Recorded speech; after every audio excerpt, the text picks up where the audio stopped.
The audiobook, You're Not Dumb, The Science of Becoming a Genius, reveals the truth. Intelligence isn't fixed. It's a skill you can systematically upgrade. Science shows that ordinary minds achieve extraordinary performance through specific, learnable techniques. Discover how to unlock breakthrough thinking, accelerate learning, and solve problems that once seemed impossible. Without these insights, you'll continue operating far below your true potential, watching others achieve what seems like natural genius, while your own extraordinary capabilities remain dormant and undiscovered. Before we go on, I invite you to download the free executive summary of this book, which contains the key ideas and takeaways of each chapter.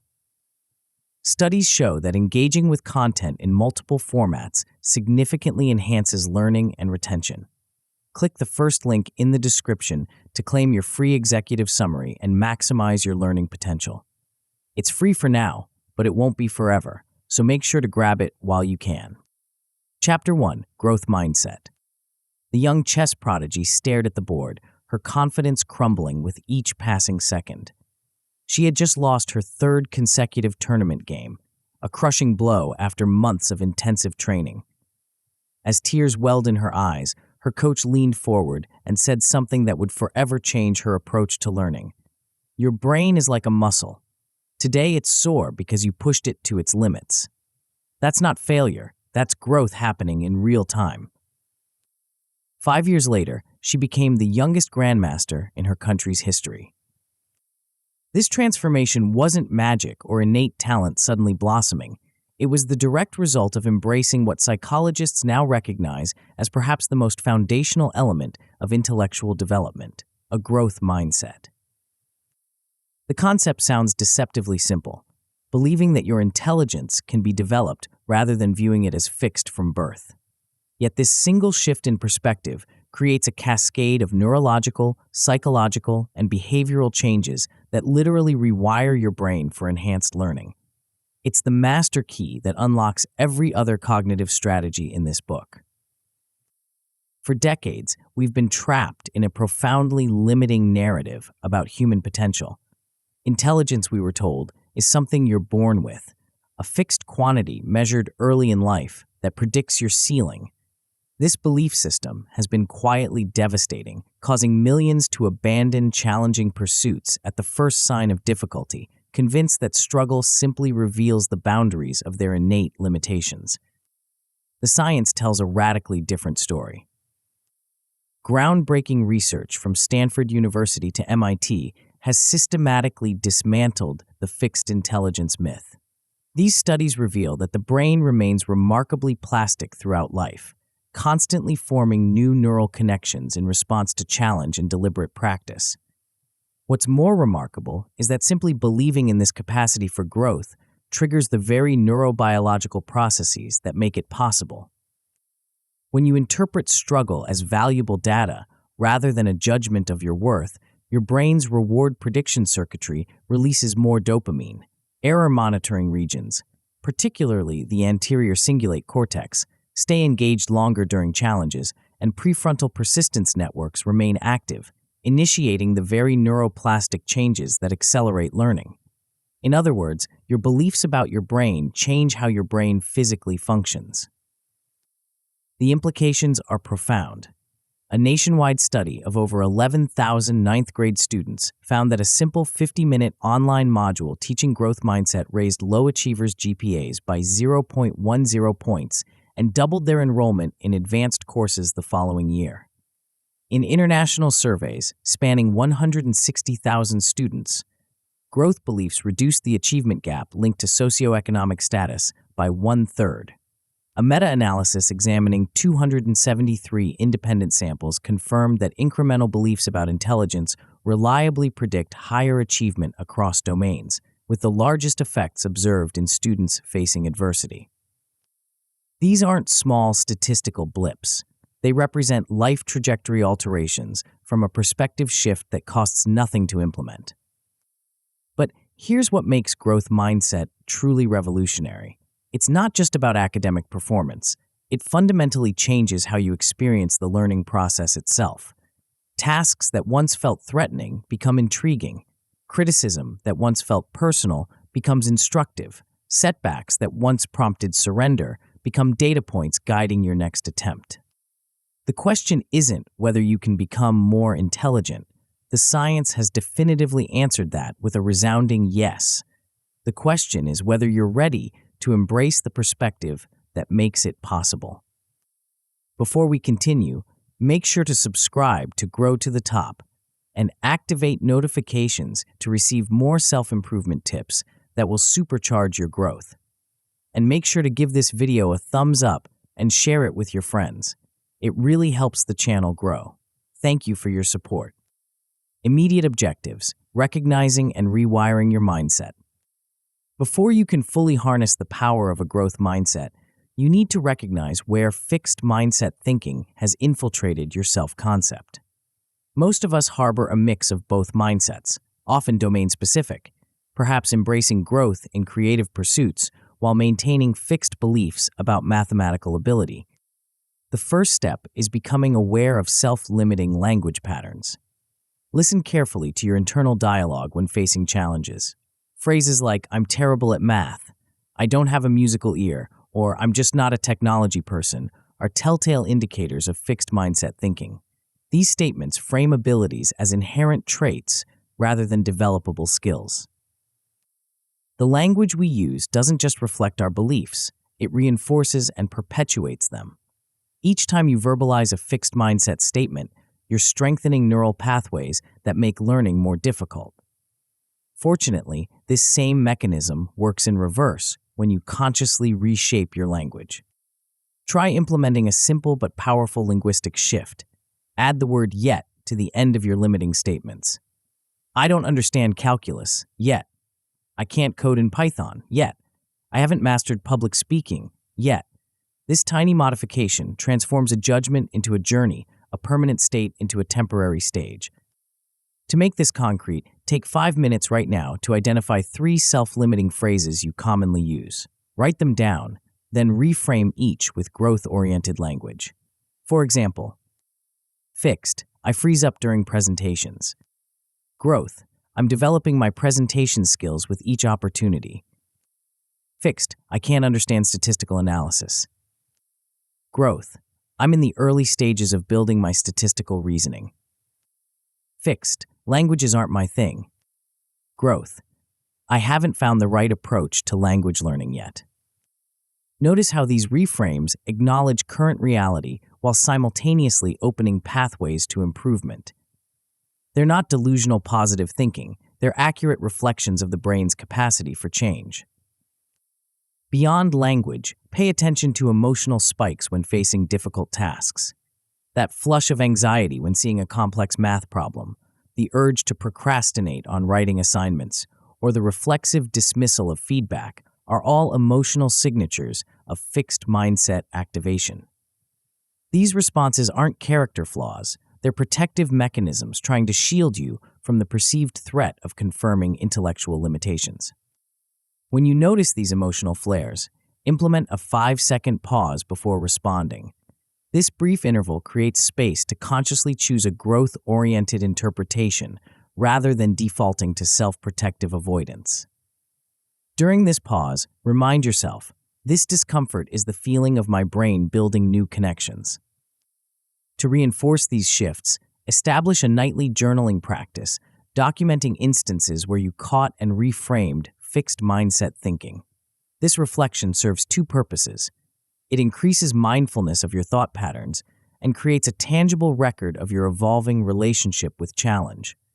Even 3 bullet points per evening will generate remarkable awareness over time.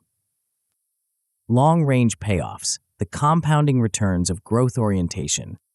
While mindset shifts begin to yield benefits immediately, their most profound impacts emerge over extended timeframes through what researchers call compounding persistence advantage. This phenomenon explains why students with similar starting abilities can end up in dramatically different places years later. The mechanism is straightforward but powerful. When facing inevitable learning plateaus or setbacks, fixed mindset individuals tend to interpret difficulty as evidence of reaching their natural limits, prompting disengagement. Growth-minded learners see the same challenges as signals to adjust strategies, seek help, or increase effort, keeping them on learning trajectories while others abandon ship. This persistence differential creates widening achievement gaps over time that can easily be misattributed to innate ability differences. A semester-long study of middle school mathematics found that students with growth mindsets gained 0.3 standard deviations more than fixed mindset peers with identical starting scores, a substantial difference emerging from nothing but their beliefs about learning capacity. The persistence advantage extends beyond formal education. In professional settings, growth-oriented individuals are significantly more likely to volunteer for stretch assignments, seek challenging feedback, and bounce back from failed initiatives, all behaviors that accelerate career development and open doors to advancement. They're also more likely to attempt entrepreneurial ventures and persist through the inevitable obstacles of building something new. Perhaps most importantly, a growth mindset fundamentally transforms your relationship with stress. When you believe your abilities are fixed, evaluative situations become high-stakes judgments of your fundamental capacity. This interpretation triggers threat responses, elevated cortisol, impaired working memory, and constricted thinking that directly undermine performance. Growth-minded individuals experience a completely different physiological response to the same stressors. By viewing challenges as opportunities for development rather than exposures of limitation, they activate challenge responses instead, moderate stress hormones that enhance focus, cognitive flexibility, and information integration. This reappraisal literally changes how your body responds to difficulty. In laboratory studies, students taught to view pretest anxiety as performance-enhancing. My body is preparing for action, rather than debilitating, showed immediate improvements in test scores. The same physiological arousal that impairs fixed mindset individuals actually enhances performance when interpreted through a growth lens. This stress reinterpretation becomes particularly valuable during high-pressure situations like examinations, presentations, or competitive performances. A simple pre-event breathing ritual paired with the reminder that stress sharpens my focus can maintain prefrontal cortex engagement when you need it most, preventing the cognitive collapse that often accompanies perceived threat. The cumulative effect of these advantages compounds over decades, creating vastly different life trajectories from what initially appears to be a simple difference in perspective. The longer your time horizon, the more consequential your mindset becomes. Systems for reinforcement, building growth-oriented habits. While understanding growth mindset intellectually is valuable, embedding it into your daily thought patterns requires systematic reinforcement. Your existing fixed mindset beliefs weren't formed overnight. They're the product of thousands of interactions, messages, and experiences. Rewiring these patterns requires equally consistent counter-programming. One of the most effective reinforcement systems is feedback loop journaling, a structured reflection practice that connects struggle directly to learning outcomes. Unlike generic positive thinking, this approach creates concrete evidence of the growth process in action. Each evening, document one challenging situation you faced, the specific difficulty encountered, how you responded, and what you learned. For example, challenge, debugging a complex function in my coding project. Difficulty, couldn't identify why my algorithm produced incorrect results after 3 hours of testing. Response, instead of quitting, I posted the problem on a developer forum and studied similar issues while waiting for responses. Learning, discovered a subtle scope issue I'd never encountered before. Now I understand variable hoisting much more deeply and have a new debugging technique. This simple 4-part structure trains your brain to automatically extract value from difficulties rather than merely enduring them. After a week of entries, review for common themes, you'll often discover patterns in your growth process that can be strategically leveraged. For even stronger reinforcement, establish accountability circles with peers committed to similar development. Schedule regular 15-minute check-ins where each person shares recent growth challenges and insights.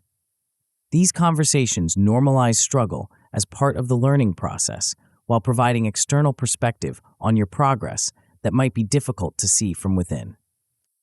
The most effective accountability groups establish a rotation where each member takes turns highlighting specific growth wins, instances where persistence through difficulty led to breakthrough understanding. This practice creates social reinforcement for exactly the behaviors that drive cognitive development. For those who thrive on more structured challenges, implement monthly skill sprints, 30-day focused efforts to develop specific abilities through deliberate practice. These time-bounded projects create natural opportunities to experience the growth process from initial struggle through developing competence. The key to effective skill sprints is selecting challenges at the edge of your current ability, difficult enough to require full engagement, but not so overwhelming that progress feels impossible. Document your starting point with objective measures, perhaps a recorded performance or timed task completion. Then track improvements throughout the month. For additional motivation, create a simple public commitment by sharing your sprint goal with friends or on social media. The combination of social accountability and visible progress metrics creates powerful incentives to persist through inevitable plateaus. Remember that mindset itself requires maintenance. Even the most growth-oriented individuals experience periods of fixed mindset regression during sustained challenge or after significant setbacks. Building systematic reinforcement into your routine creates resilience against these natural fluctuations. Metrics and reflection, measuring mindset development. While mindset is fundamentally a psychological orientation, tracking concrete metrics helps reinforce its development and provides evidence of its impact. Two particularly valuable measurement approaches are effort outcome curves and mindset drift monitoring. Effort outcome curves visually demonstrate the relationship between deliberate practice and performance improvement, one of the most powerful antidotes to fixed mindset thinking. Select a specific skill you're developing and create a simple spreadsheet tracking practice time against performance metrics over a 2-week period. For example, if you're learning a language, you might track minutes spent in active study against words remembered from a standard vocabulary test. If you're developing programming skills, track hours coding against problems successfully solved or functions implemented. After collecting data for at least 2 weeks, graph the relationship. The resulting curve rarely shows smooth, linear progress. Instead, you'll typically see plateaus followed by sudden jumps or even temporary performance decreases before breakthroughs. This pattern provides concrete evidence of how learning actually works, contradicting the fixed mindset assumption that ability improvements should come easily if you have natural talent. Reviewing these curves periodically reminds you that progress often happens beneath the surface before becoming visible in performance metrics, reinforcing patience during apparent plateaus. To monitor mindset stability itself, implement a simple weekly drift scale assessment. Rate your agreement with these 5 statements on a 1-10 scale. 1. This week I viewed challenges as opportunities rather than threats. 2. When I faced setbacks, I focused on strategy adjustment rather than personal inadequacy. 3. I sought feedback even when it might highlight weaknesses. 4. I found myself inspired rather than threatened by others' success. 5. I maintained effort through difficulties rather than disengaging. Tracking these responses week to week reveals patterns in your mindset fluctuations, often correlated with specific triggers like performance evaluations, comparisons to peers, or entering unfamiliar domains. This awareness allows you to implement preemptive mindset interventions before challenging situations. The most valuable reflection practice combines both metrics, examining how mindset scores correlate with effort investment and performance outcomes. This 3-way relationship often reveals how mindset serves as the critical link between effort and achievement, either amplifying or undermining the impact of your practice time. Action exercises, implementing growth mindset today. Understanding growth mindset conceptually isn't enough. You need concrete implementation steps to begin rewiring your thought patterns immediately. Complete these 3 exercises this week to jumpstart your mindset transformation. First, conduct a belief audit focusing on past failures. Identify 5 situations where you previously concluded you lacked ability in some domain. For each, write the original fixed interpretation, then create an alternative growth-oriented explanation. For example, fixed: I failed my statistics course because I don't have a math brain. Growth: I struggled with statistics because I hadn't yet developed effective study strategies for quantitative subjects and didn't seek help early enough. This reframing exercise isn't about denying reality or avoiding responsibility. It's about recognizing that past performance reflects your strategies, knowledge, and circumstances at that time, not immutable limitations. Second, create an effort-outcome map for a skill you're currently developing. Establish a simple tracking system for both practice time and performance metrics, then commit to documenting both daily for at least 2 weeks. The goal isn't perfect performance. It's generating concrete evidence of the connection between sustained effort and improvement. Finally, develop 3 personalized mindset mantras, short, memorable phrases that encapsulate growth principles in language that resonates with you personally. These aren't generic affirmations, but precise cognitive tools for interrupting fixed mindset spirals. Examples might include: struggle today, strength tomorrow. The path to mastery is paved with mistakes. My brain builds what I challenge it to build. Write these mantras on index cards placed where you'll encounter them during challenging moments, perhaps on your desk, bathroom mirror, or as lock screen images on your devices. When you notice fixed mindset thinking emerging, recite the appropriate mantra as a pattern interrupt. These exercises aren't one-time activities, but the beginning of an ongoing practice. The goal isn't to eliminate fixed mindset thinking entirely. That's unrealistic given how deeply these patterns are ingrained. Instead, aim to increase your awareness of mindset fluctuations and develop increasingly rapid recovery when fixed thinking emerges.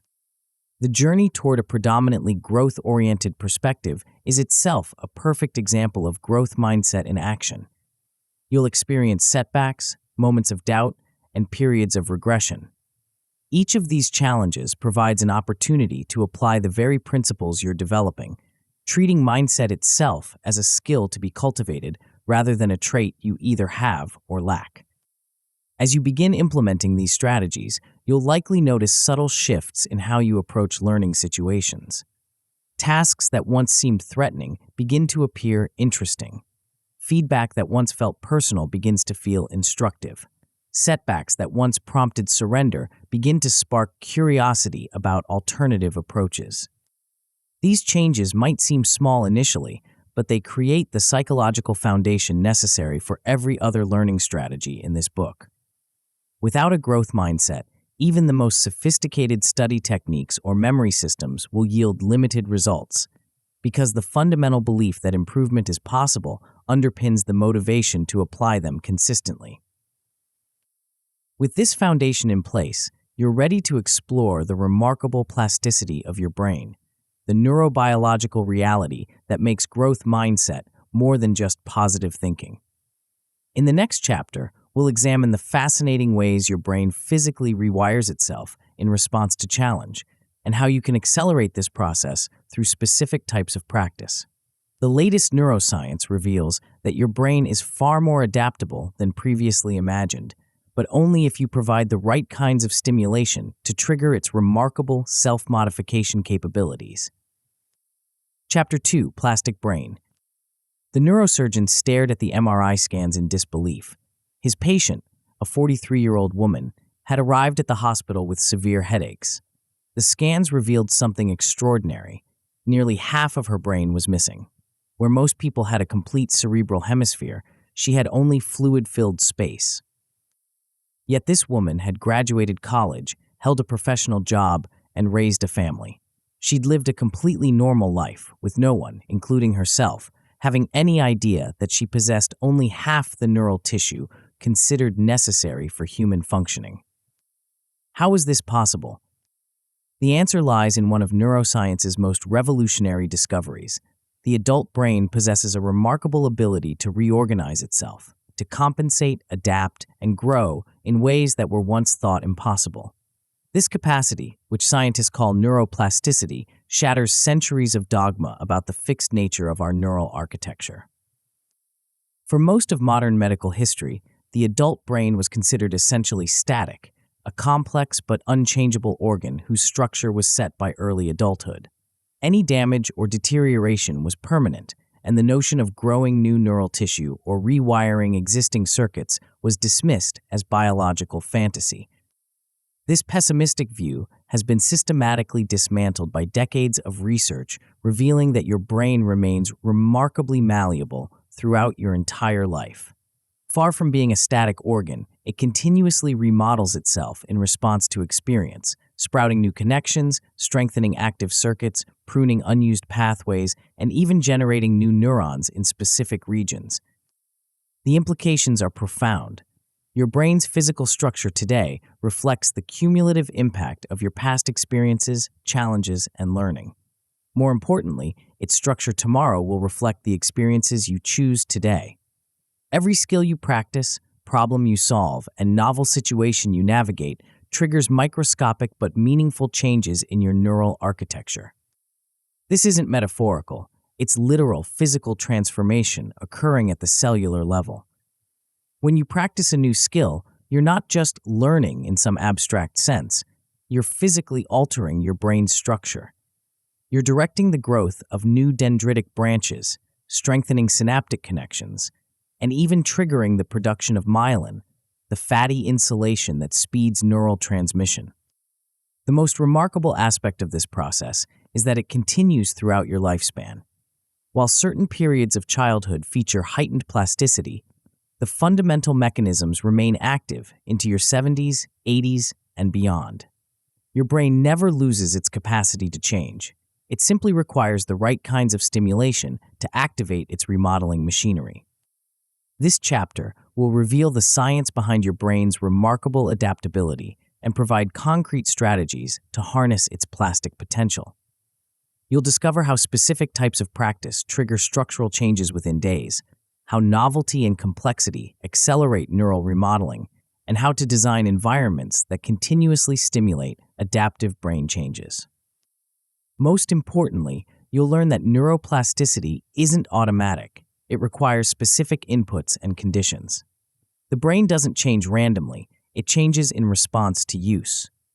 The circuits you activate repeatedly grow stronger, while those you neglect gradually weaken. This use it or lose it principle means that you have tremendous power to shape your brain's physical structure through your daily choices and activities. The journey into neuroplasticity begins with understanding what's actually happening inside your skull when you learn something new. Let's explore the fascinating cellular mechanisms that make brain change possible. The neuroplasticity cycle, how your brain physically changes.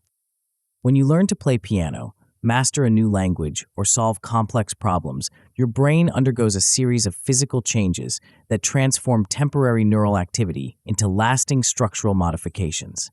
This process follows a predictable cycle with 3 distinct phases: trigger, consolidate, and prune. The trigger phase begins the moment you engage in focused practice. When you attempt something challenging, whether it's playing a difficult piano passage or solving a complex equation, your brain activates specific neural circuits required for that task. This activation isn't just electrical, it initiates a cascade of molecular events that prepare those circuits for potential modification. The key trigger for meaningful brain change is attention-rich, error feedback practice. Simply going through motions mindlessly won't stimulate significant plasticity. Your brain requires focused attention coupled with clear feedback about what's working and what isn't. This combination creates the precise conditions needed to initiate structural changes in the activated circuits. Research indicates that this triggering process requires a minimum threshold of stimulation, typically around 20 minutes of sustained, focused engagement. Shorter practice sessions may produce temporary activation, but often fail to initiate the gene expression necessary for lasting structural change. This explains why brief, distracted practice sessions yield minimal improvement, while focused blocks of at least 20 minutes produce noticeable skill development. During this trigger phase, something fascinating happens at the molecular level. Dopamine tags the active synapses, essentially marking them for later strengthening. This tagging mechanism allows your brain to identify precisely which connections were involved in successful learning attempts. The more you struggle and then succeed, the stronger this tagging becomes, which explains why overcoming challenges creates more robust learning than easy, error-free practice. Once triggered, your brain enters the consolidation phase, a period when temporary changes are transformed into lasting structural modifications. This process doesn't happen immediately after practice. It unfolds over hours and days, with sleep playing a crucial role. During deep sleep, your brain replays the neural patterns activated during practice, but at a much faster rate. This replay strengthens the tagged connections through a process called long-term potentiation, which physically enlarges synapses and increases their efficiency. Simultaneously, your brain synthesizes new proteins that support dendritic growth, the branching extensions that increase a neuron's capacity to form connections with other cells. For motor skills in particular, REM sleep appears especially important. During these dream-rich periods, your brain integrates isolated movements into smooth, coordinated action sequences. This explains why a night of sleep often improves performance more than additional practice when you're already fatigued. Your brain is literally rebuilding itself during those hours of rest. The final stage of the neuroplasticity cycle is the pruning phase. While we typically focus on growth and strengthening, equally important is your brain's ability to weaken and eliminate unused connections. This neural pruning prevents energy waste and reduces interference between competing pathways. When you stop practicing a skill, the synapses involved gradually weaken through a process called long-term depression. The physical connections don't disappear immediately, which explains why you can still recall how to ride a bicycle years later, but they become less efficient and require more activation energy to fire. This creates the familiar experience of skills becoming rusty with disuse. The pruning process follows a predictable recovery curve. Skills abandoned for weeks or months typically require a brief but intensive reactivation period to return to previous performance levels. However, skills neglected for years may require substantial retraining, as the relevant neural pathways have been significantly weakened through prolonged disuse. This entire cycle, trigger, consolidate, prune, reveals something profound about brain development. It's fundamentally activity-dependent. Your brain doesn't change randomly or automatically with age. It changes specifically in response to use. The neural circuits you activate repeatedly grow stronger and more efficient, while those you neglect gradually weaken. This principle was dramatically demonstrated in a landmark study where adult volunteers learned to juggle over a 3-month period. Using sophisticated brain imaging techniques, researchers documented a 3% increase in gray matter volume in motion processing visual areas, a remarkable structural change in supposedly fixed adult brains. Even more telling, when participants stopped juggling practice, this additional gray matter partially regressed, illustrating both the use it or lose it principle and the brain's continuous adaptation to current demands. Follow-up research has shown that these structural changes begin remarkably quickly, with detectable alterations appearing after just 7 days of practice in some participants. Your brain doesn't wait years or even months to adapt. It begins remodeling itself almost immediately when presented with consistent, focused challenges. The implications are both empowering and sobering. Every day, your choices either promote brain development or allow regression. There is no neutral position. Your brain is either building or declining based on how you use it. The good news is that you can leverage this plasticity cycle strategically by understanding what types of activities most powerfully stimulate neural remodeling. Novelty multipliers, accelerating brain change. While any focused practice triggers some degree of neuroplasticity, certain types of stimulation create disproportionately powerful effects. Chief among these accelerants is novelty, exposure to new, unexpected, or complex information that forces your brain to create fresh neural pathways rather than relying on established ones. When you encounter something novel, your brain releases a surge of norepinephrine, a neurotransmitter that heightens attention and primes neural circuits for modification. Simultaneously, novelty triggers increased dopamine release, which not only enhances motivation, but also strengthens the synaptic tagging process described earlier. This neurochemical cocktail creates ideal conditions for rapid neural remodeling. The power of novelty explains a common learning phenomenon: why initial progress in any new skill often happens quickly, then plateaus as the activity becomes routine. The solution isn't necessarily more practice, but novel practice, introducing variations, complications, or entirely new elements that force your brain to adapt rather than autopilot.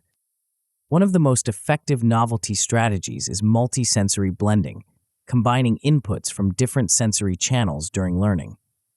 When you engage multiple senses simultaneously, you activate diverse brain regions and force them to form coordinated networks.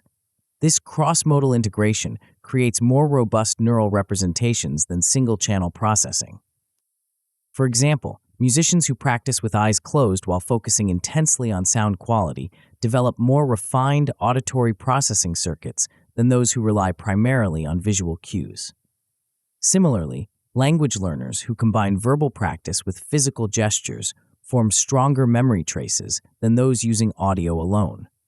The key is forcing your brain to integrate information across sensory boundaries rather than processing it through familiar, single-channel pathways. A practical application of this principle is learning musical chords blindfolded while using a metronome. By removing visual feedback, you force greater development of tactile and auditory processing. The metronome adds a timing element that requires precise temporal coordination. This multisensory challenge creates far more neural adaptation than simply practicing the same chords with full visual feedback. Another powerful novelty multiplier is context rotation, systematically changing your physical environment during practice sessions. When you always practice a skill in the same location, your brain forms context-dependent neural patterns that may not transfer easily to new situations. By deliberately varying your practice environment every 7 to 14 days, you force your brain to create more flexible, context-independent representations. This principle was demonstrated in a fascinating study where scuba divers learned word lists either on land or underwater. When tested in the same environment where they learned, recall was excellent. However, when tested in the alternate environment, performance dropped significantly. The neural patterns had become linked to the specific context of learning. To implement context rotation effectively, create a simple, contextual enrichment calendar that schedules regular changes to your practice environment.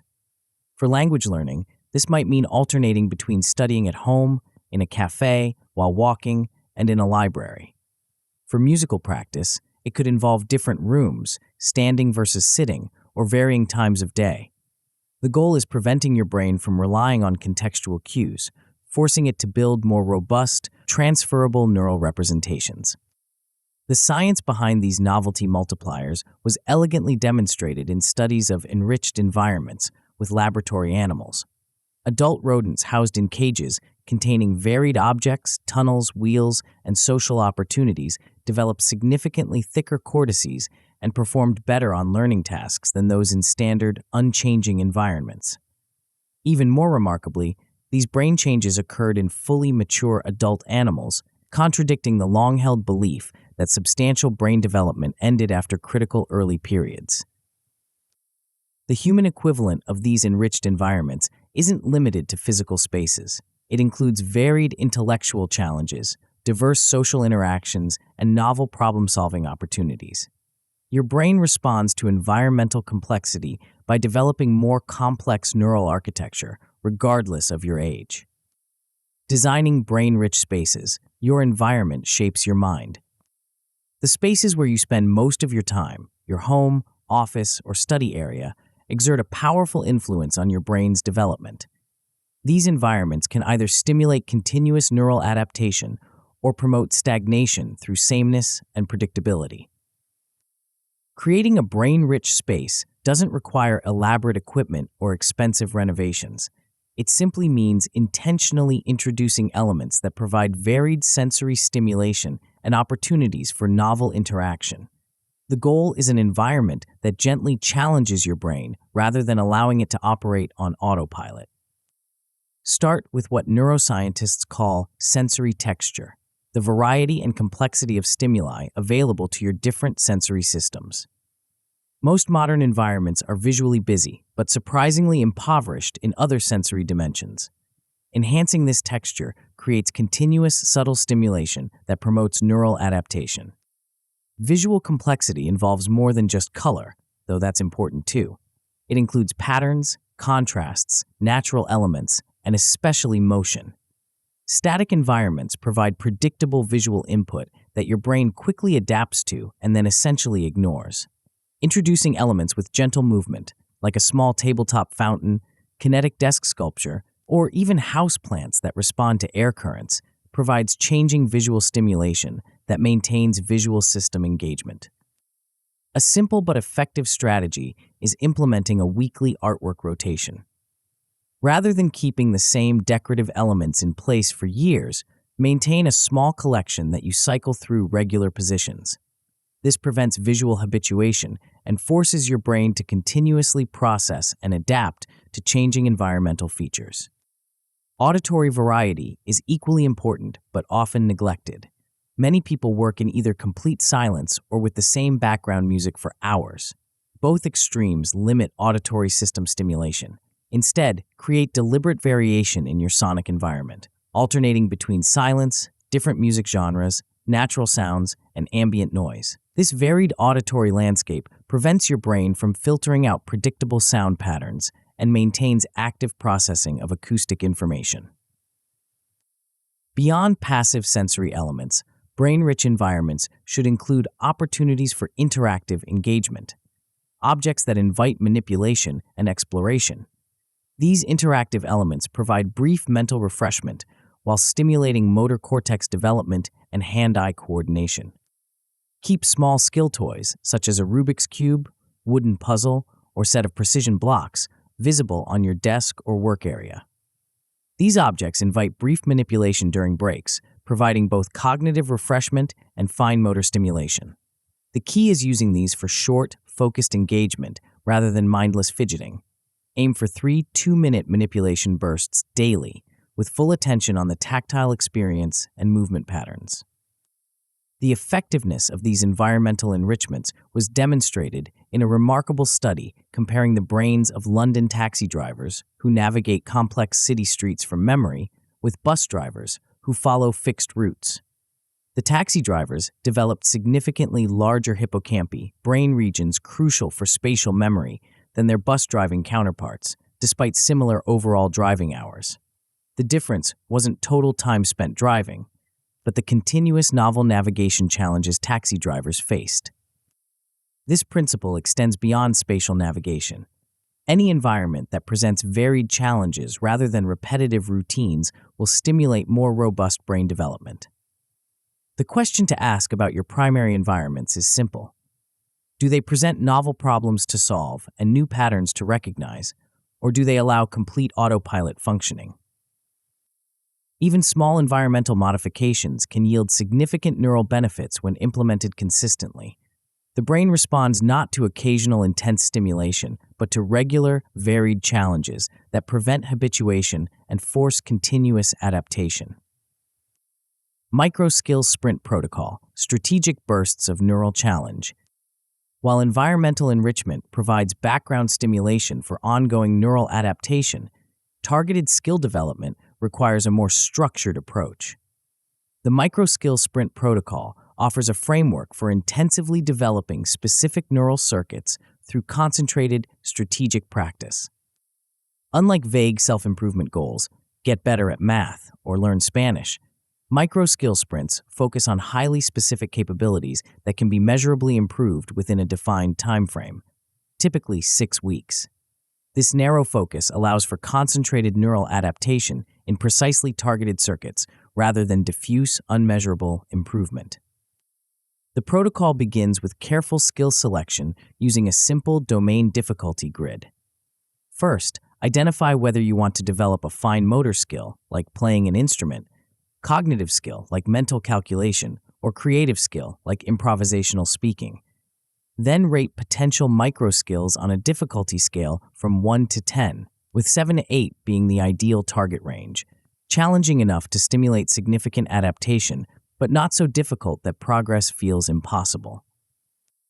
Examples of well-defined micro skills include playing a specific 16-bar musical passage at a target tempo, mentally multiplying two-digit numbers within 5 seconds, drawing accurate portraits from reference photos, or generating metaphors for abstract concepts within 10 seconds.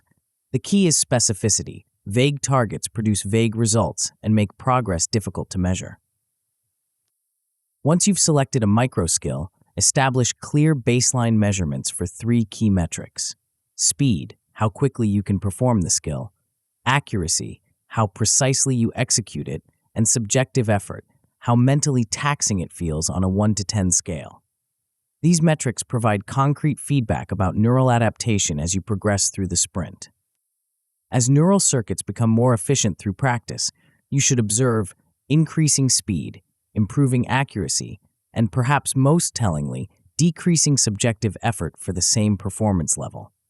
This effort reduction reflects actual physical changes in your brain, strengthened synaptic connections, increased dendritic branching, and enhanced myelination that makes neural transmission more efficient. The sprint itself follows a structured schedule. Daily practice sessions of at least 20 minutes, the minimum threshold for triggering gene expression changes, with 1 complete rest day per week to allow consolidation. Each session should include varied challenges targeting the same microskill rather than identical repetitions, as variability forces more robust neural adaptation than perfect consistency. Throughout the 6-week period, maintain a simple dashboard tracking your 3 key metrics. This dashboard serves 2 purposes. It provides motivating evidence of progress and helps identify plateaus that require intervention. When you notice a plateau, typically a 3 to 5 day period with no improvement, it signals that your brain has temporarily adapted to the current challenge level and requires novel stimulation to continue developing. Plateau-breaking techniques include increasing speed requirements by 10%, introducing artificial constraints like practicing with eyes closed, alternating between related subskills, or implementing random interference, such as background distractions. These variations force your brain to develop more robust neural representations rather than optimizing for a single specific condition. The neurological basis for this protocol was demonstrated in studies of musicians, where researchers used diffusion tensor imaging to track white matter development during intensive practice periods. After just 6 weeks of structured practice, participants showed measurable increases in myelin, the fatty insulation that speeds neural transmission, in circuits specific to the practiced skills. These physical changes directly correlated with performance improvements, providing visible evidence of how targeted practice reshapes brain structure. What makes the micro-skill sprint particularly effective is its time-bounded nature. The 6-week time frame is long enough to produce significant neural adaptation, but short enough to maintain high motivation and focus. Upon completion, you can either advance to a more challenging level of the same skill or switch to developing an entirely different neural circuit, giving various brain regions opportunities for growth. This approach aligns perfectly with how your brain naturally adapts, not through vague, unmeasurable improvement, but through specific structural changes in response to specific challenges. By focusing intensely on narrowly defined skills for limited periods, you maximize the neural adaptation triggered by each practice hour. Action exercises, implementing brain plasticity today. Understanding neuroplasticity intellectually is just the beginning. To actually reshape your brain, you need concrete implementation steps that translate these principles into daily actions. The following exercises provide immediate starting points for harnessing your brain's plastic potential. First, upgrade your primary workspace by adding 3 specific novelty cues designed to stimulate different sensory systems. Choose one visual element, such as a kinetic sculpture or rotating art display, one auditory element, perhaps a new sound environment or varying music selection, and one interactive element, like a manipulation puzzle or skill toy for micro breaks. The goal isn't creating distraction, but rather preventing the sensory stagnation that leads to neural habituation. Position these elements where you'll encounter them regularly, but not where they'll interrupt focused work. For the next week, engage with each element briefly, but attentively, at least 3 times daily. Pay particular attention to how your perception of these elements changes over time. The initial novelty response, followed by gradual familiarization, provides direct experience of your brain's adaptation processes. Second, establish a skill sprint log for a specific micro skill you want to develop. Choose something concrete and measurable that challenges you moderately but not overwhelmingly. Create a simple tracking document with columns for date, practice time, performance metrics, speed and accuracy, and subjective effort rating. Commit to daily practice sessions of at least 20 minutes for the next 2 weeks, ensuring each session includes varied approaches rather than identical repetitions. Record your metrics after each session, paying particular attention to changes in subjective effort. Decreasing effort for the same performance level is one of the clearest indicators of neural adaptation. Finally, implement a weekly plasticity reflection practice to develop meta-awareness of your brain's changing capabilities. Each Sunday evening, take 5 minutes to answer 3 questions in writing. 1. What new connections or patterns did I notice this week that weren't obvious before? 2. Which activities felt noticeably easier or required less mental effort than previously? 3. What challenges still feel difficult, and what specific neural circuits might need additional development? This reflection practice helps you recognize the often subtle signs of neural adaptation that might otherwise go unnoticed. It also reinforces the growth mindset discussed in Chapter 1 by creating concrete evidence of your brain's ongoing development. These 3 exercises, environment enrichment, skill sprinting, and plasticity reflection, provide a comprehensive starting framework for actively engaging your brain's remodeling capabilities. They address the 3 key requirements for neuroplastic change: novel stimulation, focused challenge, and conscious awareness of adaptation. The most important insight to carry forward is that your brain's structure isn't fixed by genetics or early development. It's continuously remodeled based on how you use it. Every day presents countless opportunities to either promote neural growth or allow stagnation. The choice between growth and decline isn't made once, but repeatedly through your daily decisions about how to engage your mind. This plastic potential remains robust throughout your lifespan. While certain developmental windows in childhood feature heightened plasticity, the fundamental mechanisms of neural remodeling continue functioning into advanced age. Your brain never loses its capacity to change. It simply requires the right kinds of stimulation to activate its remodeling machinery. As you implement these strategies, you'll begin noticing subtle but meaningful changes in how your brain functions.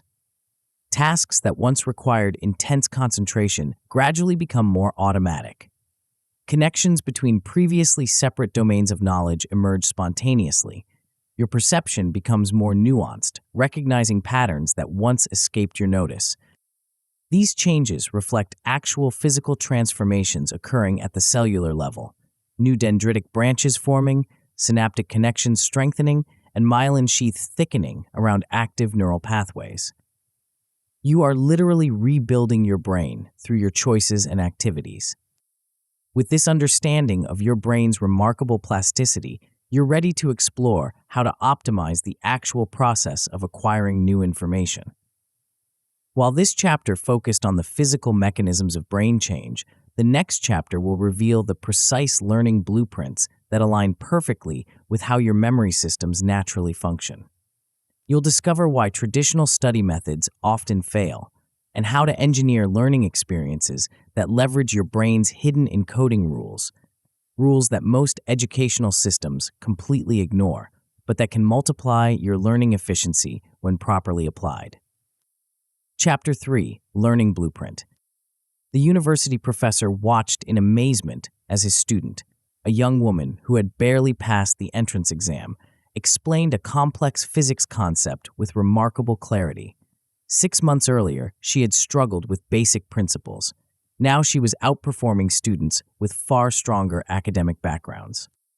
When he asked about her transformation, she smiled and said, "I stopped studying the way everyone told me to. Instead, I built a system that works with my brain rather than against it." What she had discovered intuitively, cognitive scientists have been systematically documenting for decades. Traditional study methods violate nearly everything we know about how the human brain actually encodes, stores, and retrieves information. The standard approach to learning, reading passively, highlighting text, and reviewing notes, feels productive, but delivers disappointing results. Hours of study translate into fragile knowledge that evaporates during exams or fails to transfer to real-world applications. This disconnect between effort and outcome isn't a reflection of intelligence, but of inefficient learning architecture. Imagine building a house without understanding the properties of your materials or the principles of structural engineering. You might invest tremendous effort only to create something unstable and poorly functioning. Similarly, most people approach learning without understanding the architecture of memory or the cognitive mechanisms that transform fleeting impressions into durable knowledge. This chapter will reveal a learning blueprint based not on educational tradition, but on how your brain naturally processes information. You'll discover why seemingly reasonable study habits actually undermine learning, and how to engineer study sessions that align perfectly with your cognitive architecture. The strategies you'll learn aren't merely incremental improvements. They can double or even triple your learning efficiency while reducing the time required. The secret lies in understanding a fundamental constraint: your working memory. The mental workspace where you consciously manipulate information has severe capacity limitations. Most traditional study methods overwhelm this limited bandwidth, creating a cognitive bottleneck that prevents effective encoding. By respecting these limitations and working with them rather than against them, you can dramatically accelerate learning while reducing frustration. What follows is a systematic approach to learning that leverages 4 powerful principles: chunking information into manageable units, interleaving different topics to build discrimination skills, retrieving knowledge from memory rather than passively reviewing it, and spacing practice sessions to optimize long-term retention. When combined with strategic teaching activities that enhance metacognition, these techniques form a comprehensive blueprint for efficient, effective learning. The approach isn't theoretical. It's backed by decades of research showing dramatic improvements in real-world educational outcomes. Students using these methods have achieved test scores a full standard deviation higher than peers studying for the same amount of time using traditional techniques. Elementary students trained with these approaches develop more flexible problem-solving abilities. College students retain twice as much information over extended periods. The most remarkable aspect of this blueprint is that it doesn't require more study time, just more strategic study time. By aligning your learning activities with how your brain naturally processes information, you can achieve dramatically better results with the same or even less total effort. Let's begin by understanding the cognitive architecture that makes these strategies so effective. Mapping cognitive bandwidth, understanding your brain's processing limits. The fundamental challenge in learning isn't intelligence, but bandwidth management. Your working memory, the mental workspace where you consciously process information, can hold only about 4 chunks of information simultaneously. This severe limitation creates a bottleneck that constrains how much new information you can effectively process at once. This constraint explains why learning complex topics often feels overwhelming. When you encounter material with many interacting elements, your working memory quickly becomes saturated, leading to that familiar sensation of mental overload where nothing seems to stick. This isn't a personal failing, but a universal limitation of human cognitive architecture. Understanding this bandwidth constraint is crucial because it reveals why many traditional study approaches fail. When you attempt to absorb too much information at once or process material presented in cognitively demanding formats, you overwhelm your working memory capacity. The result is superficial processing that creates fragile, temporary memory traces rather than durable knowledge. Cognitive scientists distinguish between different types of mental workload that consume this limited bandwidth. The first is intrinsic cognitive load, the inherent complexity of the material itself. Some topics naturally contain many interacting elements that must be processed simultaneously to be understood. Consider the components involved in balancing a chemical equation.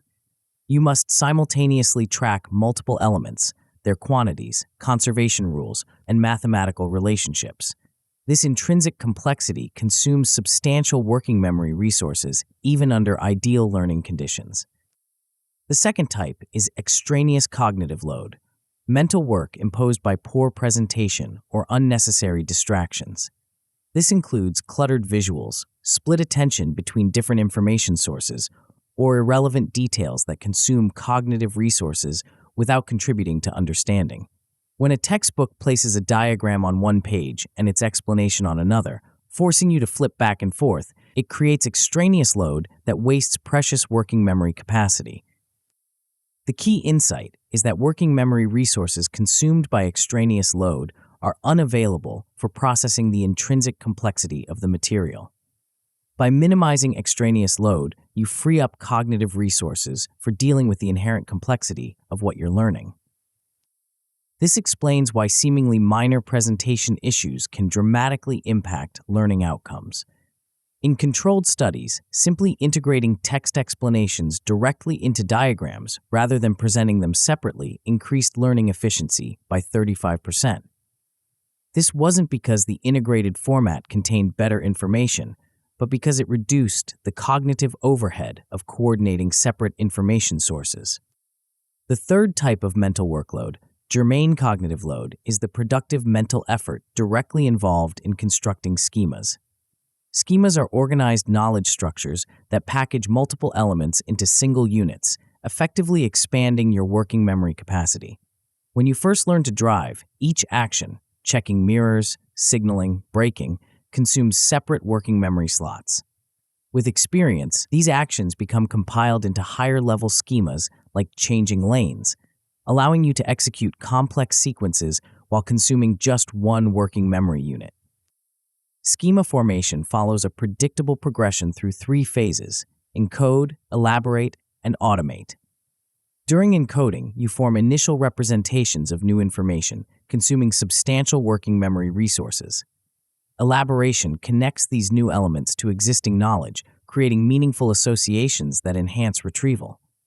Automation develops through repeated practice, gradually reducing the cognitive resources required until processing becomes effortless. The sweet spot for learning occurs when you maximize germane load, productive schema building, while minimizing extraneous load, wasted mental effort. This optimal balance is characterized by focused engagement without overwhelming confusion, a state where the material feels challenging but not incomprehensible. Recognizing this sweet spot is crucial for effective learning. When material feels completely effortless, you're likely not building new schemas. When it feels utterly overwhelming, your working memory is too saturated for effective processing. The productive zone lies between these extremes, where you experience what psychologists call desirable difficulty, a level of challenge that optimizes learning without causing cognitive overload. This understanding of cognitive bandwidth constraints forms the foundation for the session architecture cycle, a structured approach to learning that respects working memory limitations while maximizing schema development. Session architecture cycle, engineering effective study sessions. Most people approach studying as a single, undifferentiated activity, sitting down with materials and proceeding linearly until time runs out or fatigue sets in. This unstructured approach ignores how memory formation actually works and typically yields disappointing results despite considerable effort. A more effective approach is treating study sessions as engineered experiences with distinct phases, each targeting specific cognitive processes. The session architecture cycle provides this structure through 4 sequential modules: chunk, interleave, retrieve, and space.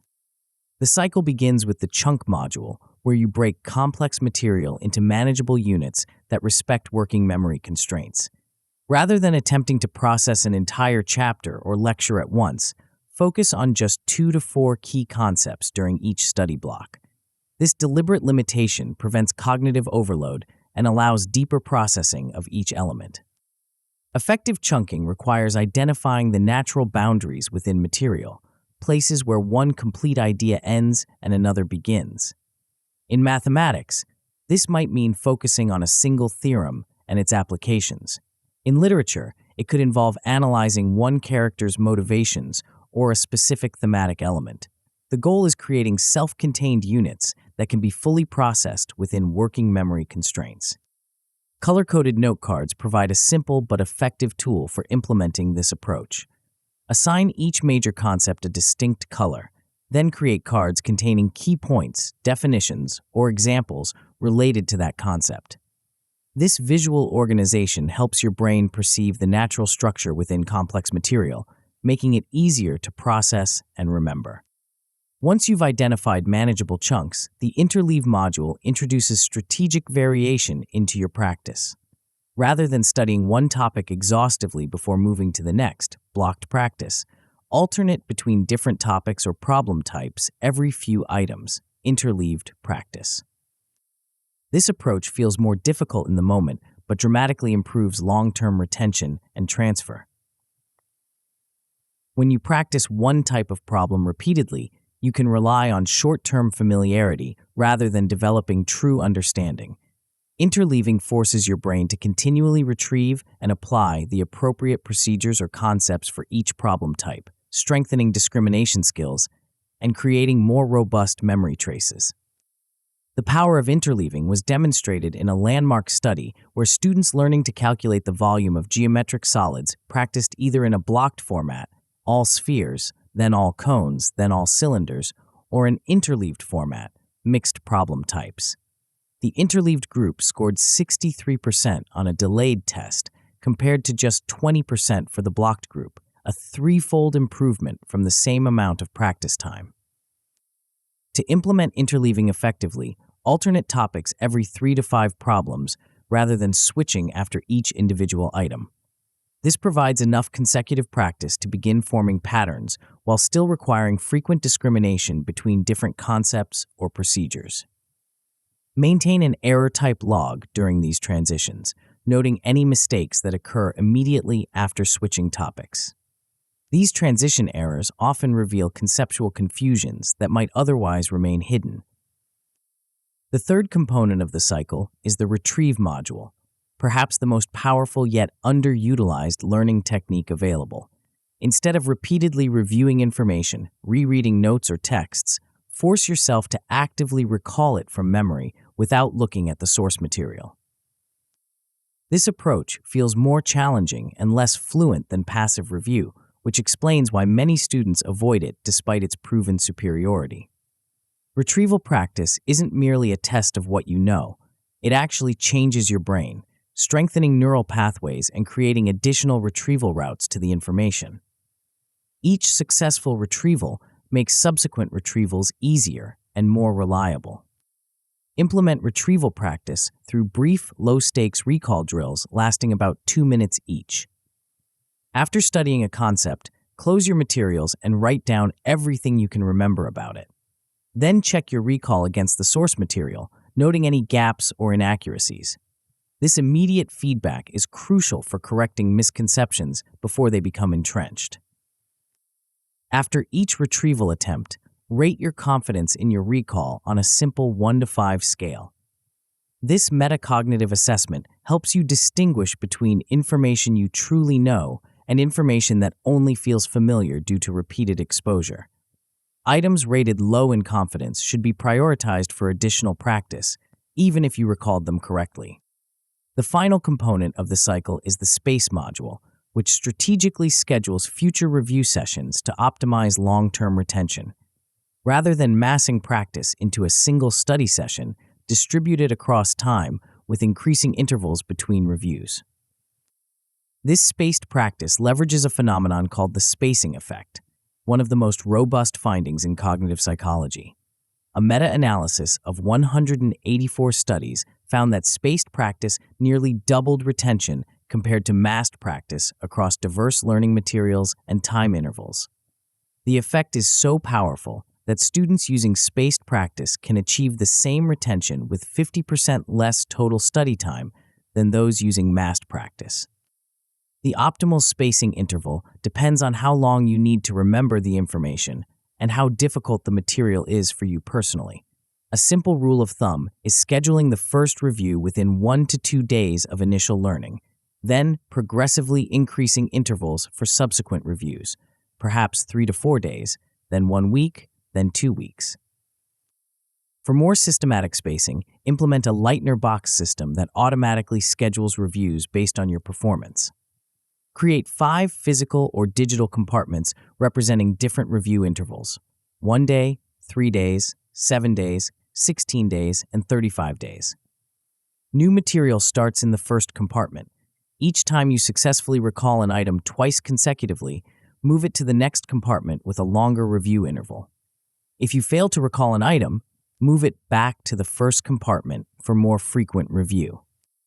This adaptive system ensures you spend most of your time on material you find challenging while reviewing well-learned information just often enough to prevent forgetting. It transforms the review process from a haphazard activity into a systematic, algorithm-driven system that optimizes the timing of each review. The complete session architecture cycle, chunk, interleave, retrieve, space, provides a comprehensive framework for structuring effective study sessions. By moving sequentially through these modules, you align your learning activities with how your brain naturally processes and consolidates information, dramatically improving both efficiency and outcomes. Teach-back integration, the ultimate comprehension test. One of the most powerful yet underutilized learning techniques doesn't look like studying at all: teaching the material to someone else. The act of explaining concepts to others forces a level of clarity and organization that passive review simply cannot match. As the physicist Richard Feynman famously observed, if you want to master something, teach it. This approach leverages what researchers call the protégé effect, the finding that students who study with the expectation of teaching the material learn more effectively than those studying for their own knowledge. In controlled studies, students preparing to teach asked 30% more metacognitive questions about the material and recalled significantly more information on subsequent tests, even when the teaching never actually occurred. The mere expectation of teaching triggers deeper processing strategies. When you anticipate having to explain something clearly, you naturally focus on identifying core principles, clarifying confusing points, generating concrete examples, and organizing information logically, precisely the cognitive activities that create durable, usable knowledge. Integrate teaching into your learning process through a structured 5-minute explainer exercise. After studying a concept, record yourself explaining it as if teaching someone unfamiliar with the topic. This recording creates accountability and provides an objective record you can evaluate critically. To maximize the effectiveness of these explanations, use the Feynman technique checklist. 1. Explain the concept using simple language, avoiding jargon. 2. Identify any points where your explanation falters or feels incomplete. 3. Return to your source materials to fill these knowledge gaps. 4. Revise your explanation using analogies and examples to clarify complex points. This process quickly reveals the difference between superficial familiarity and genuine understanding. Areas where your explanation becomes vague or convoluted highlight concepts you haven't fully mastered, directing your attention precisely where additional study will yield the greatest benefits. For even greater impact, implement a peer swap system where you exchange brief written or recorded summaries with a learning partner weekly.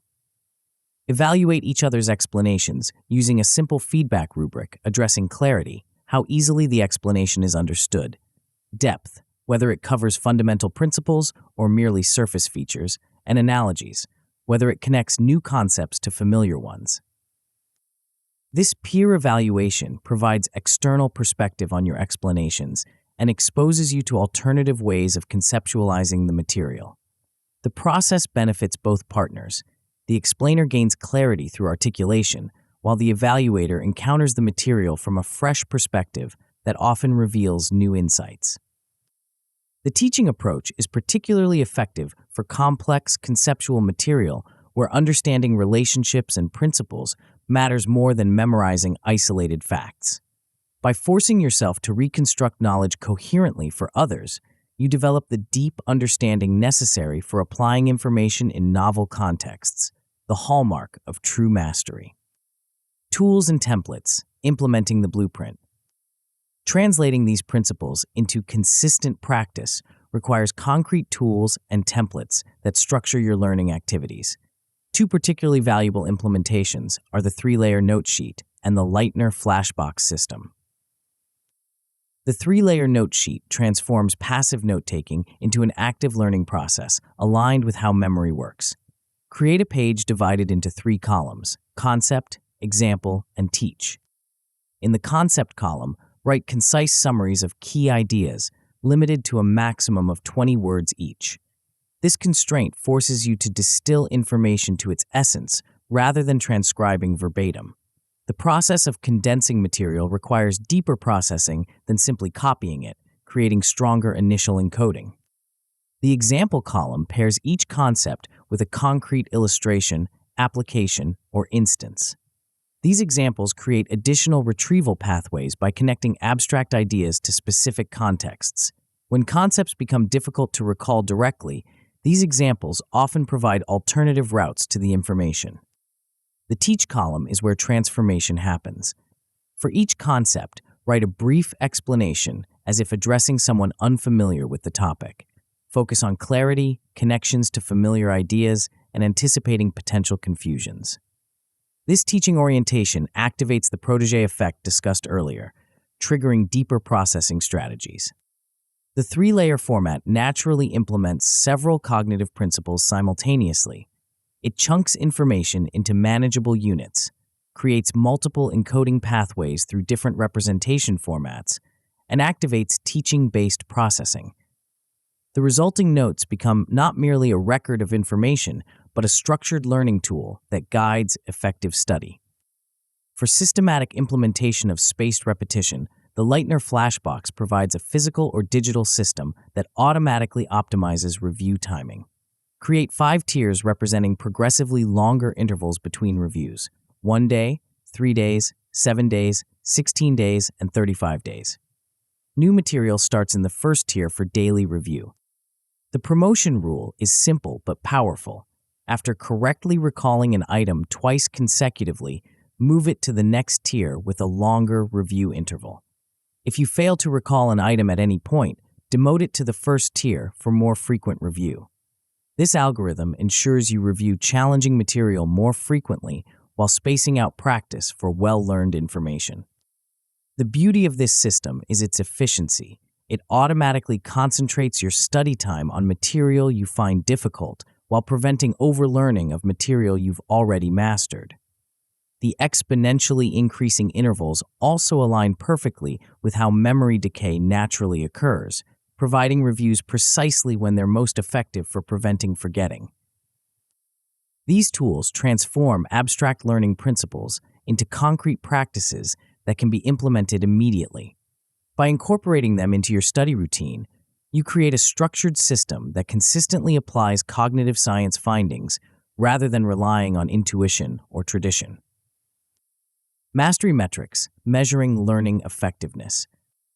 Most students gauge learning by subjective feelings of familiarity or fluency, how easily they recognize or process material. Unfortunately, these sensations are notoriously poor predictors of actual learning. Material can feel thoroughly familiar during review, yet prove impossible to recall during testing or application. More reliable metrics focus on retrieval success rather than recognition fluency. Implement weekly self-quizzing sessions where you attempt to recall key information without consulting your materials. Track your performance on these retrieval attempts and compare it to your fluency during passive review of the same material. This comparison often reveals a substantial gap, the fluency illusion, where information seems well learned during review but proves difficult to retrieve independently. Monitoring this gap helps you distinguish between material you truly know and material that merely feels familiar due to repeated exposure. For a more systematic approach, plot your forgetting curve by testing yourself on the same material at increasing intervals, perhaps 1 day, 3 days, and 7 days after initial learning. The resulting graph visualizes your retention rate over time, providing concrete evidence of which learning strategies produce durable knowledge versus temporary familiarity. When implementing interleaved practice, maintain an error-type heat map that categorizes mistakes by concept and tracks their recurrence. Create a simple grid with concepts listed vertically and practice sessions horizontally. Each time an error occurs, mark the corresponding cell, using color coding to indicate error frequency, perhaps yellow for occasional errors, orange for repeated errors, and red for persistent errors. This visualization quickly reveals patterns in your understanding, concepts that consistently generate errors, specific combinations of topics that create confusion, or error types that persist despite practice. These patterns direct your attention to precisely where additional study or alternative learning approaches will yield the greatest improvements. These measurement approaches shift your focus from inputs, time spent studying, to outputs, actual retrieval success over time. This outcome orientation prevents the common trap of confusing effort with achievement, spending hours reviewing material without testing whether that review translates into retrievable knowledge. Action exercises, implementing the blueprint today. Understanding these principles intellectually isn't enough. You need to implement them in your actual learning practices. The following exercises provide concrete starting points for applying the learning blueprint approach. First, design a 60-minute blueprint session for a topic you're currently studying. Structure the session into distinct modules following the chunk interleave retrieve space cycle.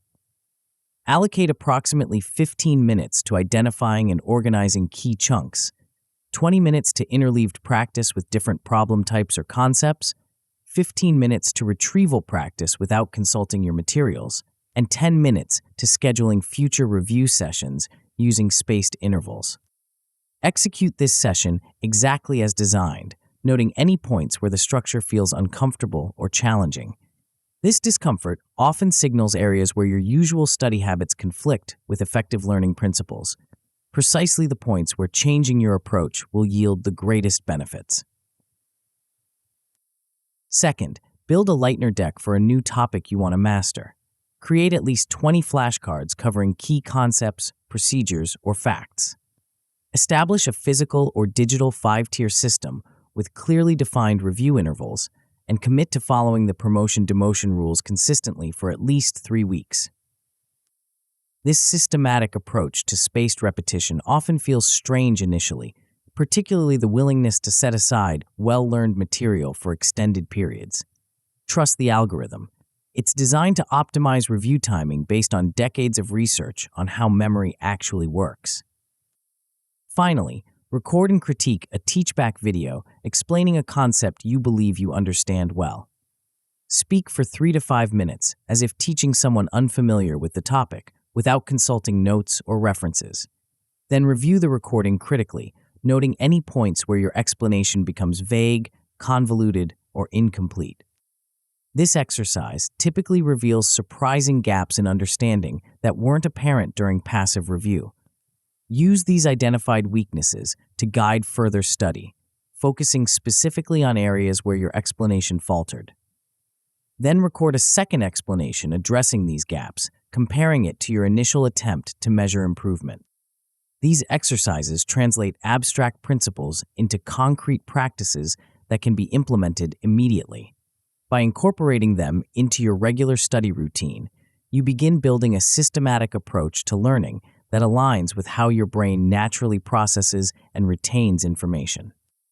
The learning blueprint approach represents a fundamental shift in how we conceptualize effective study. Rather than focusing on time invested or material covered, it emphasizes engineering learning experiences that work with your cognitive architecture rather than against it. By respecting working memory limitations, leveraging retrieval practice, implementing strategic spacing, and activating teaching-based processing, you can dramatically improve learning outcomes while potentially reducing total study time. This blueprint provides the structural foundation for effective learning, but even the most perfectly engineered study sessions can be undermined by forgetting. In the next chapter, we'll explore specialized techniques for transforming fragile short-term memories into durable, accessible knowledge that remains available months or even years later. You'll discover why some memories persist effortlessly while others fade within days, and how to leverage these differences to create virtually permanent retention of your most valuable information. Chapter 4: Memory Hacks. The medical student stared at the blank exam sheet, panic rising in her chest. After hundreds of hours studying complex anatomical structures and physiological processes, her mind had gone completely blank. Despite her intelligence and dedication, the information had somehow vanished when she needed it most. Across the room, another student with average grades and significantly less study time was confidently working through the same exam. The difference wasn't intelligence or effort, it was methodology.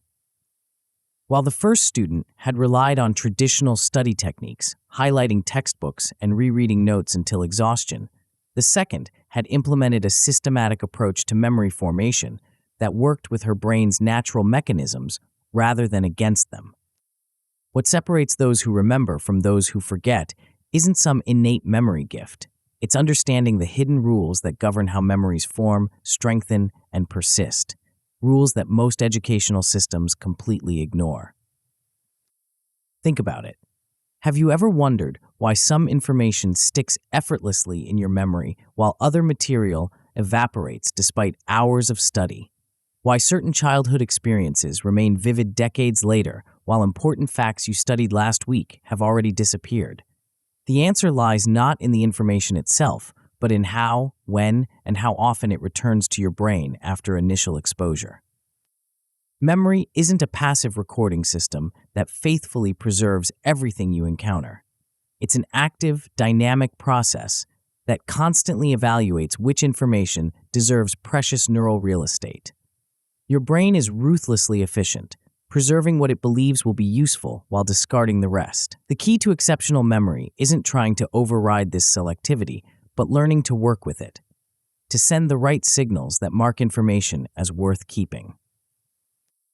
This chapter reveals powerful techniques for transforming fragile short-term impressions into rock-solid knowledge that remains accessible months or even years later. These aren't mere study tips or tricks. They're systematic methods for aligning your learning practices with how your memory systems actually function at the neurobiological level. The approaches you'll discover have been validated through rigorous scientific testing, with some showing retention improvements of 200% or more compared to traditional study methods. A comprehensive meta-analysis examining 317 experiments found that properly spaced reviews nearly doubled retention compared to massed study sessions. In science classrooms, retrieval practice outperformed concept mapping for inference-level learning by 50%. Students practicing algebra problems in an interleaved format showed a full standard deviation advantage on delayed tests compared to those using blocked practice. These dramatic improvements don't require more study time, just more strategic study time.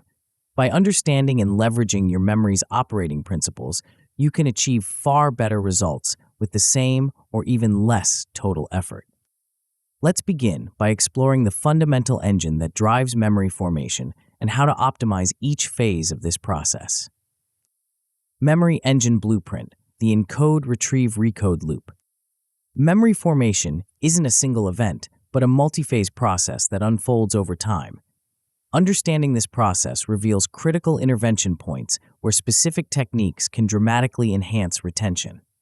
The memory engine operates through a continuous cycle of encoding, retrieval, and recoding, each phase offering unique opportunities for optimization. The cycle begins with encoding, the initial registration of information in your neural networks. Most people assume this phase is straightforward. Expose yourself to information, and your brain records it. But encoding quality varies dramatically based on how information is presented and processed. One of the most powerful encoding enhancements is two-channel processing, presenting information simultaneously through multiple sensory or representational pathways. When you encode material using both verbal and visual formats, you create parallel neural traces that provide multiple retrieval routes to the same information. Implement this approach by pairing key concepts with simple visual icons. These don't need to be artistic masterpieces. Basic symbols work perfectly. For photosynthesis, a simple leaf icon creates a visual anchor. For democracy, a ballot box. For inflation, an upward arrow.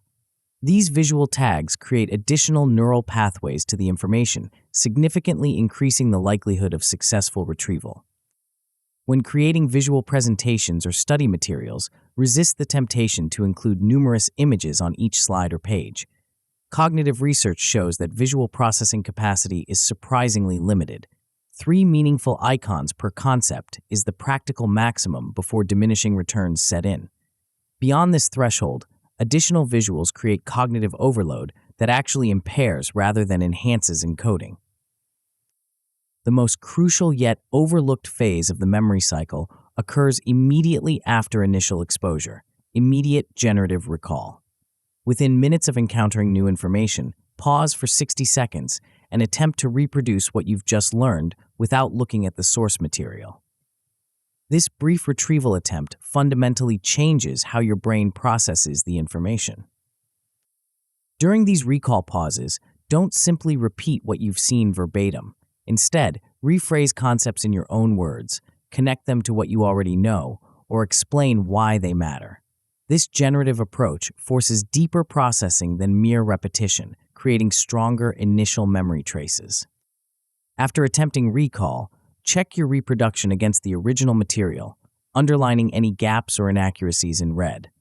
These marked areas identify precisely where additional attention is needed. This immediate feedback loop prevents misconceptions from becoming entrenched and directs your focus to specific weaknesses rather than wasteful reviewing of already mastered content. What makes this immediate retrieval so powerful is a fascinating neurobiological mechanism called dopamine success tagging. When you successfully retrieve information from memory, your brain releases a small burst of dopamine, a neurotransmitter involved in reward and reinforcement. This dopamine surge essentially tags the active neural circuits with a save me signal that prioritizes them for long-term storage. The more challenging yet successful the retrieval, the stronger this tagging effect becomes. This creates an apparent paradox. Slightly difficult retrievals, where you struggle but ultimately succeed, actually create stronger memories than effortless ones. This explains why testing yourself, even when uncomfortable, builds stronger memories than passive reviewing, which feels easier but produces weaker results. To leverage this mechanism systematically, implement an easy-to-hard success ramp in your practice sessions. Begin with material you're approximately 90% confident you can recall correctly, items that provide the initial dopamine reinforcement necessary to engage your brain's reward circuitry. Gradually introduce more challenging items, aiming for a success rate of around 70% by the middle of your session. This calibrated difficulty progression maintains motivation through early successes while providing the beneficial struggle that maximizes dopamine tagging for more challenging material. The precise balance is important. Success rates below 60% can trigger frustration and stress responses that actually impair memory formation, while rates above 90% fail to provide the beneficial struggle that strengthens retention. To further enhance the dopamine reinforcement system, implement micro-rewards throughout your study sessions. Each time you correctly recall 3 consecutive items, place a small tick mark on a tracking sheet. After accumulating 5 tick marks, reward yourself with a 2-minute stretch break or other brief, pleasant activity. This creates a secondary reinforcement loop that maintains motivation during extended practice sessions. The final phase of the memory cycle is recoding, the process of reconsolidating information with additional associations, elaborations, or applications.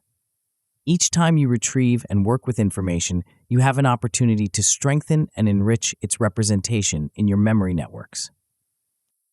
Effective recoding involves more than simple repetition.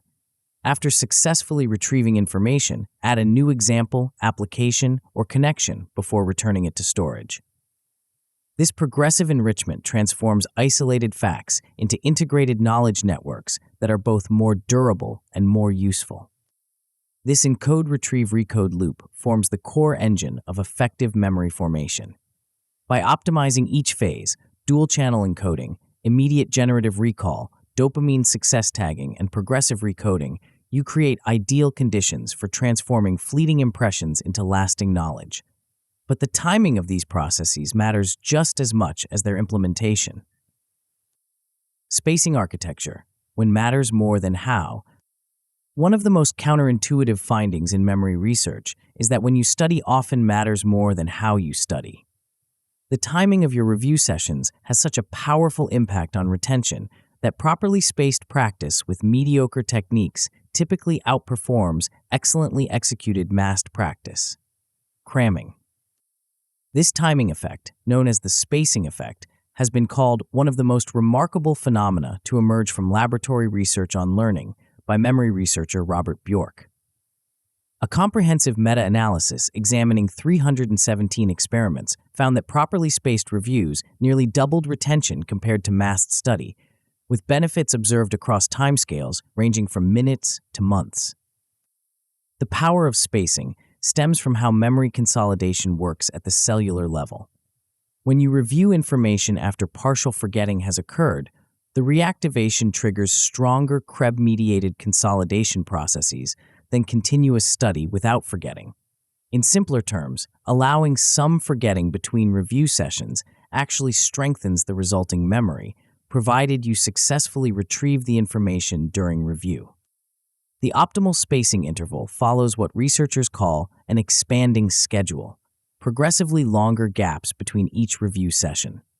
This approach aligns with how memories naturally decay, providing reviews precisely when they're most effective for preventing forgetting without wasting time on unnecessary overlearning. The Leitner 5-box system provides a practical implementation of this expanding schedule.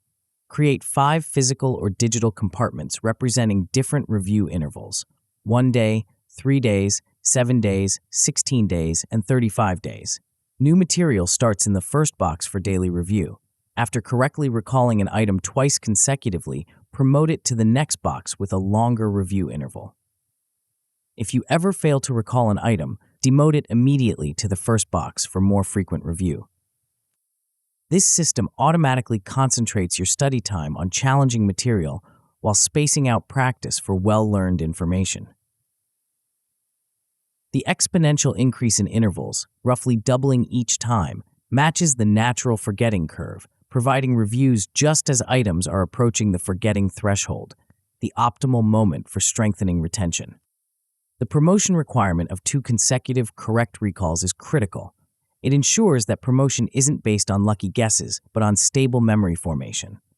Similarly, the immediate demotion after any error prevents the accumulation of misconceptions that might otherwise become entrenched through repeated review. While physical box systems work perfectly well, digital spaced repetition systems like Anki offer additional features, including automated scheduling, performance analytics, and multimedia integration. These platforms implement sophisticated algorithms that adjust intervals based on your performance history with each item, potentially increasing efficiency beyond what's possible with manual systems. To determine which approach works best for your specific needs, conduct a simple 14-day experiment comparing digital and manual systems using the correct per minute metric.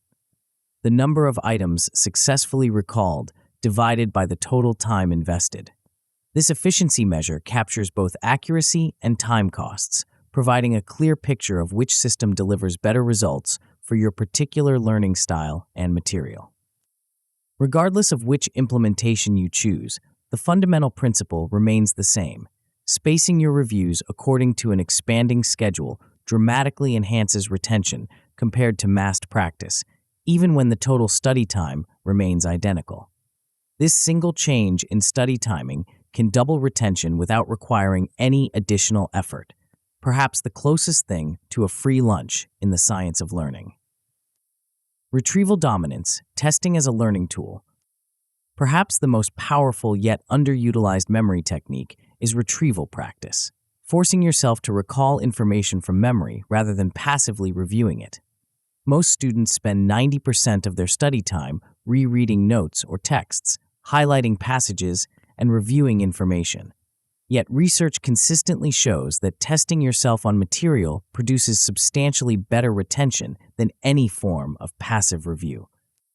This finding, known as the testing effect or retrieval practice effect, has been demonstrated across diverse subjects, age groups, and timescales. In science classrooms, students using retrieval practice outperformed those using concept mapping for inference-level learning by 50%, despite spending the same amount of time with the material. The advantage of retrieval practice becomes even more pronounced as the delay between learning and assessment increases. The power of retrieval stems from how it changes memory at the neurobiological level. When you successfully recall information, the active neural circuits receive a surge of dopamine that signals the hippocampus to prioritize that information for long-term storage. Additionally, the effort involved in reconstruction strengthens the retrieval pathways themselves, making future recall more reliable. Implement retrieval dominance through low-stakes mini-tests integrated throughout your study sessions. After each meaningful chunk of learning, perhaps a lecture section or book chapter, pause for a 120-second quiz where you write down everything important you can remember without consulting your materials. These brief retrieval bursts are more valuable for long-term retention than additional exposure to the material. For each answer on these self-quizzes, add a confidence rating on a 1 to 5 scale, indicating how certain you are of its accuracy. This metacognitive assessment helps distinguish between information you truly know and information that only feels familiar due to repeated exposure. Items you recall correctly but with low confidence deserve special attention. They represent knowledge that's present but fragile, ideal candidates for additional retrieval practice. Beyond simple recall, enhance retrieval practice with elaborative why prompts that force deeper processing. For each key fact or concept, write a question in the format, why does X lead to Y? Then attempt to answer it from memory. These causal questions require explanatory reasoning rather than mere factual recall, creating richer, more interconnected memory representations. When answering these elaborative prompts, explicitly link your response to previously learned concepts using a connecting sentence. This cross-referencing strengthens the associative networks between related ideas, creating multiple retrieval pathways that enhance both retention and transfer to new contexts. The dominance of retrieval over passive review explains why students often experience a painful disconnect between feeling prepared after reviewing notes and then performing poorly on exams. Passive review creates an illusion of knowledge. Material seems familiar and fluent during exposure, leading to overconfidence. Only when forced to produce information independently does true mastery become apparent. This illusion is so pervasive that in controlled studies, students consistently predict they'll remember more from rereading than from testing, despite actual results showing the opposite pattern. This metacognitive error leads many learners to persist with ineffective passive strategies despite disappointing results. The solution is simple, but requires overcoming initial resistance. Make retrieval practice the dominant activity in your study sessions. Spend at least 60% of your study time actively recalling and working with information from memory, using your notes or texts only to verify accuracy afterward. This approach feels more difficult and less fluent in the moment, precisely why it creates stronger, more durable memories. Variation and interleaving, the power of mixed practice. Most traditional study approaches emphasize blocked practice, focusing on one topic or problem type until it's mastered before moving to the next. This approach feels productive because performance improves rapidly during the session. However, research consistently shows that interleaved practice, mixing different topics or problem types within the same study session, produces superior long-term retention and transfer, despite feeling more difficult in the moment. The advantage of interleaving was dramatically demonstrated in a study where students learning to calculate the volume of different geometric solids practiced either in a blocked format, all spheres, then all cones, then all cylinders, or an interleaved format, mixed problem types. The interleaved group scored 63% on a delayed test, compared to just 20% for the blocked group, a threefold improvement from the same amount of practice time. Similar results have been found across diverse domains. Elementary students practicing subtraction strategies in an interleaved format developed more adaptive problem-solving approaches than those using blocked practice. Medical students learning to interpret ECG patterns showed substantially better diagnostic accuracy when trained with interleaved examples rather than grouped by condition. The power of interleaving stems from how it forces your brain to continuously retrieve and apply the appropriate procedures or concepts for each problem type, strengthening discrimination skills and creating more robust memory traces. When problems are blocked by type, you can rely on short-term familiarity with the procedure rather than developing true understanding of when and why to apply it. Implement effective interleaving by mixing 3 distinct topics within each study session, rotating between them approximately every 5 problems. This provides enough consecutive practice with each topic to begin forming patterns while still requiring frequent discrimination between different concepts or procedures.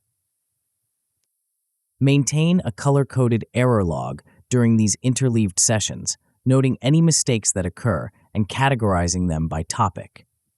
This tracking often reveals patterns in your understanding, particular combinations of topics that create confusion or specific concepts that generate persistent errors. These patterns direct your attention precisely where additional focus will yield the greatest improvements. Beyond simple topic rotation, enhance discrimination skills through explicit contrast pairs, exercises that highlight the differences between similar concepts or procedures. Create Find the Odd One activities where you identify which item in a set follows a different pattern or rule. For example, present several data tables and identify which ones show linear versus quadratic growth, or examine multiple chemical reactions to distinguish between different types of processes. These discrimination exercises are particularly valuable for concepts that are frequently confused. By directly comparing similar items and articulating the precise differences between them, you create clearer category boundaries in memory, reducing interference during later retrieval. The effectiveness of interleaving and variation explains why many students who perform well on homework, typically organized by chapter or topic, struggle on comprehensive exams or real-world applications where problem types aren't neatly segregated. Without practice in discriminating between different situations and selecting the appropriate approach, knowledge remains context-dependent and fails to transfer to new situations.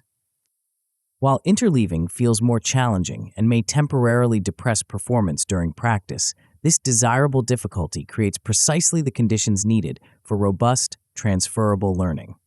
The temporary struggle during practice pays dividends in long-term retention and application.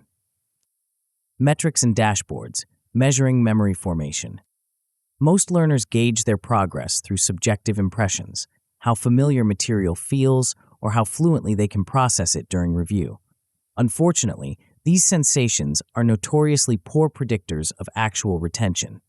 Material can feel thoroughly familiar during passive review, yet prove impossible to recall independently days or weeks later. More reliable assessment requires objective metrics that directly measure retrieval success over time. Implement a retention curve graph that tracks your recall percentage across multiple review sessions at increasing intervals, perhaps 1 day, 3 days, 7 days, 16 days, and 35 days after initial learning.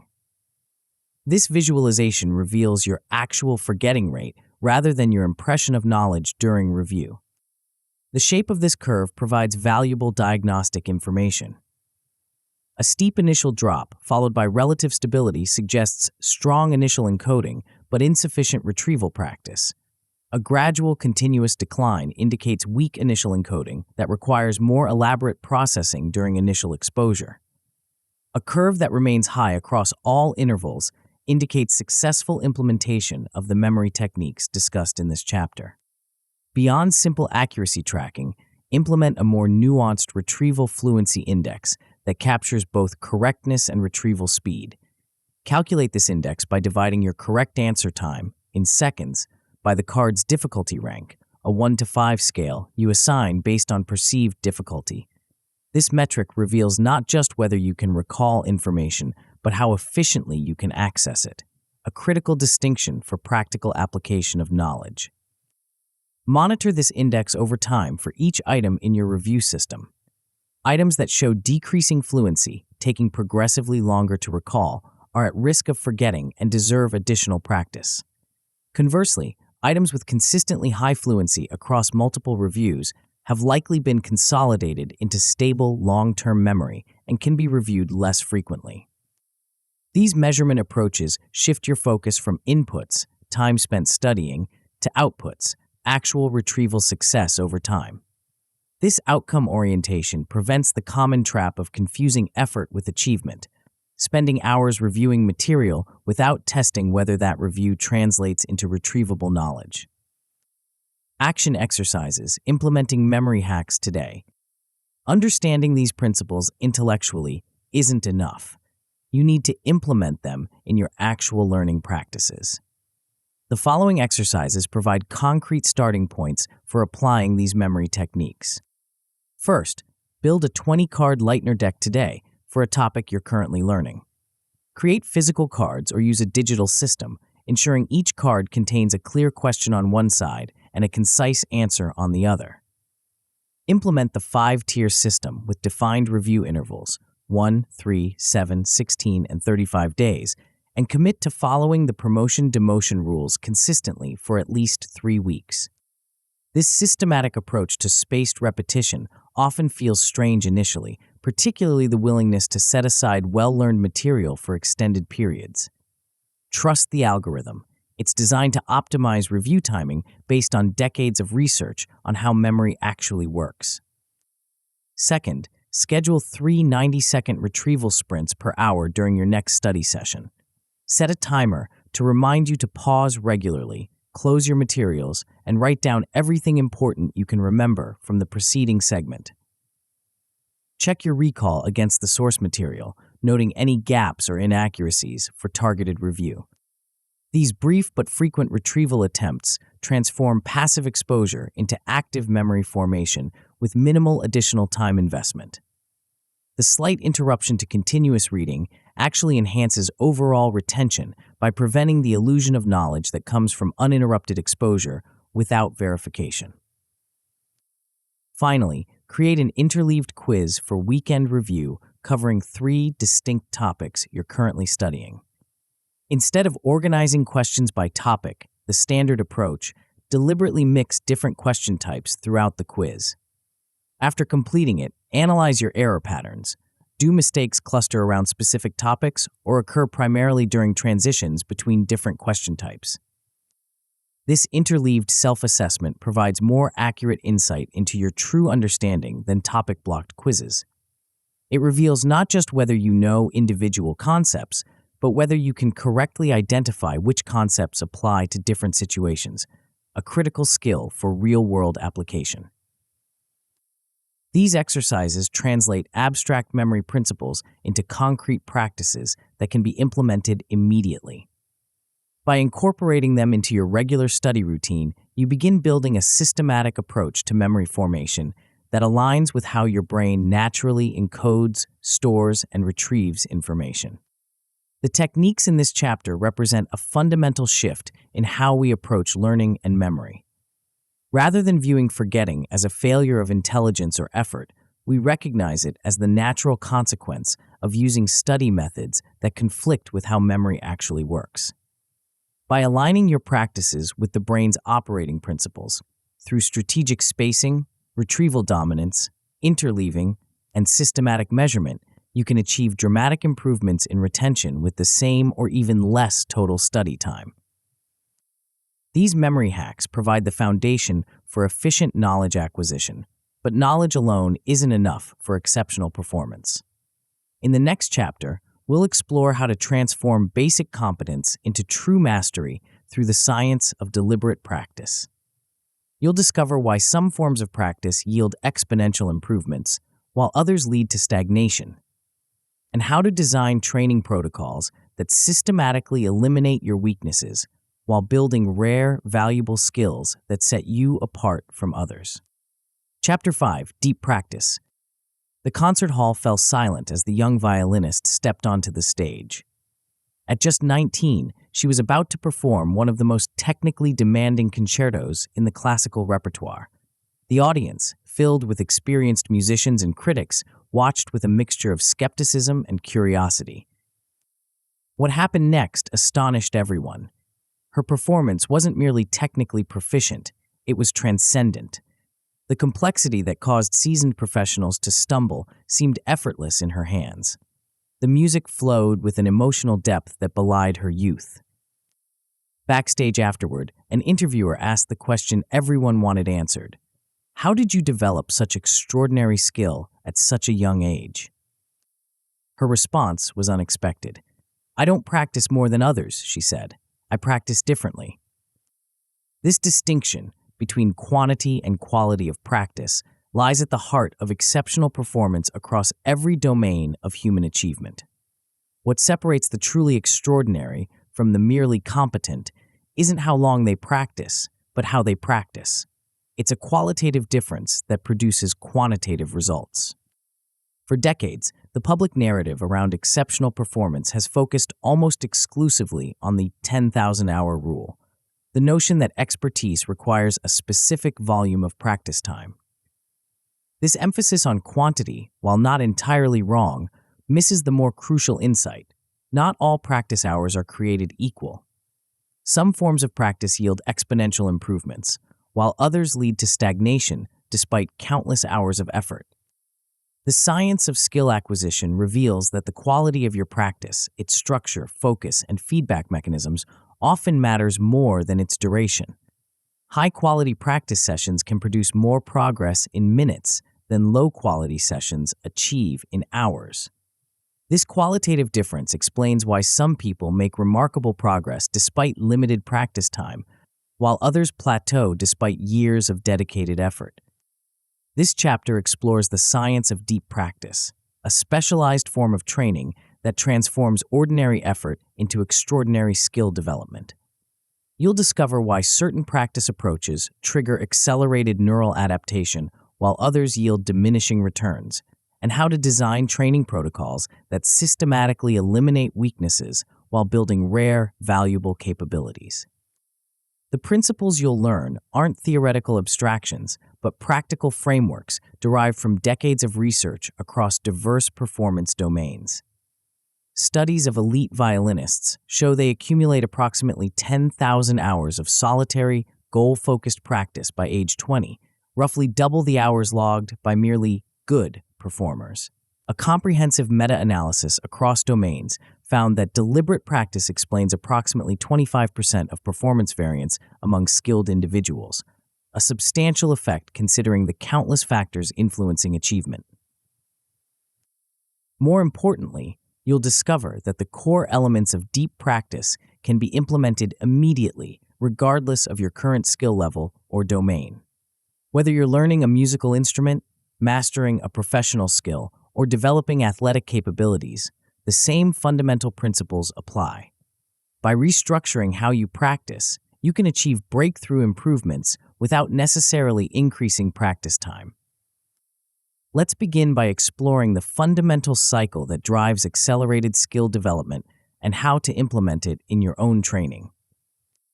The four-stage drill cycle, engineering breakthrough improvements. Most practice sessions unfold as extended, undifferentiated blocks of activity, playing through musical pieces, solving similar problems, or repeating familiar movements. This unstructured approach feels productive, but often yields disappointing results despite considerable effort. Progress stalls not because of insufficient practice time, but because the practice itself lacks the specific elements that drive neural adaptation. A more effective approach treats practice as an engineered experience with distinct phases, each targeting specific aspects of skill development. The four-stage drill cycle provides this structure through a systematic sequence: isolate, focus, feedback, and rest. This cycle creates the precise conditions needed for rapid skill acquisition, regardless of domain. The cycle begins with isolation, identifying and extracting specific microskills that form the building blocks of more complex abilities.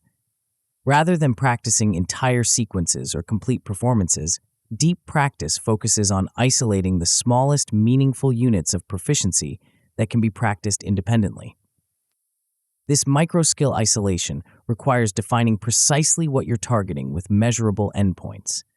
Vague goals like improve my presentation skills or get better at calculus provide insufficient direction for effective practice. Instead, define specific, measurable objectives. Deliver the opening paragraph with appropriate vocal modulation in under 45 seconds, or solve integration by parts problems with 90% accuracy within 2 minutes each.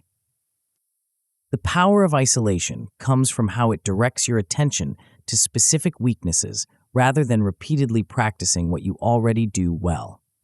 Most performance plateaus occur not because you lack general practice, but because you've avoided systematically addressing your weaknesses. By isolating precisely where performance breaks down, you can target improvement efforts with surgical precision. Establish a baseline for each isolated microskill by performing 10 timed repetitions and recording your results. This initial measurement serves two purposes. It provides a concrete starting point against which to measure improvement, and it often reveals subtleties about the skill that weren't apparent before systematic observation. For movement-based skills, enhance this baseline assessment by recording video of your performance and analyzing it in slow motion.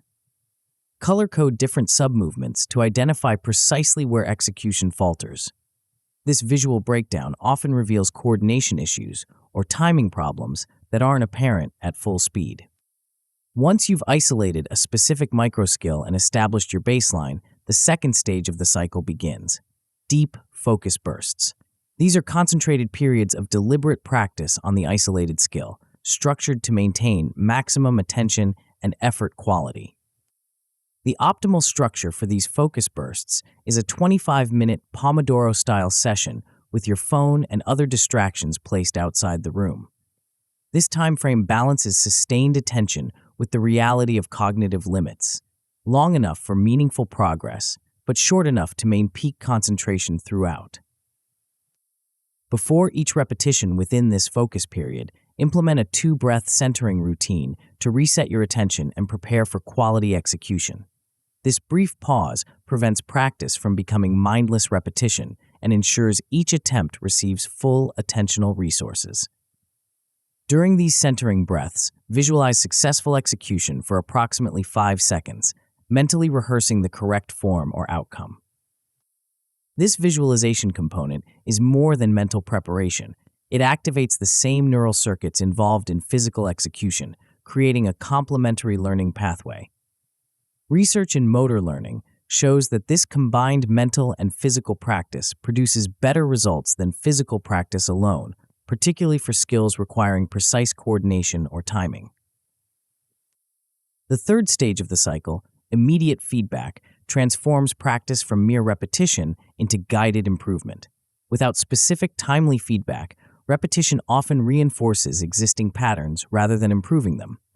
With proper feedback, each repetition becomes an opportunity for refinement. For optimal feedback, record your practice attempts and review them within 60 seconds of execution. This immediate review, while the experience remains fresh in working memory, creates powerful connections between your subjective experience and objective performance. The key is minimizing this feedback delay. The shorter the interval between performance and review, the more effectively your brain connects actions with outcomes. When reviewing your performance, resist the temptation to identify multiple issues simultaneously. Instead, focus on just one specific micro-adjustment for your next attempt. This singular focus prevents cognitive overload and allows for more precise implementation. Continue practicing with this single adjustment until it sticks for at least 2 consecutive attempts before moving to another aspect. This one adjustment at a time approach might seem inefficient compared to addressing multiple issues simultaneously, but research in motor learning shows the opposite. Attempting to correct multiple elements at once typically results in no improvements at all, while sequential single-focus adjustments produce consistent progress. The final stage of the cycle, strategic rest, is perhaps the most counterintuitive yet crucial for breakthrough improvements. Contrary to the no pain, no gain mentality that glorifies endless practice, strategic rest periods are when many of the most important neural adaptations occur. Implement a 5-minute walking break approximately every 30 minutes during extended practice sessions. This brief movement and mental disengagement serves multiple purposes. It prevents physical and mental fatigue that degrades practice quality, allows for consolidation of what you've just practiced, and activates incubation processes that often solve persistent problems unconsciously. Research on creative problem solving shows that these incubation periods, where you step away from active engagement with a problem, significantly increase insight and solution rates. Your brain continues processing the skill or problem during these apparent breaks, often making connections and refinements that conscious effort failed to produce. During these rest intervals, allow your mind to wander rather than engaging with phones or other focused activities. This cognitive free play permits the default mode network, brain regions involved in integrative processing and novel connections, to activate, often yielding unexpected insights about the skill you're developing. This complete 4-stage drill cycle, isolate, focus, feedback, rest, creates ideal conditions for rapid skill development by aligning practice with how your brain actually acquires and refines capabilities. Each cycle typically lasts 30 to 35 minutes, 25 minutes of focused practice plus 5 to 10 minutes of review and rest, making it possible to complete multiple cycles within a single practice session. The cycle's effectiveness comes from how it simultaneously addresses the key requirements for skill acquisition. It directs attention to specific improvement opportunities, maintains high-quality execution through focused attention, provides precise feedback for refinement, and allows for the neural consolidation necessary for lasting improvement. Progression architecture, systematic advancement beyond plateaus. While the 4-stage drill cycle provides the fundamental engine for skill development, long-term improvement requires a systematic approach to progression, strategically increasing challenge as capabilities improve.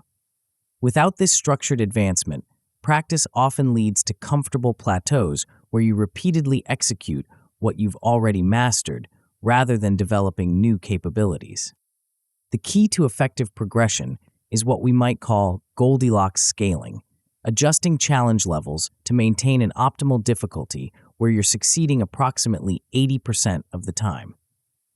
This success rate creates what psychologists call desirable difficulty, challenging enough to stimulate adaptation, but achievable enough to maintain motivation and proper execution. Implement this scaling by raising tempo, complexity, or performance standards whenever your error rate drops below 15% for 3 consecutive practice sessions. This threshold indicates you've developed sufficient mastery of the current level to benefit from increased challenge. When implementing these increases, advance by approximately 5% per session rather than making dramatic jumps that might overwhelm your current capabilities. This gradual progression maintains you within the optimal challenge zone where the most powerful learning occurs. From a neurobiological perspective, this zone creates the ideal conditions for myelination, the process where neural pathways involved in the skill become insulated with fatty sheaths that dramatically increase transmission speed and reliability.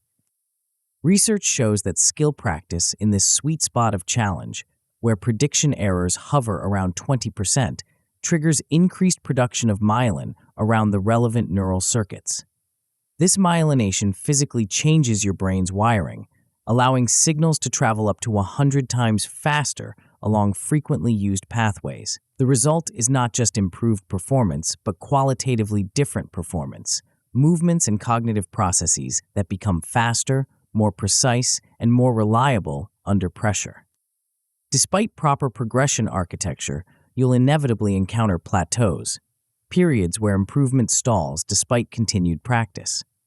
These plateaus aren't failures, but predictable phases in the learning process that require specific interventions to overcome. The first step in addressing plateaus is systematic diagnosis. Maintain a simple metric sheet tracking your performance on key indicators for each practice session. When you observe a 3-day flat line in these metrics, no improvement despite continued practice, it signals a plateau requiring intervention rather than mere persistence. The most effective plateau-breaking technique is injecting novelty into your practice routine. When performance stagnates with standard approaches, introduce variant drills that approach the same skill from different angles. For musicians, this might mean practicing a passage with altered rhythms or in different keys. For writers, it could involve rewriting the same content for different audiences or in different formats. For athletes, it might mean performing familiar movements under unusual constraints or conditions. These novelty injections force your brain to develop more flexible, adaptable representations of the skill rather than relying on rigid, context-specific patterns. They often reveal subtle weaknesses or dependencies that weren't apparent during standard practice, providing new opportunities for targeted improvement. Another powerful progression tool is deliberate oscillation between challenge levels. Rather than maintaining a single difficulty level until mastery before advancing, periodically alternate between your current level and slightly higher challenges. This oscillation prevents the comfort zone entrenchment that often accompanies plateau phases while providing valuable exposure to future performance requirements. Implement this approach by dedicating approximately 20% of your practice time to attempts at a level 10 to 15% beyond your current capabilities. These reach attempts will typically produce higher error rates, but provide crucial information about specific weaknesses that limit advancement. Return to your current mastery level for the remaining 80% of practice, focusing specifically on the weaknesses identified during the reach attempts. This oscillation creates a virtuous improvement cycle where reach attempts reveal specific limitations, current level practice addresses those limitations, and subsequent reach attempts reveal the next set of constraints. The result is a systematic dismantling of performance barriers rather than the frustrating hitting your head against the wall experience that characterizes many plateau phases. Feedback engineering, designing information systems for rapid improvement. The quality, timing, and specificity of feedback often matters more for skill development than the raw amount of practice time. Without proper feedback mechanisms, additional practice may simply reinforce existing patterns, including flaws and inefficiencies, rather than driving improvement. Effective feedback engineering begins with implementing clear knowledge of results signals that provide immediate information about success or failure. These binary indicators remove ambiguity about whether a particular attempt met the defined criteria, creating clear reinforcement signals for your brain's learning mechanisms. For timing-based skills, a metronome set to produce a distinct click sound only when actions occur at the correct moment provides this immediate success signal. For accuracy-based skills, target systems that produce visual or auditory feedback only upon successful completion serve the same purpose. If technology permits, immediate green-red LED indicators triggered by sensors can provide instantaneous binary feedback for a wide range of performance parameters. These immediate signals leverage a fundamental principle of learning. The shorter the delay between action and feedback, the more effectively your brain connects cause and effect. When feedback occurs within milliseconds of performance, the neural circuits involved in the action are still active, allowing for direct strengthening or weakening based on results. While immediate binary feedback is crucial during execution, deeper improvement requires more nuanced analysis after practice sessions. Implement delayed summary sheets that categorize errors into meaningful patterns rather than treating each mistake as an isolated incident. At the end of each practice session, create a simple pie chart categorizing errors by type or cause. This visualization quickly reveals whether your mistakes are randomly distributed or cluster around specific aspects of performance. Circle the top 2 categories on this chart to establish clear priorities for your next practice session, ensuring you address the most significant limiting factors rather than whatever happens to capture your attention. This systematic error analysis prevents a common practice pitfall, addressing the most recent or memorable mistakes rather than the most frequent or consequential ones. By maintaining objective records of error patterns, you direct your improvement efforts toward changes that will produce the greatest performance gains. Beyond categorizing errors, effective feedback engineering involves periodically recording your entire practice sessions and reviewing them with a specific analytical framework. During these reviews, focus on 3 key questions. First, where exactly does performance break down?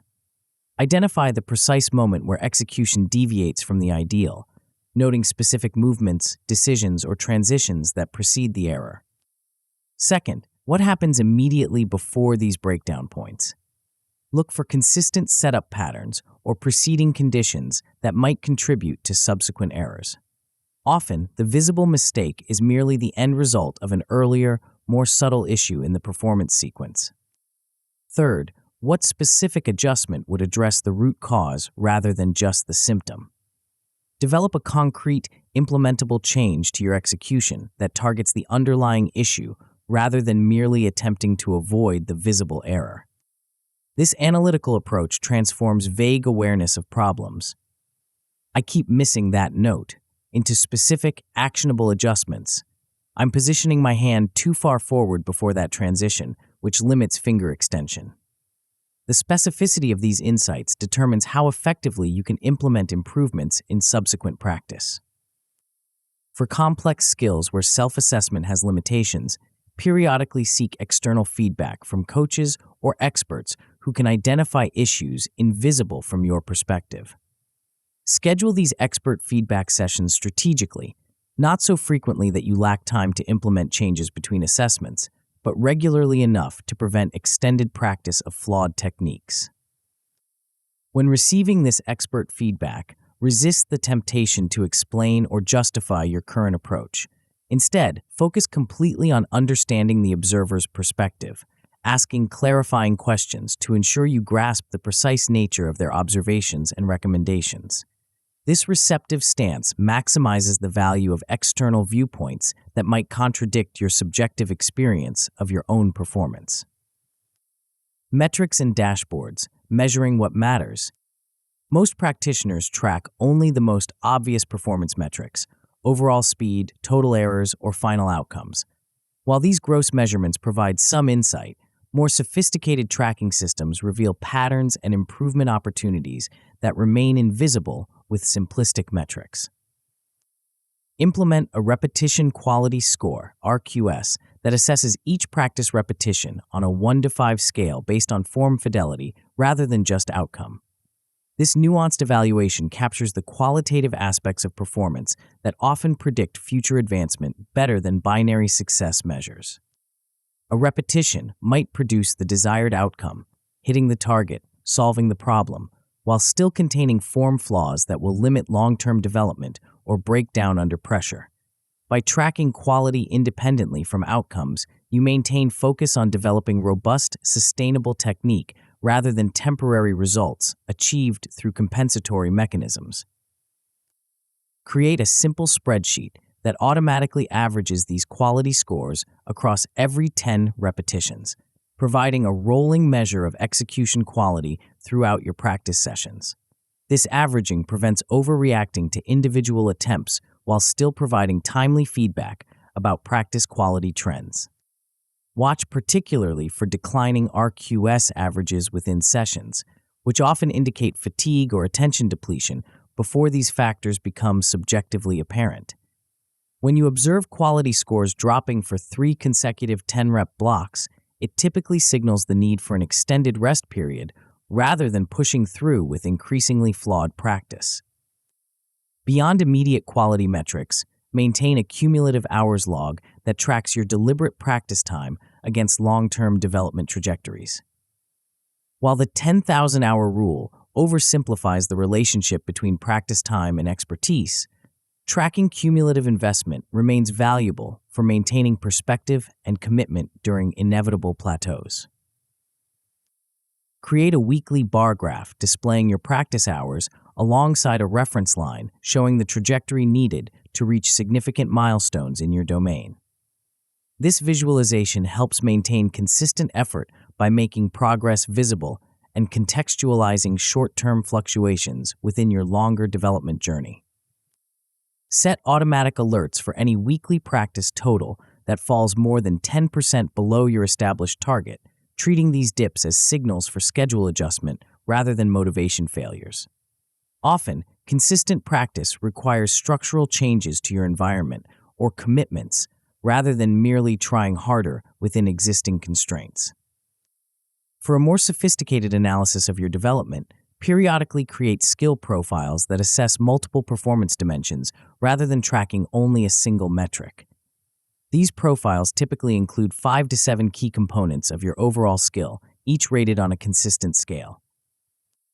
For instance, a public speaking skill profile might include separate ratings for vocal variety, gesture effectiveness, content organization, audience engagement, and response handling.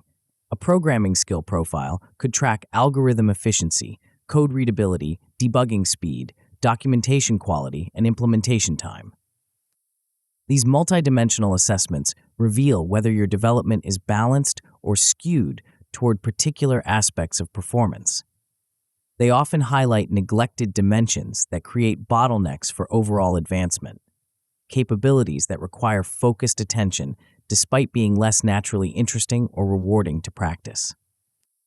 Update these skill profiles approximately monthly, connecting them directly to your practice planning by allocating time proportionally to dimensions with the lowest current ratings. This systematic approach prevents the common tendency to practice primarily what you already do well or enjoy most, ensuring balanced development across all performance-limiting factors. Action exercises implementing deep practice today. Understanding deep practice principles intellectually isn't enough. You need concrete implementation steps to begin transforming your practice immediately. Complete these 3 exercises this week to jumpstart your transition to more effective skill development. First, design a 4-stage drill today for a specific skill you're currently developing. Select a particular micro-skill that's currently limiting your overall performance. Define a measurable success criterion and structure a complete isolation, focus, feedback, rest cycle for tomorrow's practice session. Be ruthlessly specific in defining what you'll target, not improve my drawing, but achieve proper perspective in 3-point buildings, or maintain consistent line weight throughout contour drawings. The precision of your target directly determines how effectively you can implement the remaining stages of the cycle. Schedule exactly when you'll conduct this drill, where you'll practice, what feedback mechanisms you'll use, and how you'll structure your rest intervals. This detailed planning prevents the common pattern of reverting to familiar but less effective practice habits when you actually begin the session. Second, track repetition quality scores for at least 50 consecutive repetitions of a skill you practice regularly, rating each attempt on the 1 to 5 scale described earlier. Graph the resulting trendline to visualize how your execution quality varies throughout a typical practice session. This exercise often reveals surprising patterns. Perhaps quality peaks after a specific warm-up period, declines predictably after a certain duration, or fluctuates in consistent cycles throughout your practice. These patterns provide crucial information for optimizing your practice schedule and structure to maintain the highest possible average quality.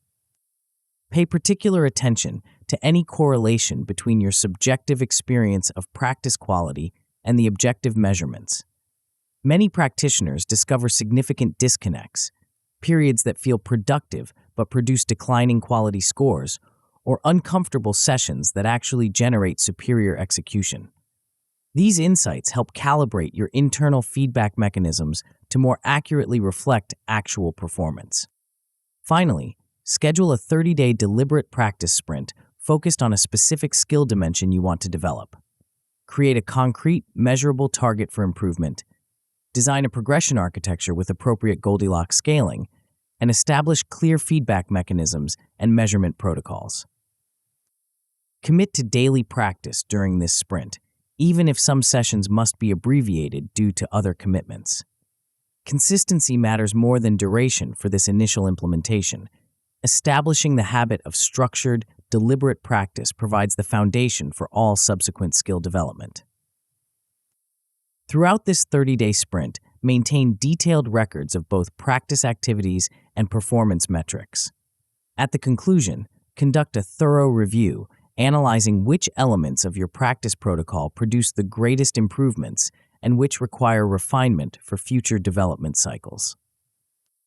These 3 exercises, designing a 4-stage drill, tracking repetition quality scores, and conducting a 30-day practice sprint, provide concrete experience with the core elements of deliberate practice.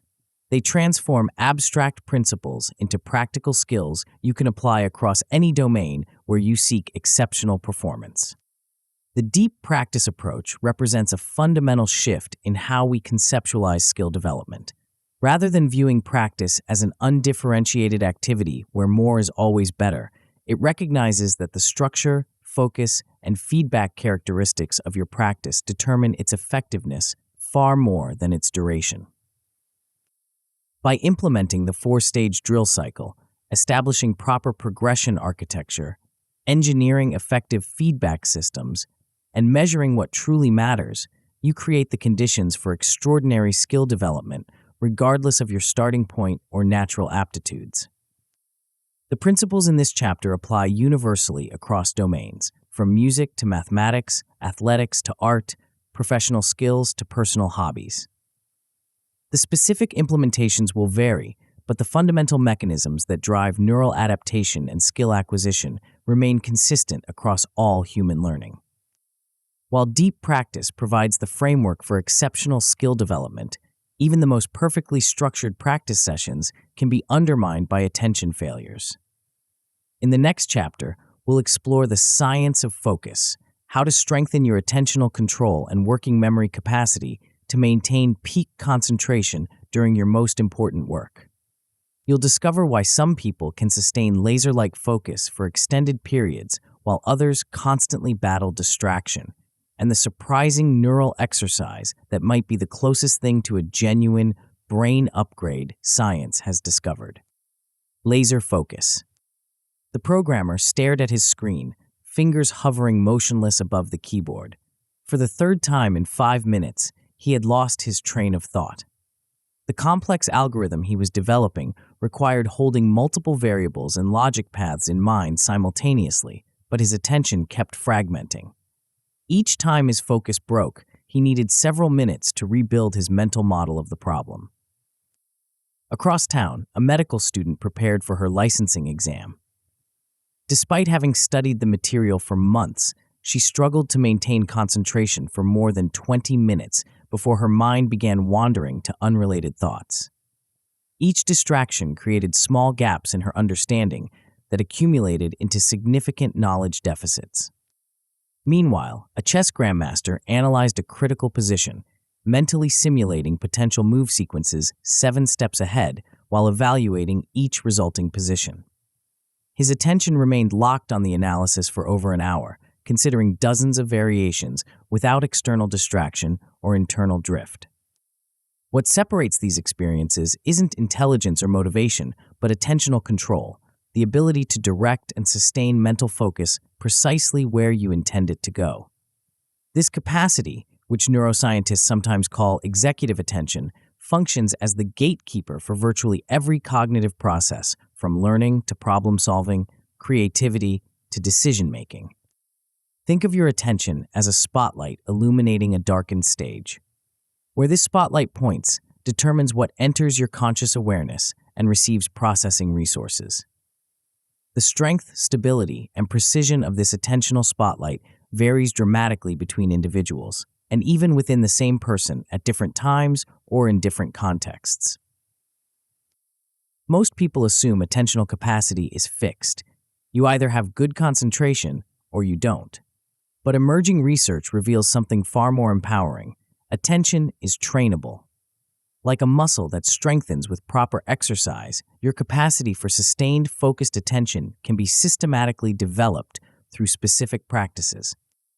This chapter explores the science of attentional control and working memory, the mental RAM that powers complex thinking.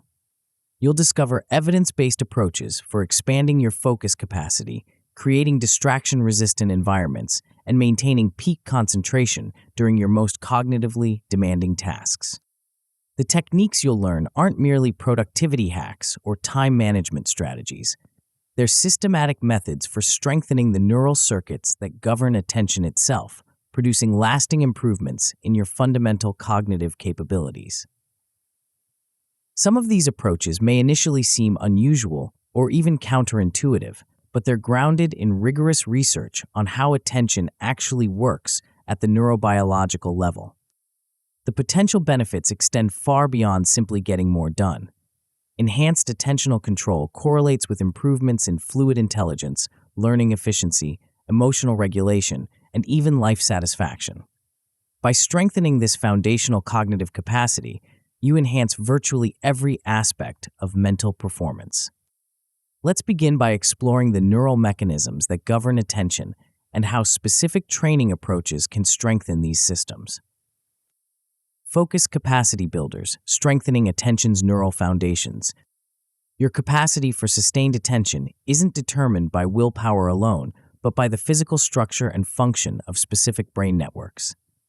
Three interconnected neural systems play particularly crucial roles: the central executive network, primarily in prefrontal regions, the salience network, anchored by the anterior cingulate cortex, and the default mode network, a distributed system active during mind wandering.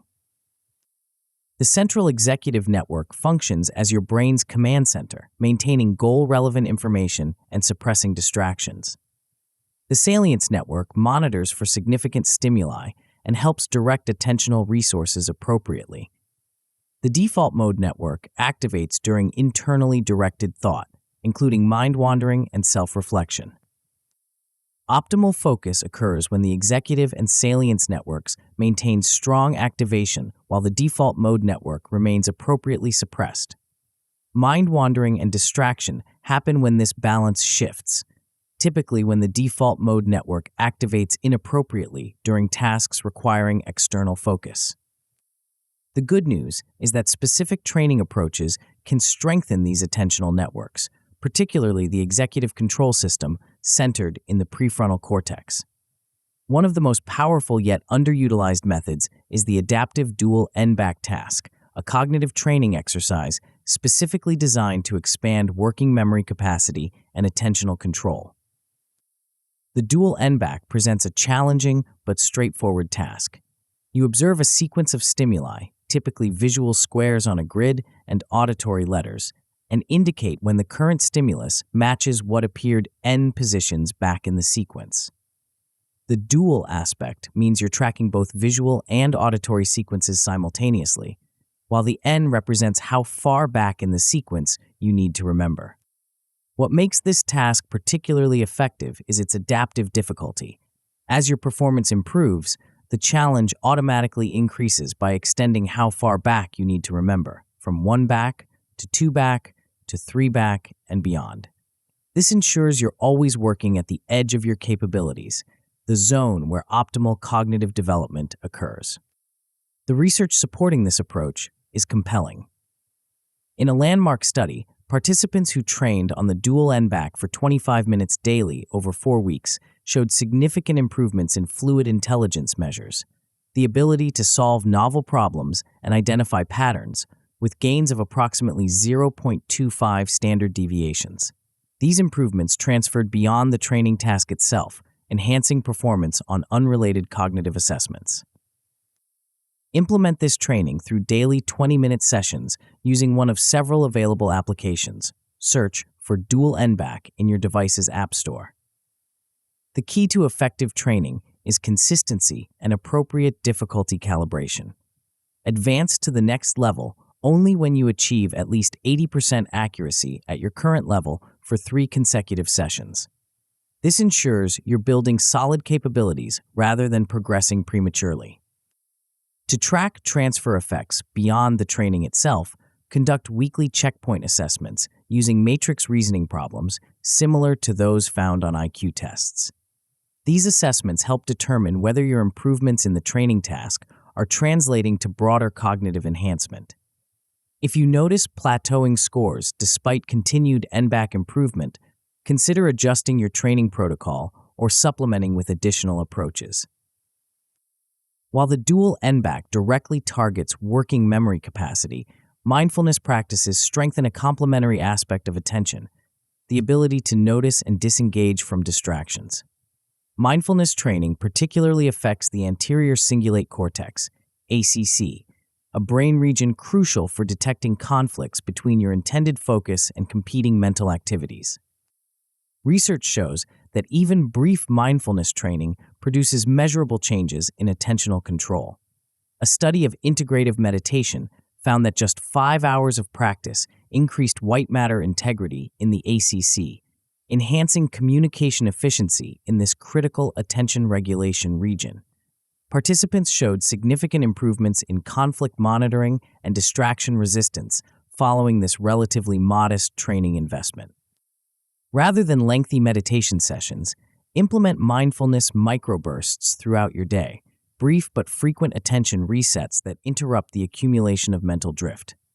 Set a subtle hourly reminder and practice a simple 5-breath reset. Close your eyes, focus completely on the physical sensations of breathing, and count 5 full breath cycles. When your attention wanders from the breath, as it inevitably will, gently return your focus without self-criticism. The key to these microbursts isn't perfect attention, but noticing when your mind drifts and practicing the return to focus. Each time you catch your attention wandering and redirect it, you're strengthening the neural circuits that govern attentional control, similar to how a bicep curl strengthens your arm through the controlled contraction and release of the muscle. During these practice periods, count how many times your attention drifts within the 5-breath cycle, aiming for fewer than 2 drifts per session as you develop your capacity. Keep a simple log noting the time and location of these drift events to identify patterns in when and where your attention is most vulnerable to distraction. These patterns often reveal specific environmental triggers or internal states that disproportionately impact your focus. The combination of dual N-back training and mindfulness microbursts provides a comprehensive approach to strengthening attentional capacity. The N-back directly expands working memory resources, while mindfulness enhances your ability to detect and disengage from distractions. Together, they address both the hardware and software aspects of attention, increasing your cognitive resources while improving how efficiently you deploy them. Distraction firewalls, engineering environments for deep focus. While strengthening your attentional capacity is crucial, even the strongest focus can be undermined by environments designed to capture and fragment attention. Modern digital spaces are explicitly engineered to hijack your attentional mechanisms through variable reward schedules, social validation triggers, and endless novelty, the same principles that make gambling machines so addictive. Countering these forces requires creating what we might call single-task sanctuaries, physical and digital environments specifically designed to support sustained attention on one thing at a time. These spaces incorporate both technological barriers and sensory management to minimize distraction triggers and maximize attentional resources. Begin by implementing technological boundaries that physically prevent digital interruptions during your most important work. Install website blocking software that restricts access to distracting sites during designated focus periods. Place your phone in a drawer or another room entirely, not just face down on your desk where it remains a peripheral attention magnet. These external barriers serve a crucial purpose beyond the obvious prevention of interruptions. They eliminate the attentional tax of continuous temptation resistance. Each time you notice your phone and choose not to check it, you're consuming limited willpower resources that would be better applied to your primary task. By removing the temptation entirely, you conserve these cognitive resources for more productive use. While implementing these barriers, maintain a simple log tracking how frequently you feel the urge to check blocked sites or devices. This urge frequency provides a valuable metric of your distraction dependency and typically shows a revealing pattern, an initial increase as you become aware of previously automatic behaviors, followed by a gradual decline as your brain adapts to the new environment. Aim to trend this frequency downward week by week, celebrating decreases as evidence of growing attentional independence. Beyond digital distractions, the sensory characteristics of your environment significantly impact focus quality. Implement what attention researchers call sensory diet tuning, deliberately managing the auditory, visual, and tactile elements of your workspace to support rather than undermine attention. Auditory management is particularly crucial as your hearing remains alert even when you're visually focused on a task.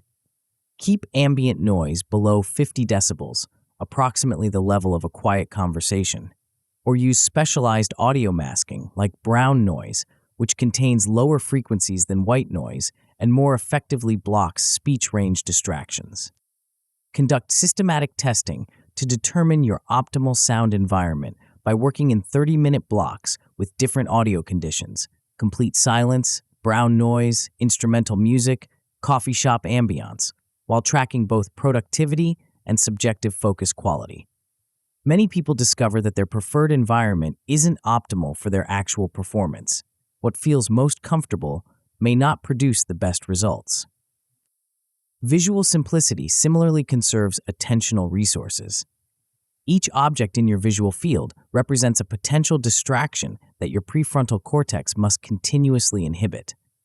Minimize unnecessary items in your direct line of sight, creating a visual environment where your task materials naturally capture attention because they have minimal competition.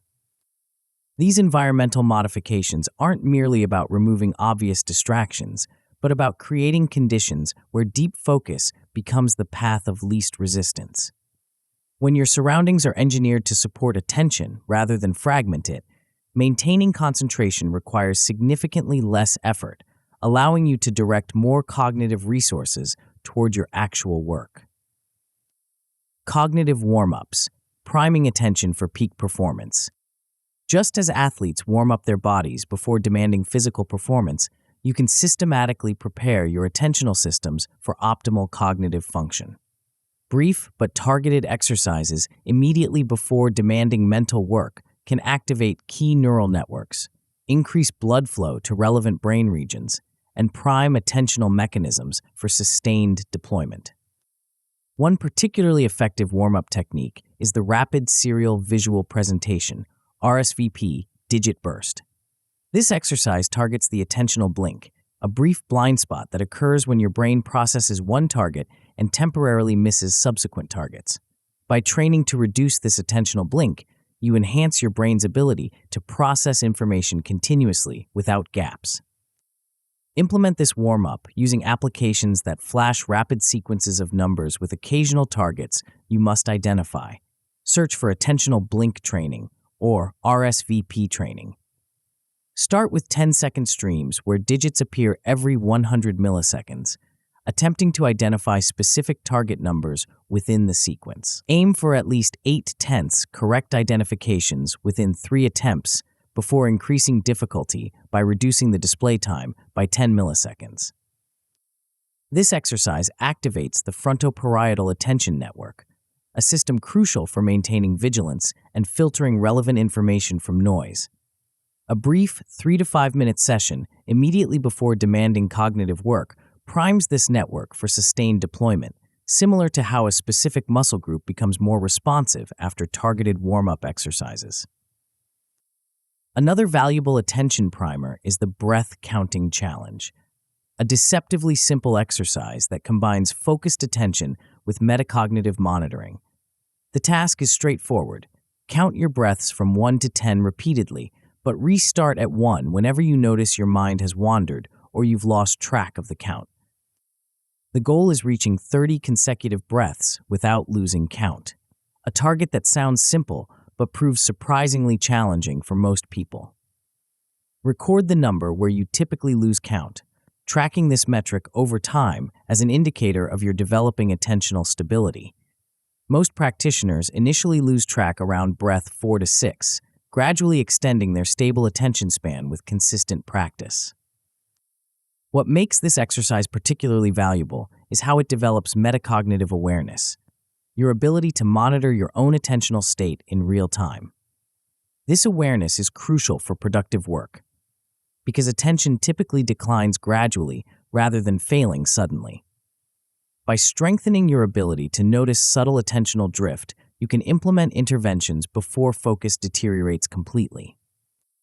These cognitive warm-ups require minimal time investment, typically 3 to 7 minutes, yet significantly enhance subsequent attentional performance. Implement them immediately before your most demanding cognitive tasks, particularly those requiring sustained concentration or complex working memory manipulation. Body-brain synergy, physical foundations of mental focus. While we typically conceptualize attention as a purely mental phenomenon, its biological foundations are inescapably physical. Your brain consumes approximately 20% of your body's energy, despite representing only 2% of your body weight, with attentional processes being particularly resource-intensive. The physical condition of your body, especially its cardiovascular efficiency, directly impacts how effectively your brain can maintain focus. Research consistently demonstrates a powerful relationship between aerobic fitness and cognitive function, particularly executive processes like attention and working memory. A comprehensive meta-analysis examining this connection found that regular aerobic exercise correlates with better executive function and physically larger prefrontal cortex volumes, the same brain regions central to attentional control. These benefits stem from multiple mechanisms. Exercise increases cerebral blood flow, delivering more oxygen and glucose to hungry neural tissues. It stimulates the production of brain-derived neurotrophic factor, BDNF, a protein that supports neural growth and plasticity. It also improves mitochondrial function in brain cells, enhancing their energy production capacity. Implement this body-brain synergy through aerobic microbursts, brief but regular cardiovascular activities that elevate heart rate without requiring extensive time commitment or recovery. 3 weekly sessions of 25-minute brisk walking, cycling, or similar moderate-intensity activity provides the core benefits for cognitive enhancement. The key parameter is maintaining your heart rate between 60 to 70% of your maximum, roughly estimated as 220 minus your age, during these sessions. This moderate intensity zone optimizes cognitive benefits while remaining sustainable and requiring minimal recovery time. Higher intensities may provide additional cardiovascular benefits, but can temporarily deplete cognitive resources during the recovery period. Beyond these general benefits, exercise creates a specific post-activity window of enhanced neuroplasticity and learning capacity. Research shows that cognitive tasks performed within 60 minutes after moderate exercise benefit from elevated BDNF levels and increased neural excitability. This temporary state of heightened brain plasticity makes the post-exercise period ideal for activities requiring intense focus or new skill acquisition. Structure your schedule to align cognitively demanding tasks with this post-exercise window whenever possible. If you're learning challenging material or working on complex problems, schedule these activities to follow your exercise sessions rather than preceding them. This simple sequencing change leverages your body's natural biochemistry to enhance mental performance without requiring additional time or effort. The body-brain connection extends beyond exercise to movement patterns throughout your day. Extended sedentary periods reduce cerebral blood flow and increase mental fatigue, while brief movement breaks restore circulation and attentional resources. Implement a simple standing or walking break for 2 to 3 minutes every 30 minutes of focused work to maintain optimal brain physiology for sustained attention. Focus metrics, measuring and managing attentional performance. Most people have only vague impressions of their attentional performance, typically noticing focus only when it dramatically fails, rather than tracking its subtle fluctuations. This lack of measurement makes systematic improvement difficult. You can't enhance what you don't measure. Implementing specific metrics for attentional performance provides the feedback necessary for targeted improvement. One straightforward yet effective measurement approach is tracking your Pomodoro completion rate, the percentage of planned focused work periods you complete without significant distraction. Using the standard Pomodoro technique, 25 minutes of focused work, followed by a 5-minute break, record whether each session was completed with full attention or interrupted by internal or external distractions.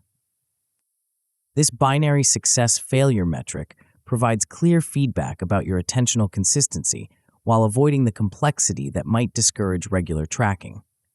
Maintain this record in a simple habit tracking application, aiming to establish and extend daily streaks of completed focus sessions. These visible streaks create motivational momentum through what psychologists call the endowed progress effect. Once a streak exists, you become increasingly motivated to maintain it. For more nuanced insight into your attentional patterns, implement a mind-wandering log during study or deep work sessions. Place a sheet beside your workspace and make a simple tick mark each time you notice your attention has drifted from your intended focus. This practice serves dual purposes. It provides data about your attentional stability while simultaneously strengthening your metacognitive awareness of when your mind wanders. Convert these raw drift counts into a weekly percentage graph showing mind-wandering events per hour of focused work. This visualization often reveals surprising patterns. Perhaps your attention is significantly more stable during certain times of day when working on particular types of tasks or in specific environments. These patterns highlight your personal optimal conditions for focused work, allowing you to strategically schedule your most demanding cognitive tasks accordingly. Beyond these quantitative metrics, periodically assess the qualitative characteristics of your attention through brief reflection questions. How fragmented versus continuous does your focus feel? How much effort is required to maintain attention? How quickly do you notice when your mind wanders? These subjective dimensions capture important aspects of attentional experience that numerical metrics might miss. The goal of these measurement systems isn't perfect attention. Even highly trained meditators experience mind wandering, but rather progressive improvement in both attentional stability and your awareness of attentional states. The combination of objective metrics and subjective assessment provides a comprehensive picture of your developing focus capabilities. Action exercises, implementing focus training today. Understanding attention enhancement principles intellectually isn't sufficient. You need concrete implementation steps to begin strengthening your focus immediately. The following exercises provide starting points for systematic attention training. First, install a dual NBAC application on your phone or computer and schedule daily 20-minute training sessions for the next 2 weeks. Set a specific time for this practice to ensure consistency, ideally when your mental energy is relatively high, but not at its absolute peak, which should be reserved for your most important creative or analytical work. Begin at the one back level, regardless of how simple it initially seems, advancing to higher levels only when you achieve at least 80% accuracy for 3 consecutive sessions. This patient progression ensures you're building solid capabilities rather than rushing through fundamental levels. After 2 weeks of consistent training, evaluate both your end-back performance and any transfer effects you notice in unrelated cognitive tasks. Second, build a 5-breath reset habit using hourly phone alarms or computer notifications. When the reminder sounds, pause your current activity and complete 5 full breath cycles with complete attention on the physical sensations of breathing. Count any attention drifts during this brief practice, aiming for progressively fewer distractions over time. The key to this exercise is consistency rather than duration. Brief but frequent attention resets throughout the day provide more cumulative benefit than occasional longer sessions. After implementing this practice for 1 week, note any changes in your ability to notice mind wandering earlier and redirect your attention more efficiently. Finally, conduct a 7-day distraction audit to identify and address your primary focus disruptors. For 1 full week, maintain a simple log noting each significant distraction, categorized by type: digital notifications, environmental interruptions, internal thoughts, and trigger: what was happening immediately before the distraction. At the end of the week, identify the 3 most frequent distraction patterns and implement specific countermeasures for each. These countermeasures might include technological solutions, blocking specific websites, adjusting notification settings, environmental modifications, creating a dedicated workspace using noise-canceling headphones, or behavioral practices, scheduled worry time for recurring thoughts, preemptive breaks before attention typically fragments. The specificity of your interventions should match the specificity of your identified distraction patterns. These 3 exercises, implementing dual end-back training, establishing breath reset habits, and conducting a distraction audit, provide a comprehensive starting point for attention enhancement. They address both internal capacity building and external environment optimization, the 2 complementary aspects of focus improvement. The science of attention reveals something both challenging and empowering. Your capacity to focus isn't fixed by genetics or early development, but remains remarkably plastic throughout life.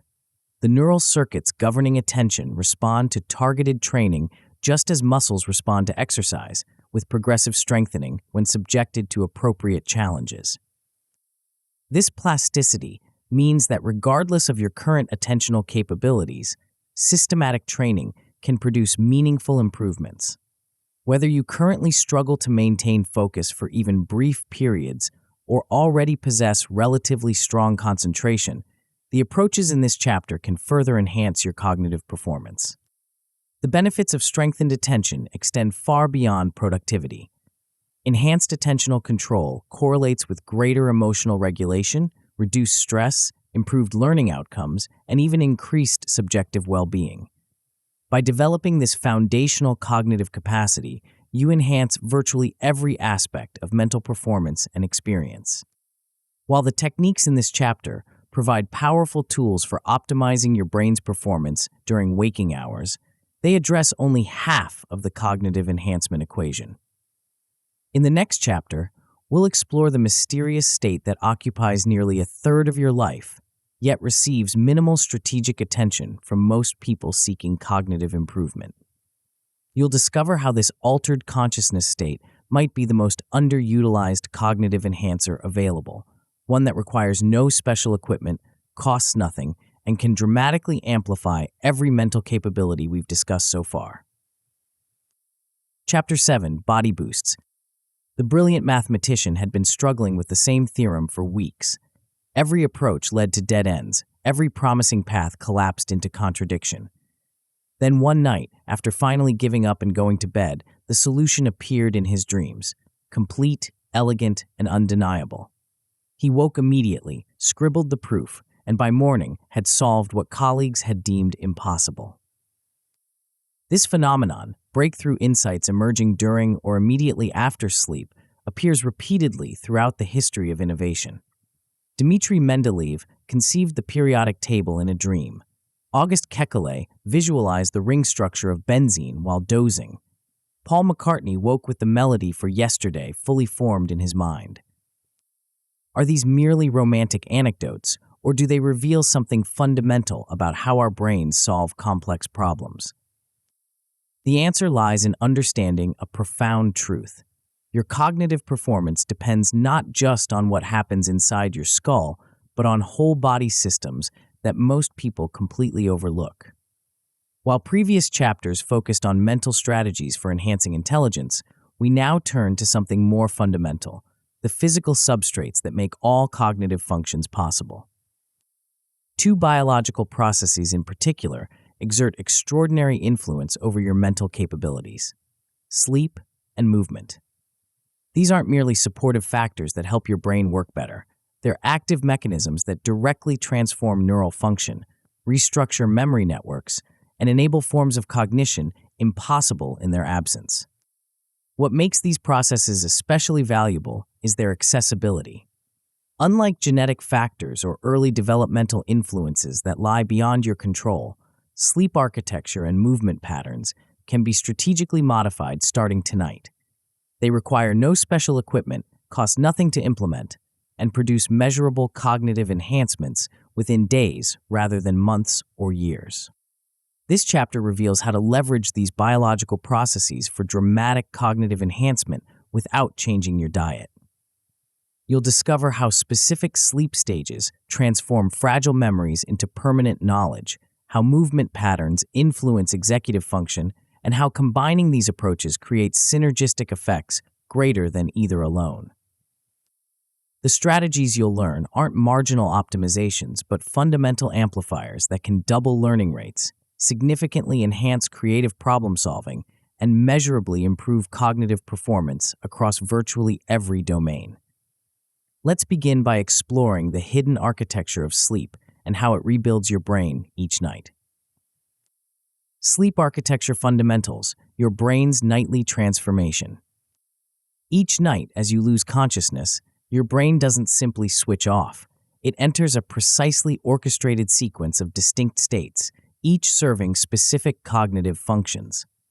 Understanding this sleep architecture reveals opportunities to strategically enhance memory, creativity, and problem-solving capabilities. Modern sleep science divides this nightly journey into 4 primary stages that repeat in cycles throughout the night. Each stage features distinct patterns of brain activity, neurochemistry, and cognitive processing that together form a complete system for maintaining and enhancing mental function. The cycle begins with N1 sleep, a transitional stage lasting just 5 to 10 minutes, where your brain shifts from alert beta waves, 13 to 30 Hz, to slower theta oscillations, 4 to 7 Hz. During this hypnagogic state, you experience drifting thoughts and occasional sudden muscle contractions as motor systems begin to disengage.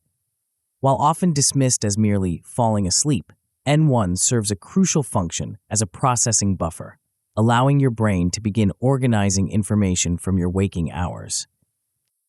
You can recognize this transition through characteristic subjective experiences: the sensation of falling, geometric patterns behind closed eyelids, or fragmented thoughts that lack logical coherence. These phenomena signal that your brain is beginning its nightly maintenance and enhancement operations.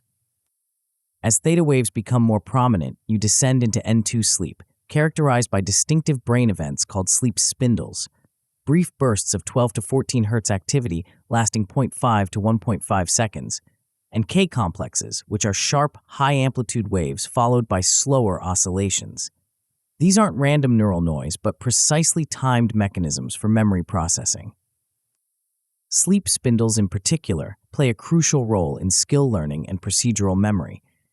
Research shows that spindle density, how frequently these bursts occur, directly correlates with overnight improvement in newly learned motor skills. Individuals with more frequent spindles show significantly greater performance gains on tasks practiced the previous day, without any additional practice.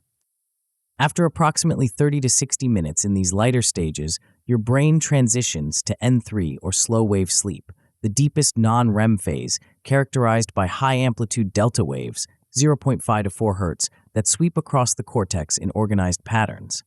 This stage serves as the primary deposition phase, where memories begin transferring from temporary hippocampal storage to more permanent cortical networks. The mechanism behind this transfer involves a remarkable synchronization between slow oscillations and the spindles mentioned earlier. As delta waves travel across the brain, they trigger precisely timed spindles that help shuttle memory traces from the hippocampus to appropriate cortical regions for long-term storage. This spindle-slow oscillation coupling provides a physiological explanation for why deep sleep is so crucial for declarative memory. Facts, concepts, and experiences you can consciously recall. A comprehensive review of sleep and memory research confirmed that this coupling mechanism significantly enhances memory consolidation, with disruption of either component impairing next-day recall. The strength of this synchronization directly predicts how well you'll remember information learned the previous day, providing a physiological marker of effective memory processing.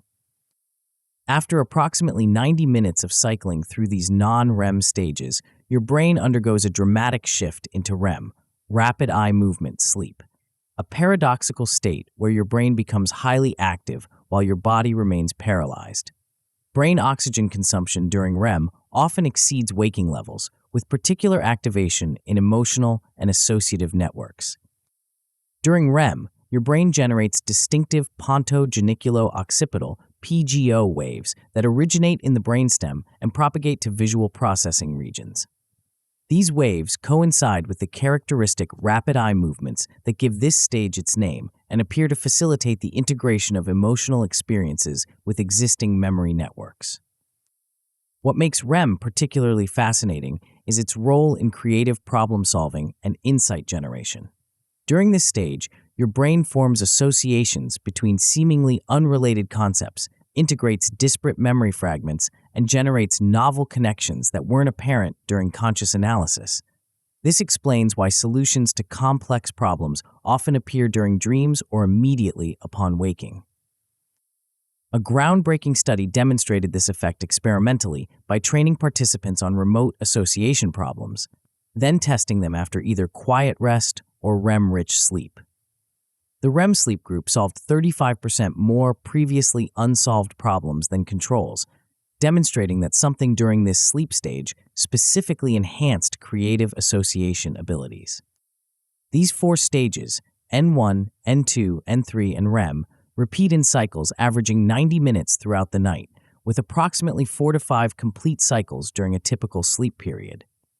However, the composition of these cycles changes dramatically across the night. Early cycles contain more deep slow-wave sleep, while later cycles become increasingly dominated by REM, with the final cycle often containing 45 to 60 minutes of continuous REM sleep. This progressive REM elongation explains why early morning sleep is particularly valuable for creative insight and problem-solving. By truncating sleep through early awakening, you disproportionately lose this REM-rich period and its associated cognitive benefits. Many people inadvertently sacrifice their most creative sleep time by using alarm clocks that interrupt their final, most valuable REM cycle. Understanding this architecture reveals why sleep quantity alone is an insufficient metric. 8 hours of fragmented sleep that prevents complete cycles provides far less cognitive benefit than 7.5 hours, 5 complete 90-minute cycles of uninterrupted sleep aligned with your natural timing. The quality, structure, and timing of sleep matter as much as its duration. Sleep leverage strategies, engineering better cognitive processing. With this understanding of sleep architecture, you can implement specific strategies to enhance memory consolidation, creative problem solving, and cognitive performance without necessarily sleeping longer. The foundation for all sleep optimization is the bedtime anchor method, establishing a consistent sleep onset time that varies by no more than 15 minutes from night to night. This consistency stabilizes your circadian rhythm, the internal clock that regulates sleep timing and quality, allowing your brain to anticipate and prepare for sleep onset. The specific time you choose should align with your chronotype, your genetically influenced tendency toward morningness or eveningness. Rather than forcing yourself into an arbitrary schedule based on social norms, identify your natural tendencies through a chronotype self-assessment. Search online for chronotype questionnaire and establish a bedtime anchor that works with rather than against your biology. This consistent timing is more important than most people realize because it synchronizes your sleep cycles with your circadian rhythm, ensuring that specific sleep stages occur when your brain is physiologically primed for them. Erratic sleep timing forces these processes to occur under suboptimal conditions, reducing their cognitive benefits even if total sleep duration remains adequate.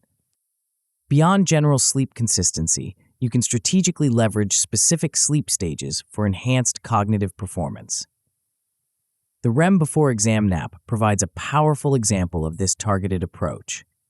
Research shows that a 90-minute nap positioned approximately 6 hours before an important cognitive challenge significantly improves performance, particularly on tasks requiring creative problem-solving or flexible thinking. This timing works because a 90-minute nap typically includes one complete sleep cycle, including a REM period.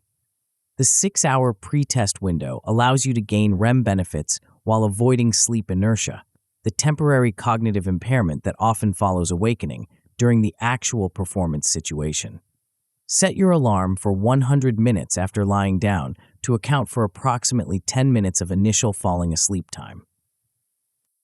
For enhancing specific memory retention, implement the memory, tag, and sleep technique immediately before bedtime. Spend 5 minutes actively recalling the most important information you've recently learned, with particular focus on the most challenging material. This pre-sleep retrieval practice tags these memory traces for preferential processing during subsequent sleep. Research demonstrates that information actively recalled just before sleep receives prioritized consolidation during slow-wave stages, leading to significantly better next-day retention compared to material studied earlier in the day but not reviewed before sleep. This effect is particularly pronounced for difficult material that would otherwise be vulnerable to forgetting. Create a simple routine where you highlight your toughest fact list or most challenging concepts and perform one focused retrieval session immediately before lights out. This brief practice, taking just 5 to 10 minutes, can dramatically improve retention of critical information by leveraging your brain's natural consolidation mechanisms.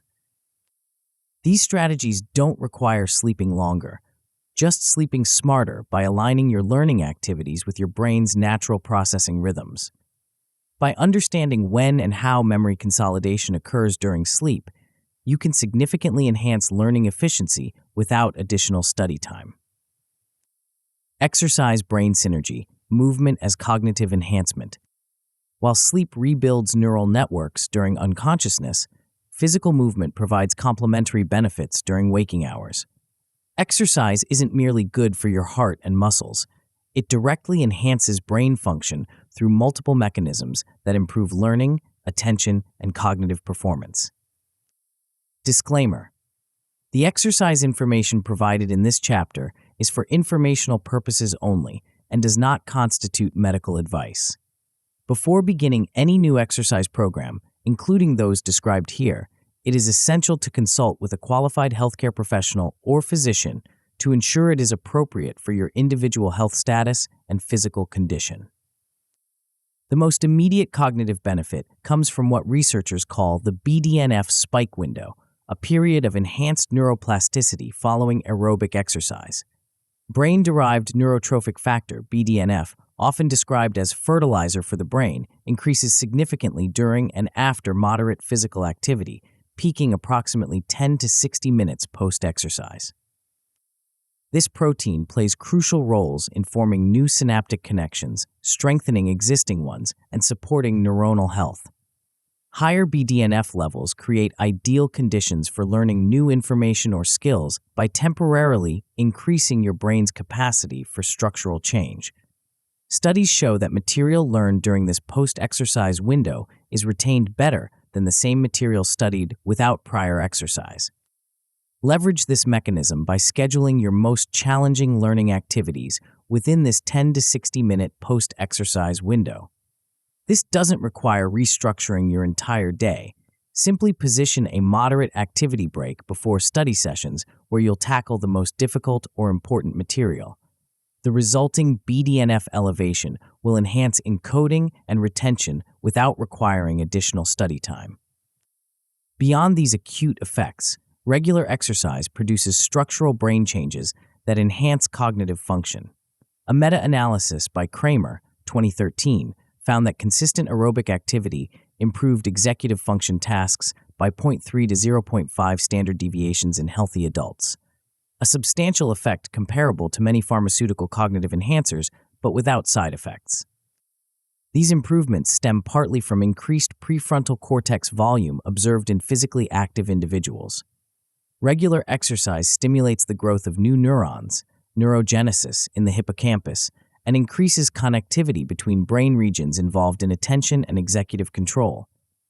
These structural enhancements create greater cognitive capacity and processing efficiency across various mental tasks.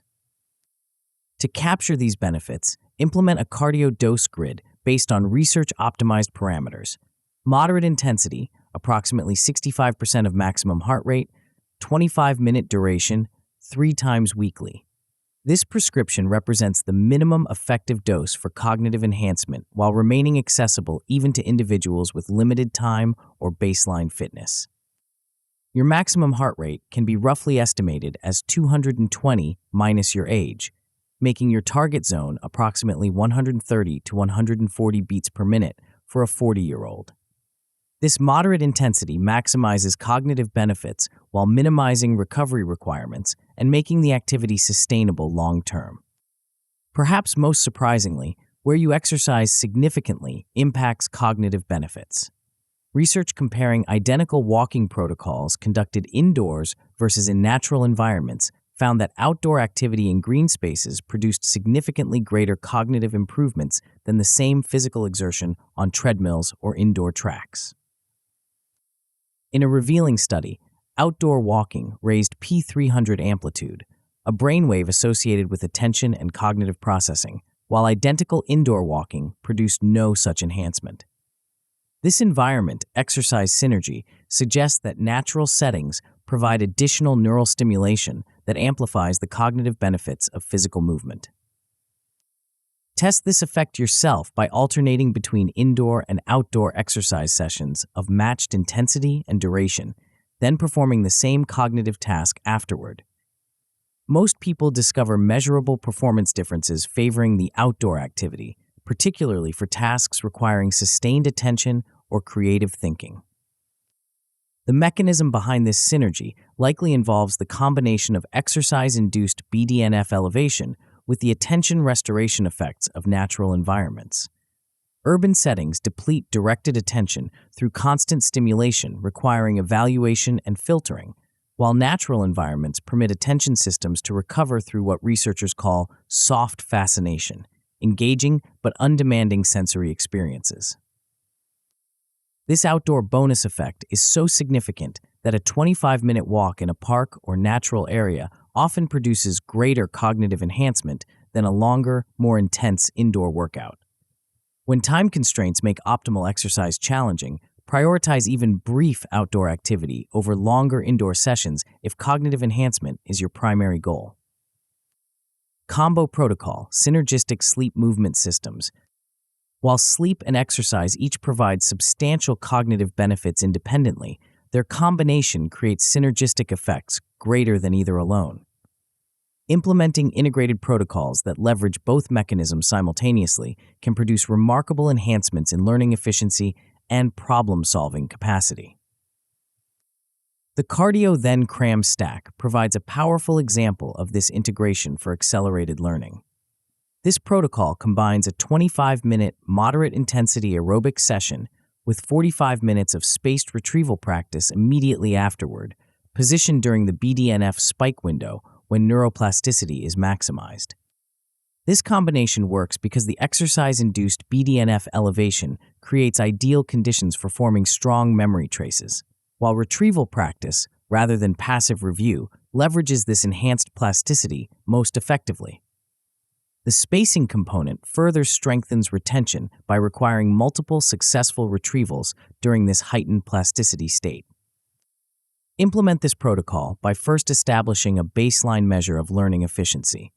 Perhaps the number of new vocabulary terms, mathematical procedures, or scientific concepts you can reliably recall after a standard study session. Then run the cardio then cram protocol with matched material and compare results. Most people discover a 20 to 40% improvement in retention with no increase in total study time, just strategic rearrangement of existing activities. For longer-term cognitive enhancement, implement a sleep cycle planning sheet that maps your nightly sleep in terms of complete 90-minute cycles rather than arbitrary hour counts. Since most adults need 5 complete cycles, approximately 7.5 hours, for optimal cognitive function, work backward from your required wake time to identify an ideal bedtime that allows these cycles to complete naturally. For example, if you must wake at 6:30 a.m., count backward 7.5 hours to identify 11 p.m. target bedtime. Add 15 minutes for falling asleep, making your actual lights-out time 10:45 p.m. This approach ensures you complete your final REM-rich cycle rather than interrupting it with an alarm, preserving the creative and integrative benefits of late-night sleep stages. The key insight is positioning your wake time to align with natural cycle completion rather than interrupting cycles in progress. When you wake naturally at the end of a cycle, you experience minimal sleep inertia and optimal cognitive function.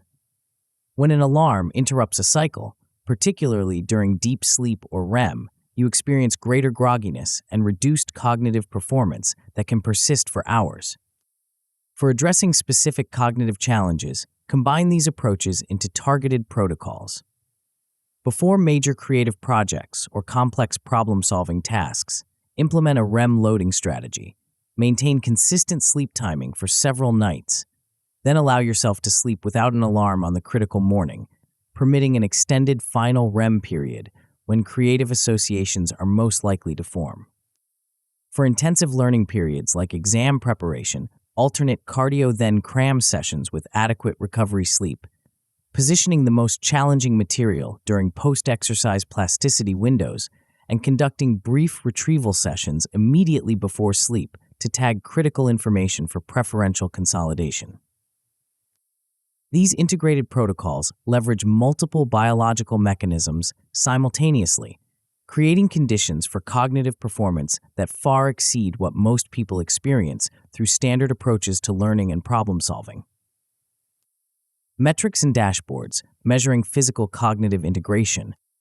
To optimize these body-brain connections, implement measurement systems that track both physiological states and their cognitive outcomes. Two particularly valuable metrics are the Sleep Quality Index, SQI, and the Cardio Cognition Score. The Sleep Quality Index combines objective and subjective measures to assess sleep effectiveness rather than just duration. Track your morning heart rate variability, HRV, the variation in time between successive heartbeats, measurable with many wearable devices, alongside a subjective freshness rating on a 1 to 10 scale. Heart rate variability provides a window into autonomic nervous system function and recovery quality, with higher HRV generally indicating better sleep-based recovery. The subjective component captures aspects of sleep quality that physiological measures might miss, including dream content, perceived restfulness, and morning cognitive clarity. Record these metrics daily alongside notes about sleep timing, duration, and any unusual factors. After collecting 2 weeks of data, analyze the relationship between your SQI and subsequent cognitive performance.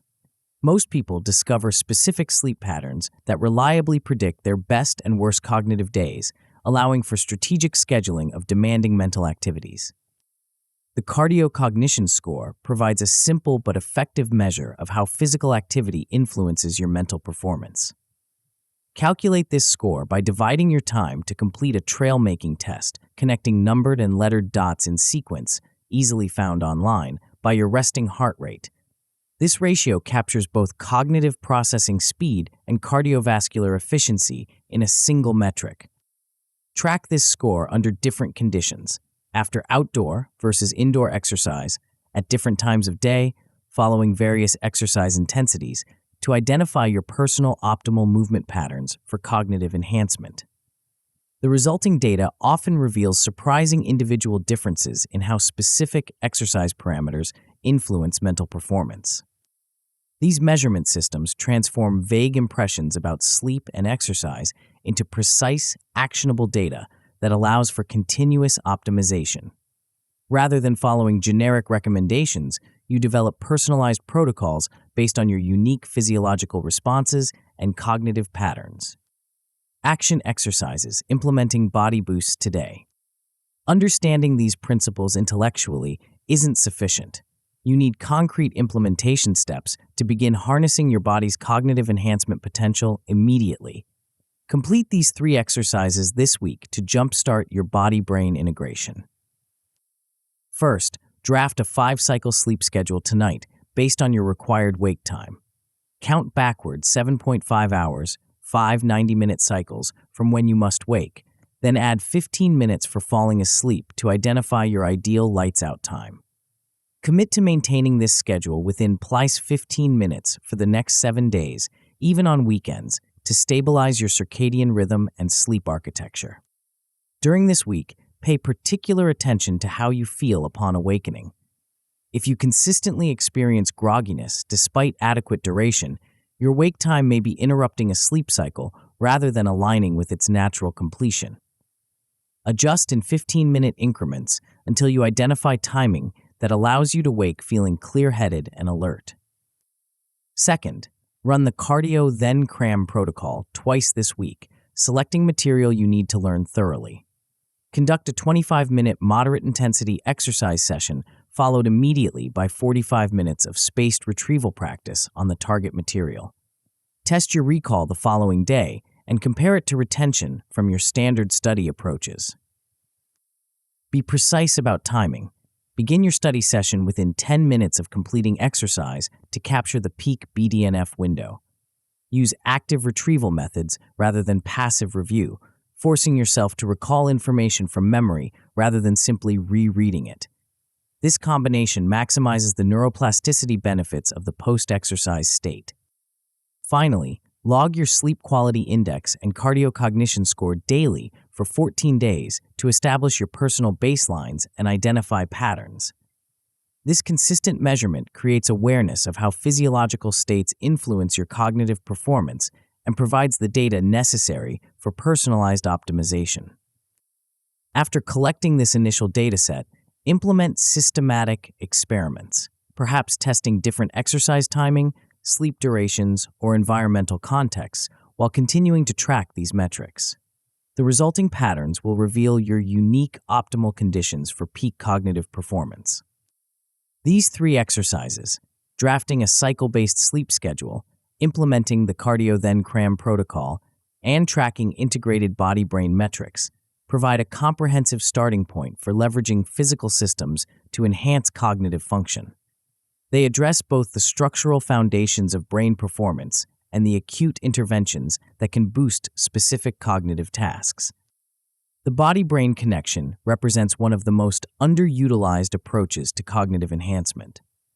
While many people focus exclusively on mental techniques or technological solutions, your physical systems exert profound influence over every aspect of cognitive function, from memory formation to creative insight, attention to problem solving. By strategically aligning sleep architecture with learning objectives and leveraging exercise-induced neuroplasticity, you create conditions for cognitive performance far beyond what most people experience.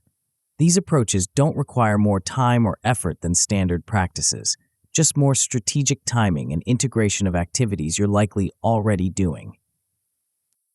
The most remarkable aspect of these body-based enhancements is their accessibility.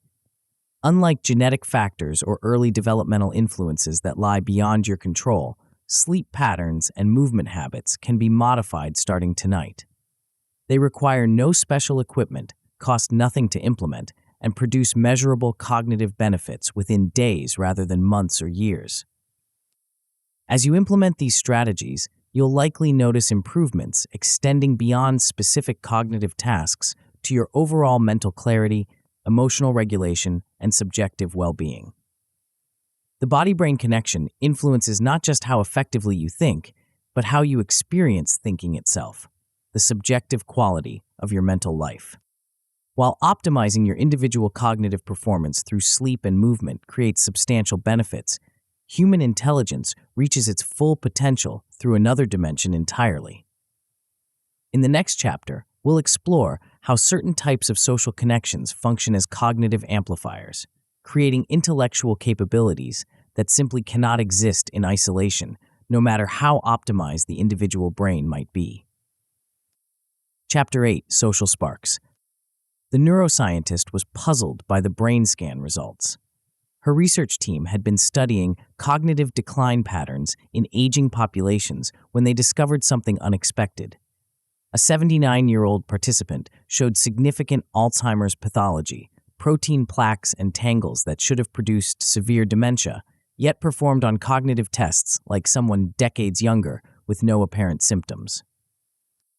This wasn't an isolated anomaly. Across multiple studies, researchers kept finding individuals whose brains showed extensive disease markers, but whose minds remained sharp and functional.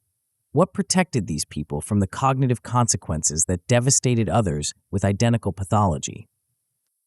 The answer emerged from an unexpected direction: their social and linguistic lives. We typically think of intelligence as something that exists entirely within our individual brains, a product of neural architecture, biochemistry, and personal cognitive habits. The previous chapters have explored this individual dimension extensively, revealing how mindset, neuroplasticity, learning strategies, memory techniques, deliberate practice, attentional control, and physiological optimization can enhance your cognitive capabilities. But there's another dimension of intelligence that operates beyond the boundaries of your skull, one that emerges from your connections with other minds and your engagement with multiple symbolic systems. This social dimension of cognition doesn't merely support individual intelligence, it creates forms of thinking that simply cannot exist in isolation, no matter how optimized the individual brain might be. This chapter explores two powerful social amplifiers of cognitive function: language learning and strategic relationship networks. You'll discover how engaging with multiple languages physically restructures your brain's executive control systems, creating a cognitive reserve that enhances performance and resilience. You'll also learn how certain patterns of social connections, specifically diverse networks of weak ties, provide access to novel information and recombinant ideas that dramatically enhance creative thinking and problem solving. The research supporting these approaches is compelling. A systematic review of bilingualism studies found that lifelong speakers of multiple languages outperform brain age predictions and delay dementia onset by 4 or more years compared to monolingual peers with similar backgrounds. A large-scale LinkedIn experiment demonstrated causally that weak tie connections boost career mobility and opportunity discovery more effectively than strong ties. Analysis of Broadway production teams revealed that small world network structures explained 17% of variance in creative and commercial success, a remarkable finding given the countless factors influencing artistic outcomes. What makes these social amplifiers particularly valuable is their accessibility. You don't need special equipment, advanced degrees, or significant financial resources to implement them. With strategic approaches to language learning and relationship cultivation, you can begin building these cognitive advantages immediately, regardless of your current situation. Let's begin by exploring how engagement with multiple languages transforms your brain's executive control systems and creates cognitive resilience that extends far beyond language skills themselves. Bilingual brain mechanics: how multiple languages rewire neural circuits. When you learn a second language, you're not merely acquiring new vocabulary and grammar rules. You're fundamentally restructuring your brain's executive control systems. This restructuring occurs because bilingual individuals must constantly manage competing language systems, inhibiting the non-target language while activating the appropriate one for each communication context. This ongoing management requirement creates what neuroscientists call a bilingual advantage in executive function, enhanced capabilities in attention control, conflict monitoring, and cognitive flexibility that extend beyond language tasks to general cognitive performance. The effect is particularly pronounced in the anterior cingulate cortex, ACC, a brain region crucial for detecting conflicts between competing neural representations and allocating attentional resources accordingly. Research using the Stroop task, where participants must name the ink color of words while ignoring the words themselves, e.g., saying red when seeing the word blue printed in red ink, consistently shows that bilinguals outperform monolinguals in this conflict resolution challenge. The performance gap widens with age, suggesting that bilingualism provides particular benefits for maintaining cognitive function during normal aging. These advantages stem from the unique demands of managing multiple language systems simultaneously. Unlike most cognitive skills that operate independently, languages exist as parallel systems that remain partially activated even when not in use. When a bilingual person speaks in one language, their brain must continuously suppress the competing language to prevent intrusions, a process requiring constant monitoring and inhibitory control. This suppression isn't a conscious effort, but an automatic neural process that strengthens with use. Neuroimaging studies show that bilinguals develop more efficient ACC activation patterns during conflict monitoring tasks, using less neural energy to achieve better performance. This efficiency represents a trained neural circuit that processes competing information more effectively, similar to how physical exercise strengthens specific muscle groups. Beyond these immediate performance advantages, bilingualism builds what researchers call neural reserve, additional brain resources that provide resilience against age-related decline or pathology. This reserve manifests as greater gray matter volume in key regions and enhanced connectivity between frontal and parietal networks involved in executive control. The neural reserve theory explains one of the most remarkable findings in bilingualism research: the significant delay in dementia symptom onset among lifelong bilinguals despite equivalent brain pathology. Studies from memory clinics consistently show that bilingual patients develop symptoms approximately 4 to 5 years later than monolingual patients with identical disease progression. This doesn't mean bilingualism prevents Alzheimer's disease or other neurodegenerative conditions. The underlying pathology still develops.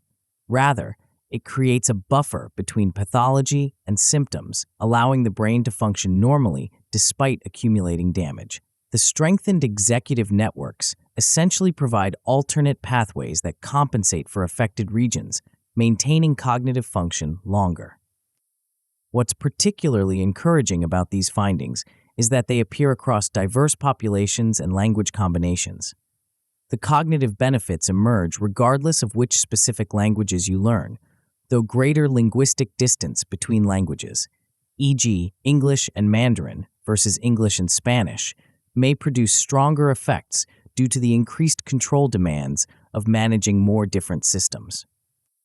The benefits also extend across socioeconomic backgrounds, education levels, and immigration status, suggesting that language learning provides cognitive advantages independent of other factors that influence brain health. While early acquisition produces the strongest effects, research shows that even late-life language learning yields measurable cognitive benefits, though perhaps not as robust as lifelong bilingualism.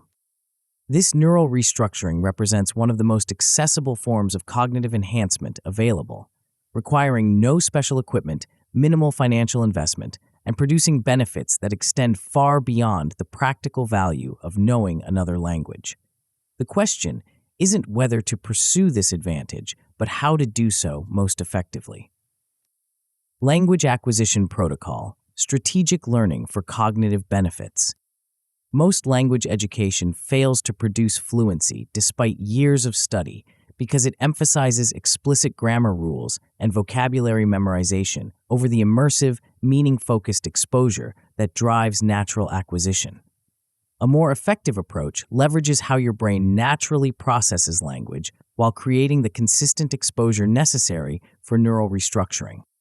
The foundation of efficient language acquisition is a 15-minute daily core practice, a brief but consistent exposure that maintains unbroken progress.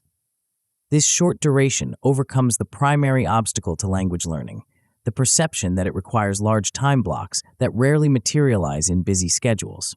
By committing to just 15 minutes daily, a period almost anyone can find, you establish the consistency necessary for cumulative progress. Structure this daily practice around comprehensible input, language material you can understand approximately 80 to 90% of, with the remaining 10 to 20% being new elements you can infer from context. This comprehension sweet spot provides enough familiarity to maintain engagement while introducing sufficient novelty to drive acquisition. The most efficient format for this input is short videos, 2 to 5 minutes, in your target language that include visual context supporting comprehension. Watch each video multiple times, first with subtitles in your native language, then with subtitles in the target language, and finally without subtitles. This progression gradually shifts processing from translation to direct comprehension. After watching, implement a technique called shadowing, speaking aloud simultaneously with the recording, mimicking pronunciation, intonation, and rhythm as closely as possible. This practice engages motor systems involved in speech production while reinforcing auditory processing, creating stronger multisensory memory traces than passive listening alone. The shadowing technique is particularly valuable because it bypasses the conscious translation process that slows most language learners.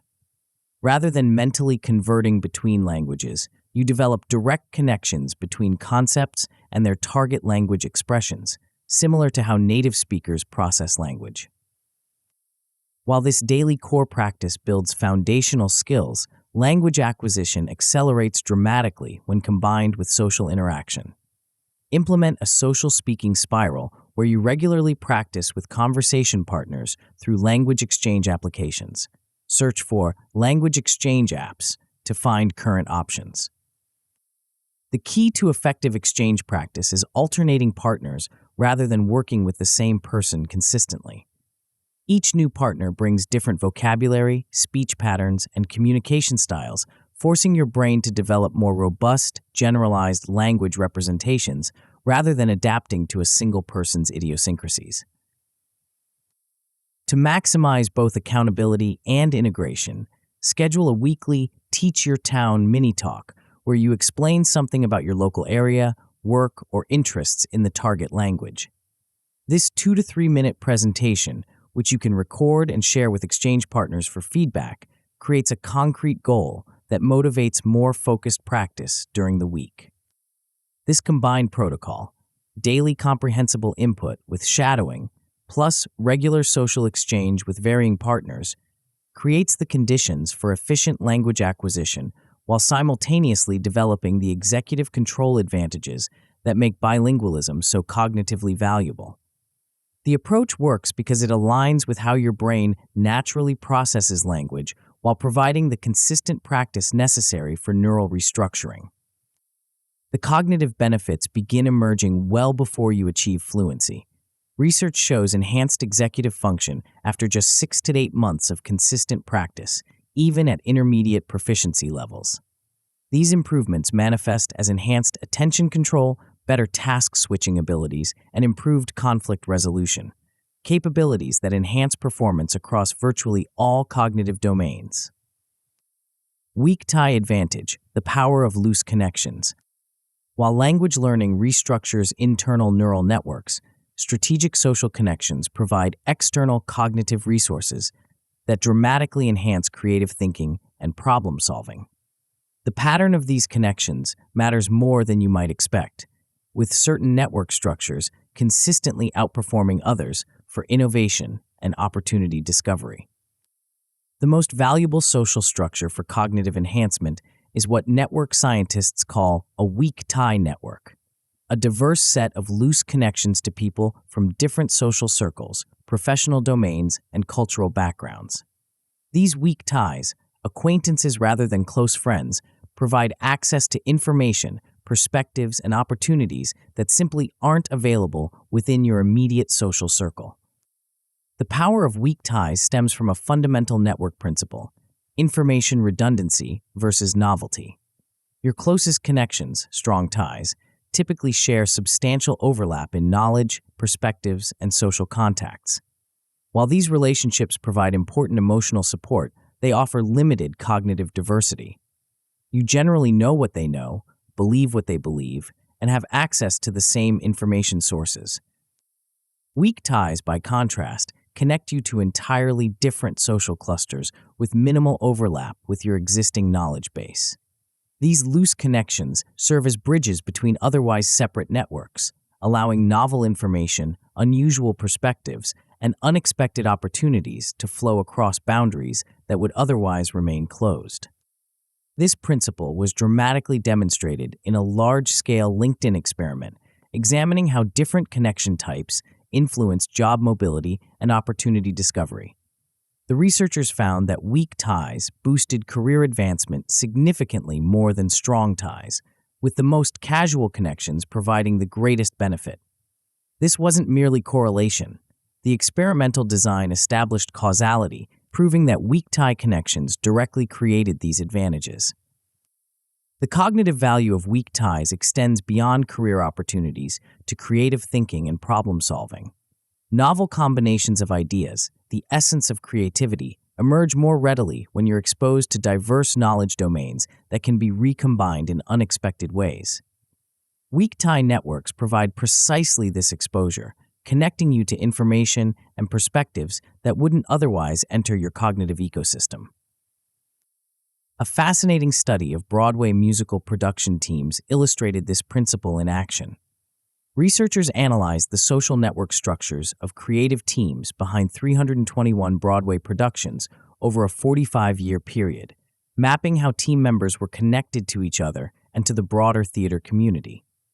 The results revealed that teams with an intermediate level of interconnectedness, what network scientists call small world structures, produce significantly more successful and innovative shows than either highly connected or highly fragmented teams. These small world networks featured approximately 6 to 9 bridging connections within a typical 30-person extended team, enough links to facilitate information flow and collaboration, but not so many that the network became redundant or homogeneous. This Goldilocks zone of connectivity explained approximately 17% of variance in both critical acclaim and commercial success, a remarkable finding given the countless factors influencing artistic outcomes. Beyond this optimal range, team performance declined in both directions. Teams with fewer bridging connections lacked sufficient information flow and diversity, while those with excessive interconnections, beyond about 12 bridging links, suffered from groupthink and coordination challenges. The sweet spot occurred where team members had enough shared context to communicate effectively while maintaining sufficient diversity to generate novel combinations. This research reveals something profound about cognitive enhancement. Certain forms of intelligence simply cannot exist within an individual brain, no matter how optimized. They emerge only through specific patterns of connection between diverse minds. By strategically cultivating these connection patterns, you gain access to cognitive resources far beyond what any individual could develop independently. Network expansion tools, building cognitive diversity. Translating these network principles into practical cognitive enhancement requires systematic approaches to building and maintaining weak tie connections. Two particularly effective strategies are dormant tie reactivation and the serendipity calendar. Dormant ties, people you were once connected to but haven't communicated with recently, represent an underutilized cognitive resource. Research shows these connections often provide more novel information and perspectives than current active relationships, precisely because they've evolved separately from your recent experience. Their knowledge has developed along different trajectories, creating valuable cognitive diversity. Implement a systematic dormant tie reactivation practice by sending a thoughtful message to one long-time no-chat contact weekly. The key to effective reactivation is balancing genuine interest with specific purpose, a message that both acknowledges the relationship's value and provides a concrete reason for reconnecting. Develop a simple template that includes both an ask and an offer, something you're seeking input on and something you can provide in return. This reciprocity creates a balanced exchange rather than a one-sided request. For example, I'm exploring specific topic and remembered your expertise in this area. Would you be willing to share your perspective? I'd be happy to offer my thoughts on related area where you have knowledge in return. This approach respects the dormant nature of the relationship while providing a clear path to meaningful reconnection. Track these reactivations in a simple spreadsheet, noting which connections yield particularly valuable insights or opportunities. Over time, patterns emerge, revealing which types of dormant ties provide the greatest cognitive value for your specific interests and challenges. While dormant tie reactivation leverages existing connections, the serendipity calendar deliberately creates new weak ties across diverse domains. This practice involves scheduling regular attendance at events, gatherings, or communities outside your professional field or social circle, places where you'll encounter people you wouldn't otherwise meet. The implementation is straightforward. Commit to attending one cross-domain meetup or event monthly, with a strict rule that 0 current colleagues or close friends can be present. This constraint ensures you're creating genuinely new connections rather than reinforcing existing network clusters. These events might include talks at local universities on unfamiliar subjects, workshops in creative fields different from your own, community organization meetings, or industry gatherings in adjacent but distinct professional domains. The specific content matters less than the diversity relative to your current network. When attending these events, focus on making 2 to 3 meaningful connections rather than collecting numerous superficial contacts. Exchange contact information with these select individuals and follow up within 48 hours with a specific reference to your conversation, creating a foundation for potential ongoing exchange. What makes the serendipity calendar particularly valuable is how it systematizes what might otherwise be left to chance. By scheduling regular cross-boundary experiences, you ensure continuous network expansion rather than allowing your social connections to settle into comfortable homogeneity. The combination of dormant tie reactivation and scheduled serendipity creates a dynamic weak tie network that continuously feeds novel information and perspectives into your cognitive ecosystem. This network serves as an external memory and processing system, allowing you to leverage the knowledge and thinking styles of dozens or hundreds of diverse minds. Metrics and dashboards measuring social cognitive enhancement. To optimize these social amplifiers, implement measurement systems that track both language development and network diversity. 2 particularly valuable metrics are the language fluency ladder and the weak tie count. The language fluency ladder uses the Common European Framework of Reference, CFR scale, a standardized assessment of language proficiency ranging from A1, beginner, to C2, mastery, to track your progress at regular intervals. Conduct a self-assessment using CFR descriptors every 30 days, rating your abilities in reading, listening, speaking, and writing separately. This regular assessment serves multiple purposes. It provides concrete evidence of progress that might otherwise feel subjective, identifies specific skill areas requiring additional focus, and creates accountability for consistent practice. The separate skill ratings are particularly valuable because language abilities typically develop unevenly, with receptive skills, reading, listening, advancing faster than productive skills, speaking, writing. For tracking network diversity, maintain a simple weak tie count, the number of people you've communicated with less than twice in the past year. This metric captures the breadth of your loose connections, providing a rough measure of potential information diversity in your social network. Review this count quarterly, noting not just the total number, but the distribution across different domains.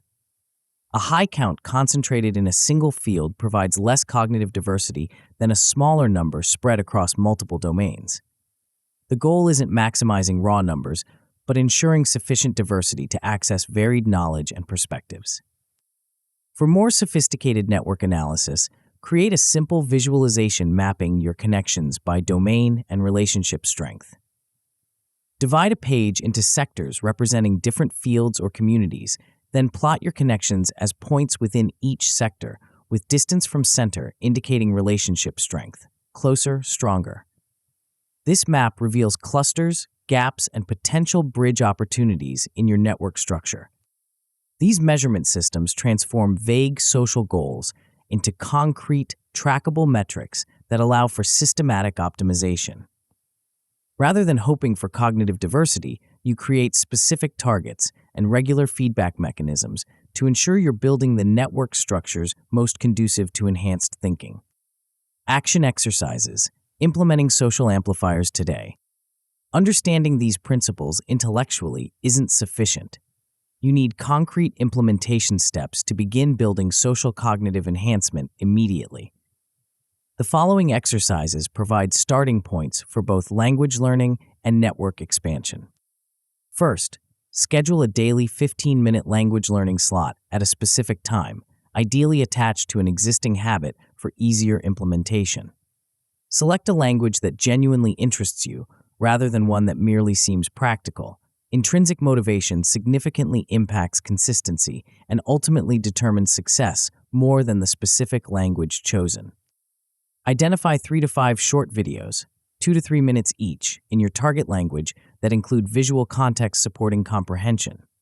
These might be simple vlogs, cooking demonstrations, travel videos, or brief documentaries. Content where visual information helps clarify meaning. Create a simple rotation system where you work with each video for 2 to 3 days before moving to the next, implementing the watch-shadow progression described earlier. Second, message 3 dormant ties this week. People you haven't communicated with in at least a year, but with whom you previously had meaningful connection. Craft individualized messages that reference specific shared experiences or interests, while including both an ask and an offer, as described in the dormant tie reactivation strategy. The goal of these initial reconnections isn't necessarily immediate cognitive benefit, but reestablishing communication channels that can provide valuable perspective diversity over time. Pay attention to which reconnections feel most energizing and potentially valuable, using this information to guide future reactivation efforts. Finally, identify and commit to attending one cross-domain meetup or event this month where you'll encounter people outside your usual social and professional circles. Search local event listings, university calendars, community organization schedules, or professional association gatherings in adjacent fields to find appropriate opportunities. Before attending, prepare 2 to 3 open-ended questions that can initiate meaningful conversations with new connections. These might explore how they entered their field, what current challenges they're working on, or what developments in their domain most excite them. These prepared questions reduce social friction and increase the likelihood of establishing valuable new weak ties. These 3 exercises, scheduling daily language practice, messaging dormant ties, and attending a cross-domain event, provide immediate implementation of the social cognitive enhancement strategies discussed in this chapter. They require minimal time investment while creating the foundation for substantial long-term cognitive benefits. The social dimension of intelligence represents one of the most underutilized approaches to cognitive enhancement. While many people focus exclusively on individual brain optimization, your connections with other minds and engagement with multiple symbolic systems create forms of thinking that simply cannot exist in isolation. By strategically developing bilingual capabilities and cultivating diverse weak tie networks, you access cognitive resources far beyond what any individual brain could develop independently. These social amplifiers don't replace the individual enhancement strategies discussed in previous chapters, but complement them, creating synergistic effects that dramatically expand your intellectual capabilities. What makes these approaches particularly valuable is their accessibility and cumulative impact. You don't need special equipment, advanced degrees, or significant financial resources to implement them. With consistent application of the principles and practices outlined in this chapter, you can begin building these cognitive advantages immediately, regardless of your current situation. As your language skills develop and your weak tie network expands, you'll likely notice improvements extending beyond specific cognitive tasks to your overall intellectual flexibility, creative thinking, and problem-solving capabilities. The social dimension influences not just what you know, but how you think, the fundamental patterns and possibilities of your cognitive processes. While the social amplifiers discussed in this chapter create powerful cognitive enhancement through natural biological mechanisms, the next frontier of intelligence augmentation involves more direct technological intervention. In the final chapter, we'll explore emerging technologies that promise to push cognitive enhancement beyond biological limitations, tools that might represent either the next evolutionary leap in human intelligence or a Pandora's box of unintended consequences.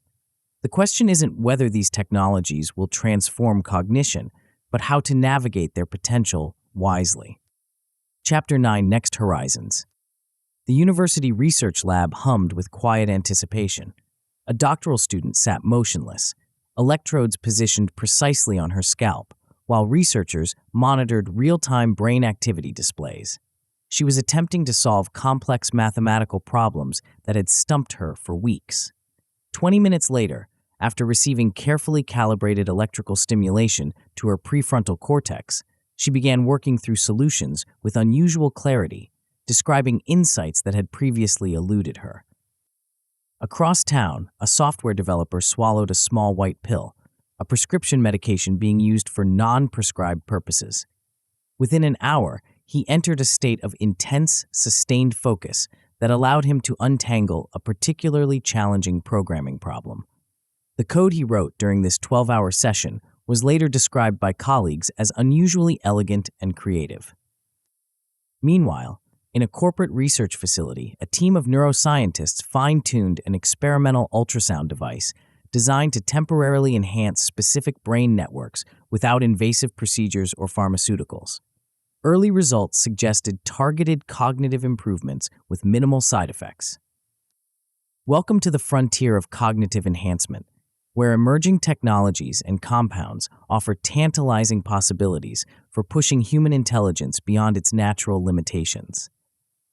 Unlike the strategies explored in previous chapters, which optimize existing biological systems, these approaches directly modify brain function through external intervention.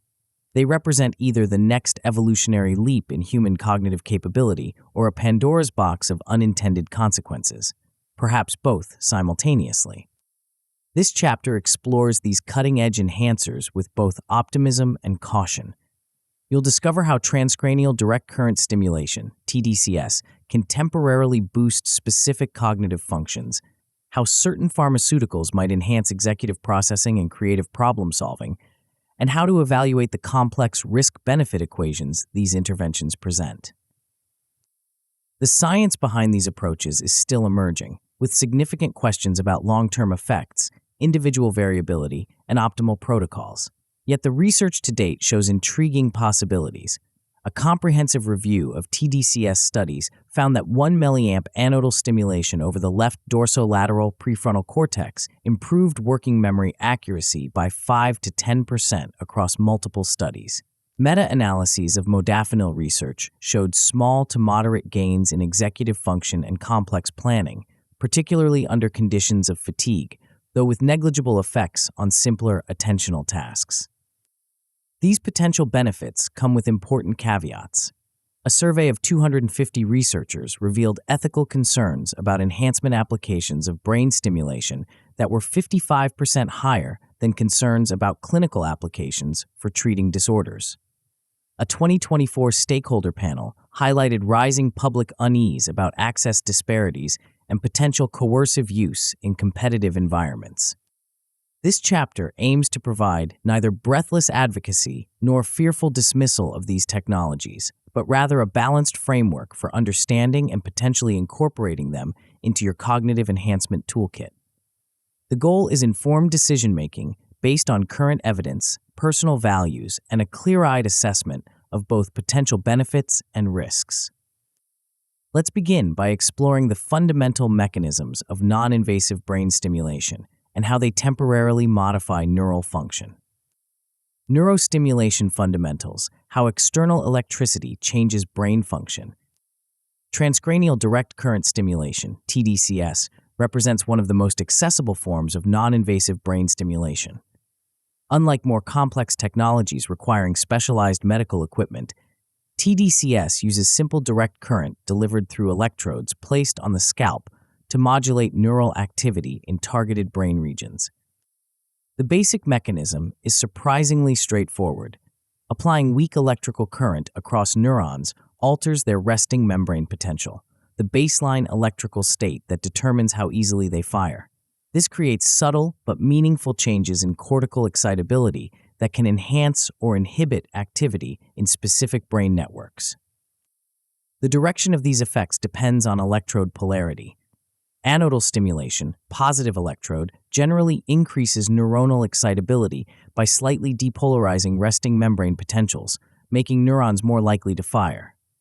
Cathodal stimulation, negative electrode, typically decreases excitability through hyperpolarization, raising the threshold for neural firing. This polarity-specific effect allows for targeted enhancement of brain regions involved in particular cognitive functions. For example, anodal stimulation over the left dorsolateral prefrontal cortex, DLPFC, an area crucial for working memory and executive function, can temporarily boost performance on tasks requiring these capabilities. Conversely, cathodal stimulation might be used to reduce activity in regions where hyperactivity impairs performance. The effects of TDCS aren't limited to immediate changes in neural firing rates. Longer stimulation sessions, typically 20 minutes, can induce after effects lasting hours or even days through mechanisms similar to long-term potentiation and depression, the cellular processes underlying learning and memory.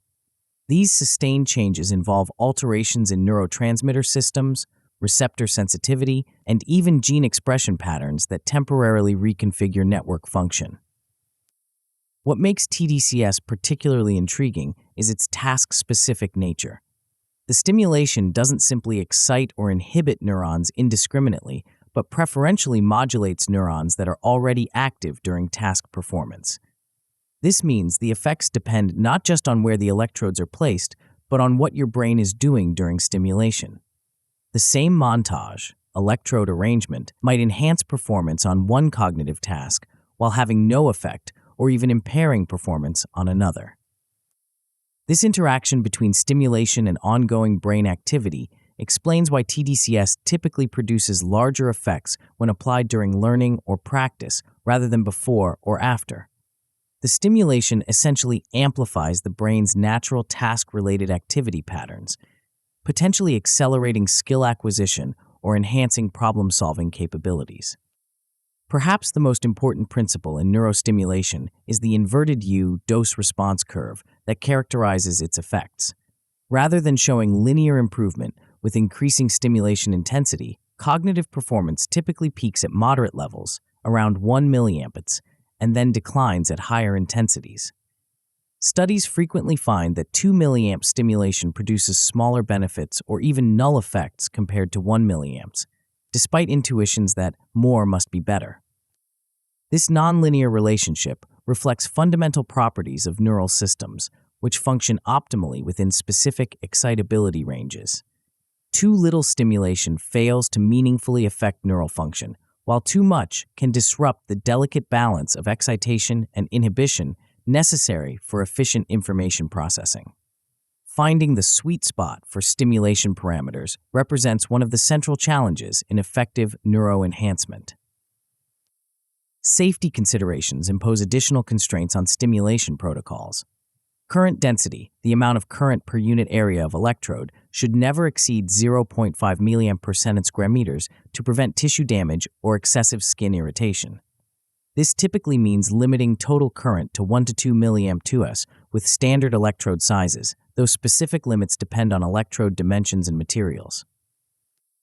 These fundamental principles, polarity-specific effects, task-dependent modulation, inverted U dose responses, and safety thresholds, provide the foundation for understanding how neurostimulation might be effectively and safely applied for cognitive enhancement. With this background established, let's explore how these principles translate into specific protocols for potential self-experimentation. DIY protocol, cautious self-experimentation.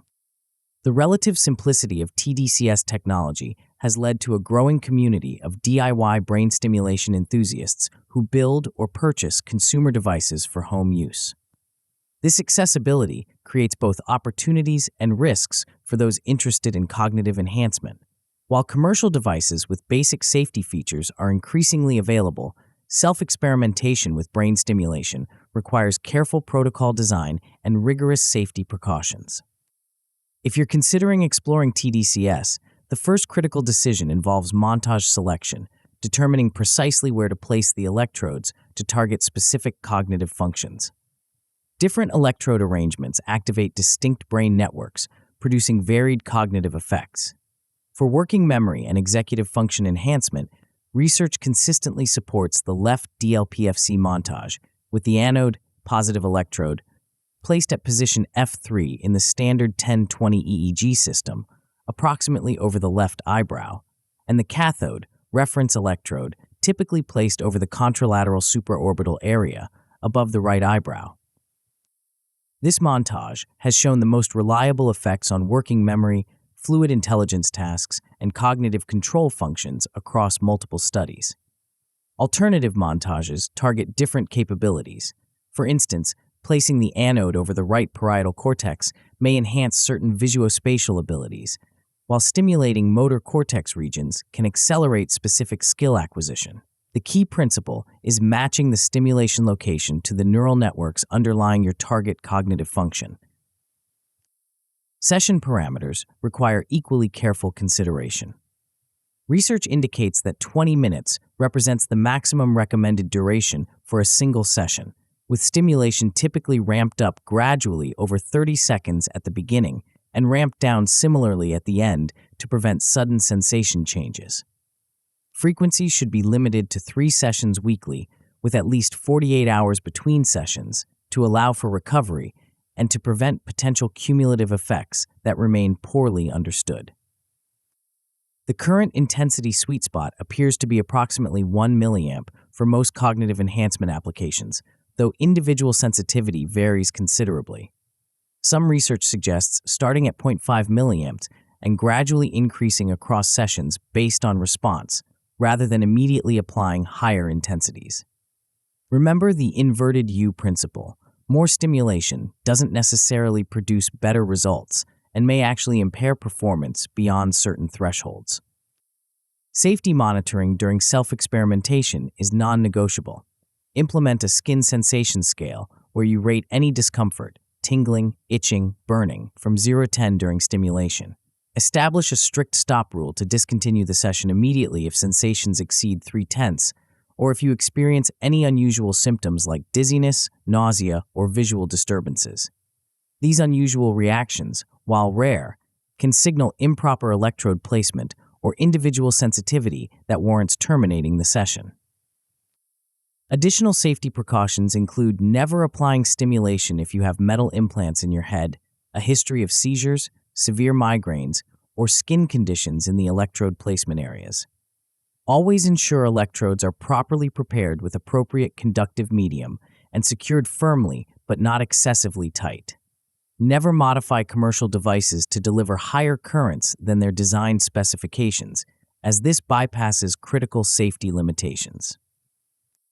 The most important safety principle is the recognition that TDCS, despite its apparent simplicity, directly modifies brain function through mechanisms that remain incompletely understood.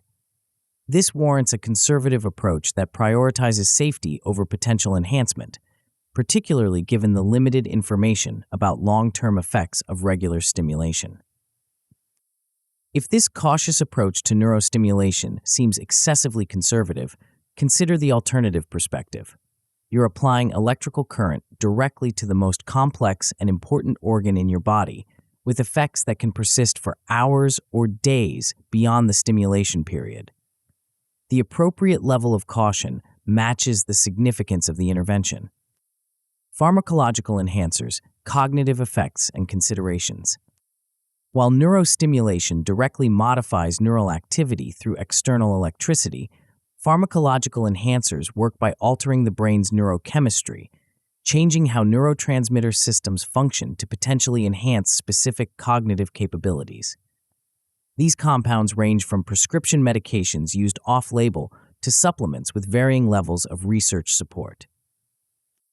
Among these, modafinil has received particular scientific attention as a potential cognitive enhancer. Originally developed to treat narcolepsy and other sleep disorders, this wakefulness-promoting agent has been extensively studied for its effects on cognition in healthy individuals. Unlike traditional stimulants that broadly increase arousal through dopamine release, modafinil produces more subtle and targeted effects on multiple neurotransmitter systems, particularly enhancing catecholamine signaling in the prefrontal cortex. Research on modafinil's cognitive effects reveals a nuanced picture, best captured through a use case grid that matches specific cognitive demands to likely enhancement outcomes. The strongest evidence supports benefits for complex planning and decision-making under conditions of fatigue or sleep deprivation. A meta-analysis found small to moderate improvements in executive function tasks requiring flexible thinking and working memory manipulation, with effects most pronounced when baseline performance was compromised by fatigue. Importantly, these benefits show task specificity similar to neurostimulation. Modafinil appears most effective for cognitively demanding tasks requiring executive control and complex information integration. It shows minimal or no benefits for simpler attentional tasks or rote memory functions. This specificity explains why subjective reports of enhancement vary dramatically. Individuals using it for complex analytical work often report significant benefits, while those using it for routine tasks may notice primarily increased wakefulness without meaningful cognitive improvement. The risk profile of modafinil, while generally more favorable than traditional stimulants, includes important considerations. Common side effects include insomnia, unsurprisingly, given its wakefulness-promoting mechanism, headache, reduced appetite, and occasionally anxiety or nervousness. More concerning but rarer effects include skin reactions, which in extremely unusual cases can become severe. Individuals with cardiac arrhythmias, hypertension, or liver impairment face additional risks and should absolutely avoid unsupervised use. Beyond physical side effects, psychological considerations include the potential for subtle judgment alterations that users might not recognize. Some research suggests modafinil can increase risky decision-making and overconfidence in certain contexts, effects that users typically don't attribute to the medication, but which might nonetheless impact performance in domains requiring careful risk assessment. The legal landscape surrounding cognitive enhancers adds another layer of complexity. Modafinil is a prescription-only medication in most jurisdictions, with legal status varying from Schedule IV controlled substance in the United States to similar restricted classifications elsewhere. Obtaining it without a prescription typically involves either questionable online pharmacies or gray market sources, both carrying legal risks alongside concerns about product authenticity and purity. For those who travel internationally while using such medications, understanding declaration requirements is essential. Some countries permit personal importation of limited quantities with proper documentation, while others have zero tolerance for possession without local prescription. Research specific regulations for any destination countries and consider carrying documentation of legitimate medical use, if applicable. Other pharmacological agents sometimes used for cognitive enhancement include racetams, certain amino acid derivatives, and various compounds targeting specific neurotransmitter systems. The research supporting these alternatives varies dramatically, from multiple controlled human studies to merely theoretical mechanisms or animal research. As a general principle, the less research support exists, the more cautious your approach should be, with particular skepticism toward compounds lacking human safety data. The most important insight regarding pharmacological enhancement is recognizing that these substances don't create capabilities that don't exist. They modulate existing brain functions, often with complex trade-offs rather than simple improvements. The decision to explore such options involves weighing potential benefits against known and unknown risks, ideally with medical supervision rather than unsupervised experimentation. Risk-benefit matrix, making informed enhancement decisions. With multiple enhancement options available, from the natural approaches explored in earlier chapters to the technological interventions discussed here, how do you make informed decisions about what to incorporate into your cognitive enhancement strategy? A systematic risk-benefit matrix provides a framework for evaluating these options against consistent criteria. Create a simple 4-quadrant chart with benefit magnitude on the vertical axis and risk level on the horizontal axis. This creates categories ranging from high-gain, low-risk, optimal, to low-gain, high-risk, avoid. Plot various enhancement approaches on this matrix based on current evidence and your personal circumstances. For calibration, place moderate aerobic exercise in the high-gain, low-risk quadrant as a benchmark. The cognitive benefits are well established through multiple meta-analyses. Side effects are minimal for most people, and the intervention is legal and socially accepted. This provides a reference point against which to evaluate other approaches. At the opposite extreme, unsupervised multi-drug stacks, combinations of several compounds, typically fall into the low-gain, high-risk quadrant. The evidence for synergistic benefits is usually speculative rather than demonstrated, while the potential for adverse interactions increases dramatically with each additional compound. These approaches generally fail rational risk-benefit analysis unless conducted under careful medical supervision with extensive baseline testing. Between these extremes, plot other interventions based on evidence quality, effect size, side effect profiles, legal status, and personal factors like your medical history and specific cognitive goals.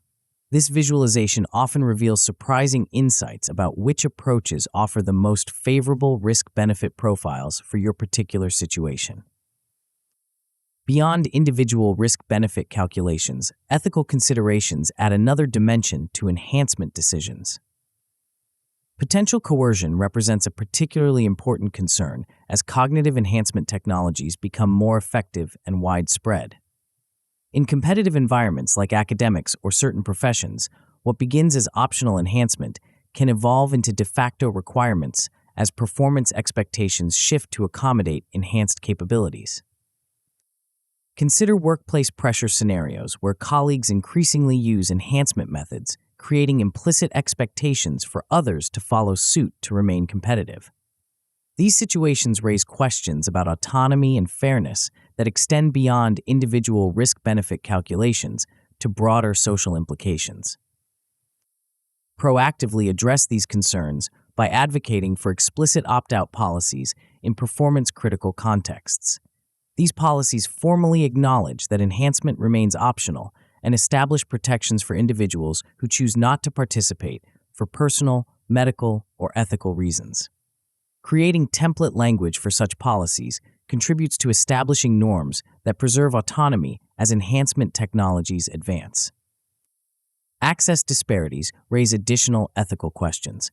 If effective enhancement technologies remain available only to privileged populations due to cost, information asymmetry, or healthcare access, they may exacerbate existing social inequalities rather than broadly advancing human capability.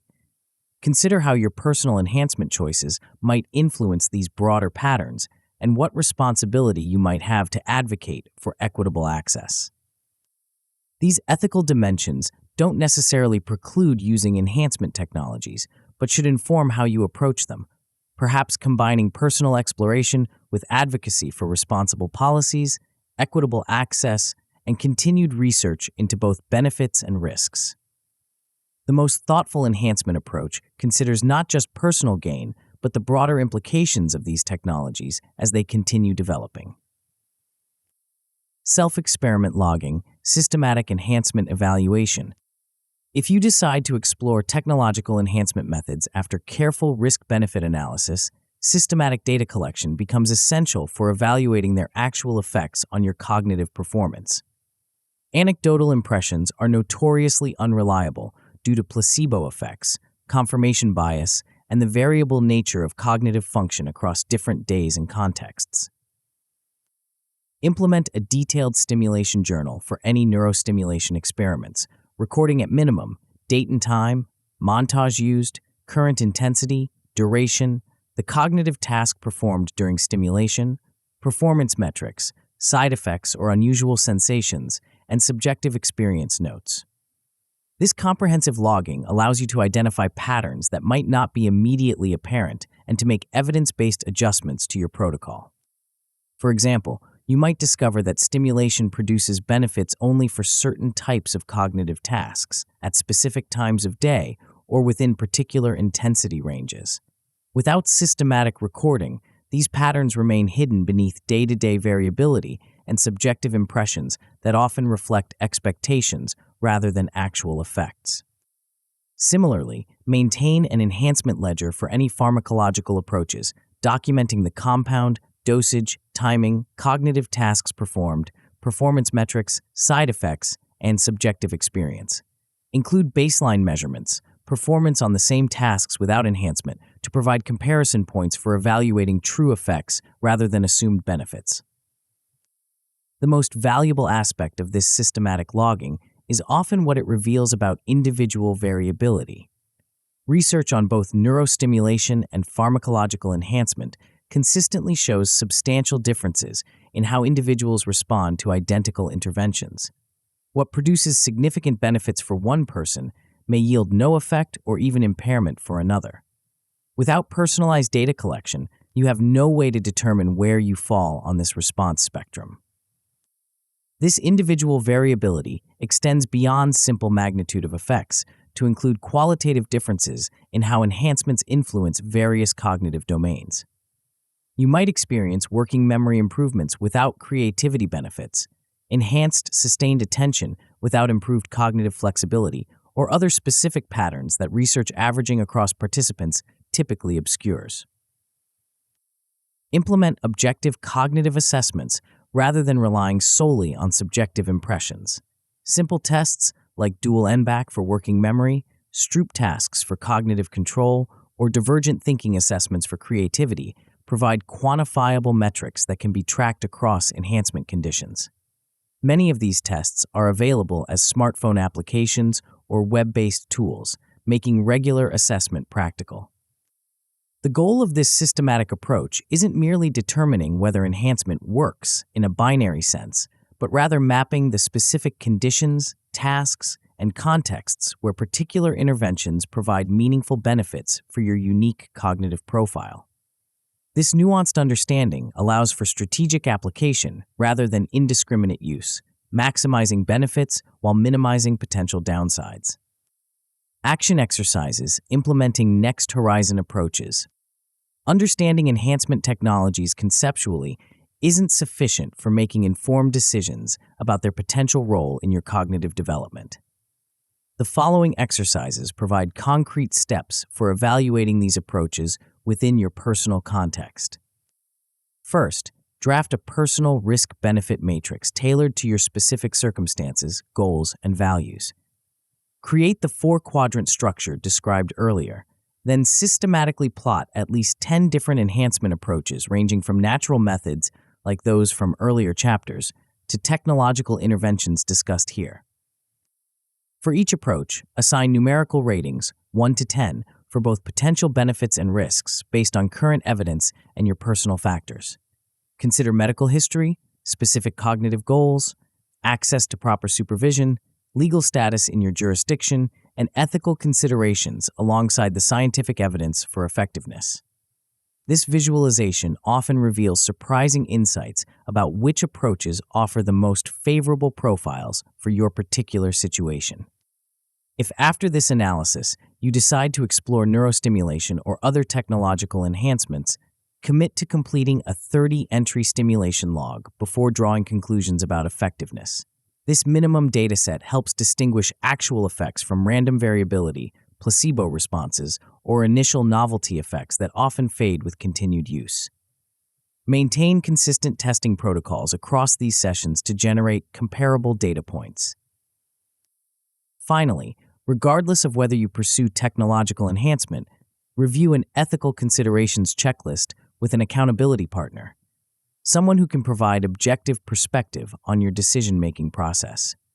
This checklist should address questions like, am I pursuing enhancement for intrinsically motivated goals or due to external pressure?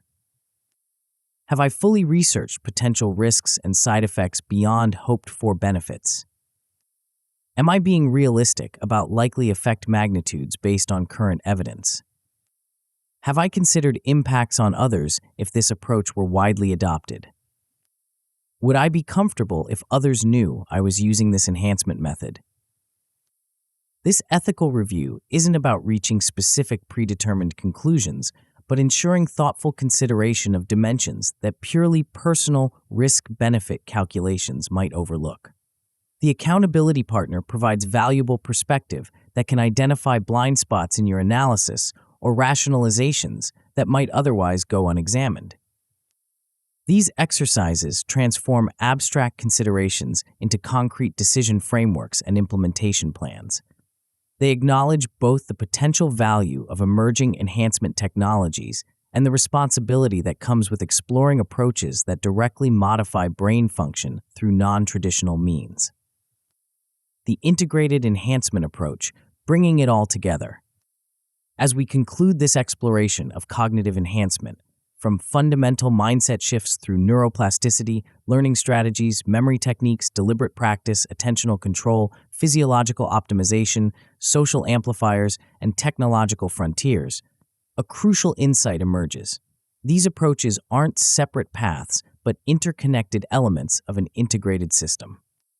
The most powerful enhancement strategy doesn't involve selecting a single best method, but rather combining multiple approaches in a synergistic framework that addresses different aspects of cognitive function. This integrated approach recognizes that intelligence emerges from the interaction of numerous biological, psychological, and social factors, each influencing and amplifying the others. Begin with the foundation, a growth mindset that views intelligence as expandable, creates the psychological conditions necessary for all other enhancement efforts. Without this fundamental belief in your capacity for development, even the most effective techniques will yield limited results due to self-imposed constraints on effort and persistence. Build upon this foundation with neuroplasticity-optimized learning strategies that align with how your brain naturally processes and consolidates information. These approaches, chunking, interleaving, retrieval practice, spaced repetition, dramatically enhance learning efficiency without requiring additional study time, just more strategic application of existing effort. Incorporate deliberate practice principles to transform routine skill development into systematic capability building. By isolating specific micro-skills, implementing focused practice with immediate feedback, and strategically progressing through optimal challenge levels, you accelerate skill acquisition far beyond what standard practice approaches achieve. Strengthen the attentional systems that support all cognitive functions through targeted exercises like dual N-back training, mindfulness practices, and environment optimization. These approaches enhance your ability to maintain focus on demanding tasks while resisting both external distractions and internal mind-wandering. Optimize the physiological foundations of cognition through strategic sleep management and movement patterns.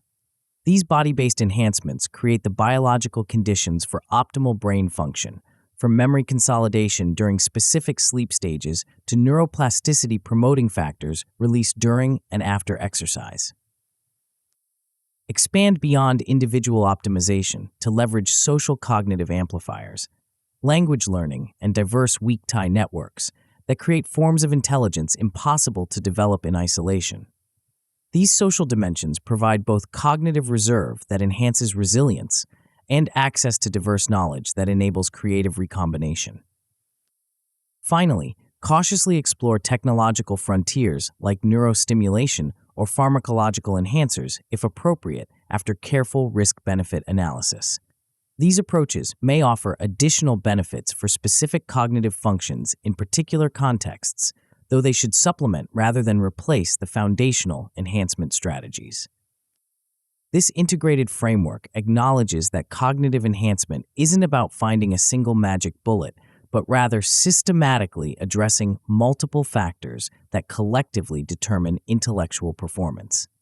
The approaches work not just additively, but synergistically, each making the others more effective through their interactions. For example, growth mindset makes deliberate practice sustainable by reframing struggle as development rather than limitation. Deliberate practice becomes more efficient when supported by optimal sleep patterns that enhance skill consolidation. Attentional control allows for deeper engagement with spaced retrieval practice. Social networks provide novel information that can be processed more effectively with enhanced working memory capacity. The true power of cognitive enhancement emerges from these interactions, the compound effect of multiple small improvements across different dimensions of intellectual function. While any single technique might produce modest benefits in isolation, their combination creates transformative possibilities for cognitive development. This integrated approach also provides resilience against the inevitable plateaus and setbacks in any enhancement journey. When progress stalls in one dimension, you can shift focus to others, maintaining forward momentum while allowing consolidation in temporarily challenging areas. This flexibility prevents the discouragement that often derails enhancement efforts focused too narrowly on a single approach. As you implement this integrated framework, remember that cognitive enhancement isn't merely about performance metrics, but about expanding your capacity to engage meaningfully with complex ideas, solve important problems, and contribute unique value through your thinking. The goal isn't just becoming smarter in an abstract sense, but developing the specific intellectual capabilities that allow you to pursue what matters most to you with greater effectiveness. The journey of cognitive enhancement has no final destination, no point at which you've completed the process of developing your intelligence. Rather, it represents an ongoing exploration of human potential, continuously discovering new dimensions of capability as you implement increasingly sophisticated approaches to optimizing your cognitive function. What makes this journey particularly exciting is that we're still in the early stages of understanding human cognitive potential. The science of intelligence enhancement continues advancing rapidly, with new insights emerging from fields ranging from neuroscience to network theory, computational modeling to educational psychology. Each breakthrough reveals new possibilities for developing capabilities previously considered fixed or limited. The strategies presented throughout this book represent the current frontier of evidence-based cognitive enhancement, approaches with substantial research support and practical implementation frameworks. But this frontier continues advancing, with new techniques, technologies, and theoretical frameworks emerging regularly. Maintaining awareness of these developments allows you to continuously refine and expand your enhancement toolkit. Perhaps the most profound insight from this exploration is that intelligence isn't a fixed trait, but a dynamic process, one that responds to deliberate development efforts throughout life. Your cognitive capabilities aren't predetermined by genetics or early education, but remain remarkably plastic, capable of significant enhancement through strategic intervention regardless of your starting point. This realization transforms how we understand human potential. The question isn't whether you can become more intelligent, but how to most effectively develop your unique cognitive capabilities. The limitations we perceive aren't boundaries of possibility, but merely the current edges of our development, frontiers waiting to be expanded through deliberate, evidence-based approaches. As you implement the strategies from this book, you join a growing community of individuals exploring the boundaries of human cognitive potential, people applying the best available evidence to systematically enhance their intellectual capabilities. This exploration represents not just personal development, but a broader investigation into what humans can become through deliberate cultivation of our most distinctive capacity, our ability to think. The journey begins with a simple choice: to view your intelligence not as something you have, but as something you build, deliberately, systematically, and persistently. Everything else follows from this fundamental shift in perspective.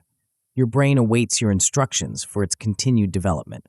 What will you ask it to become?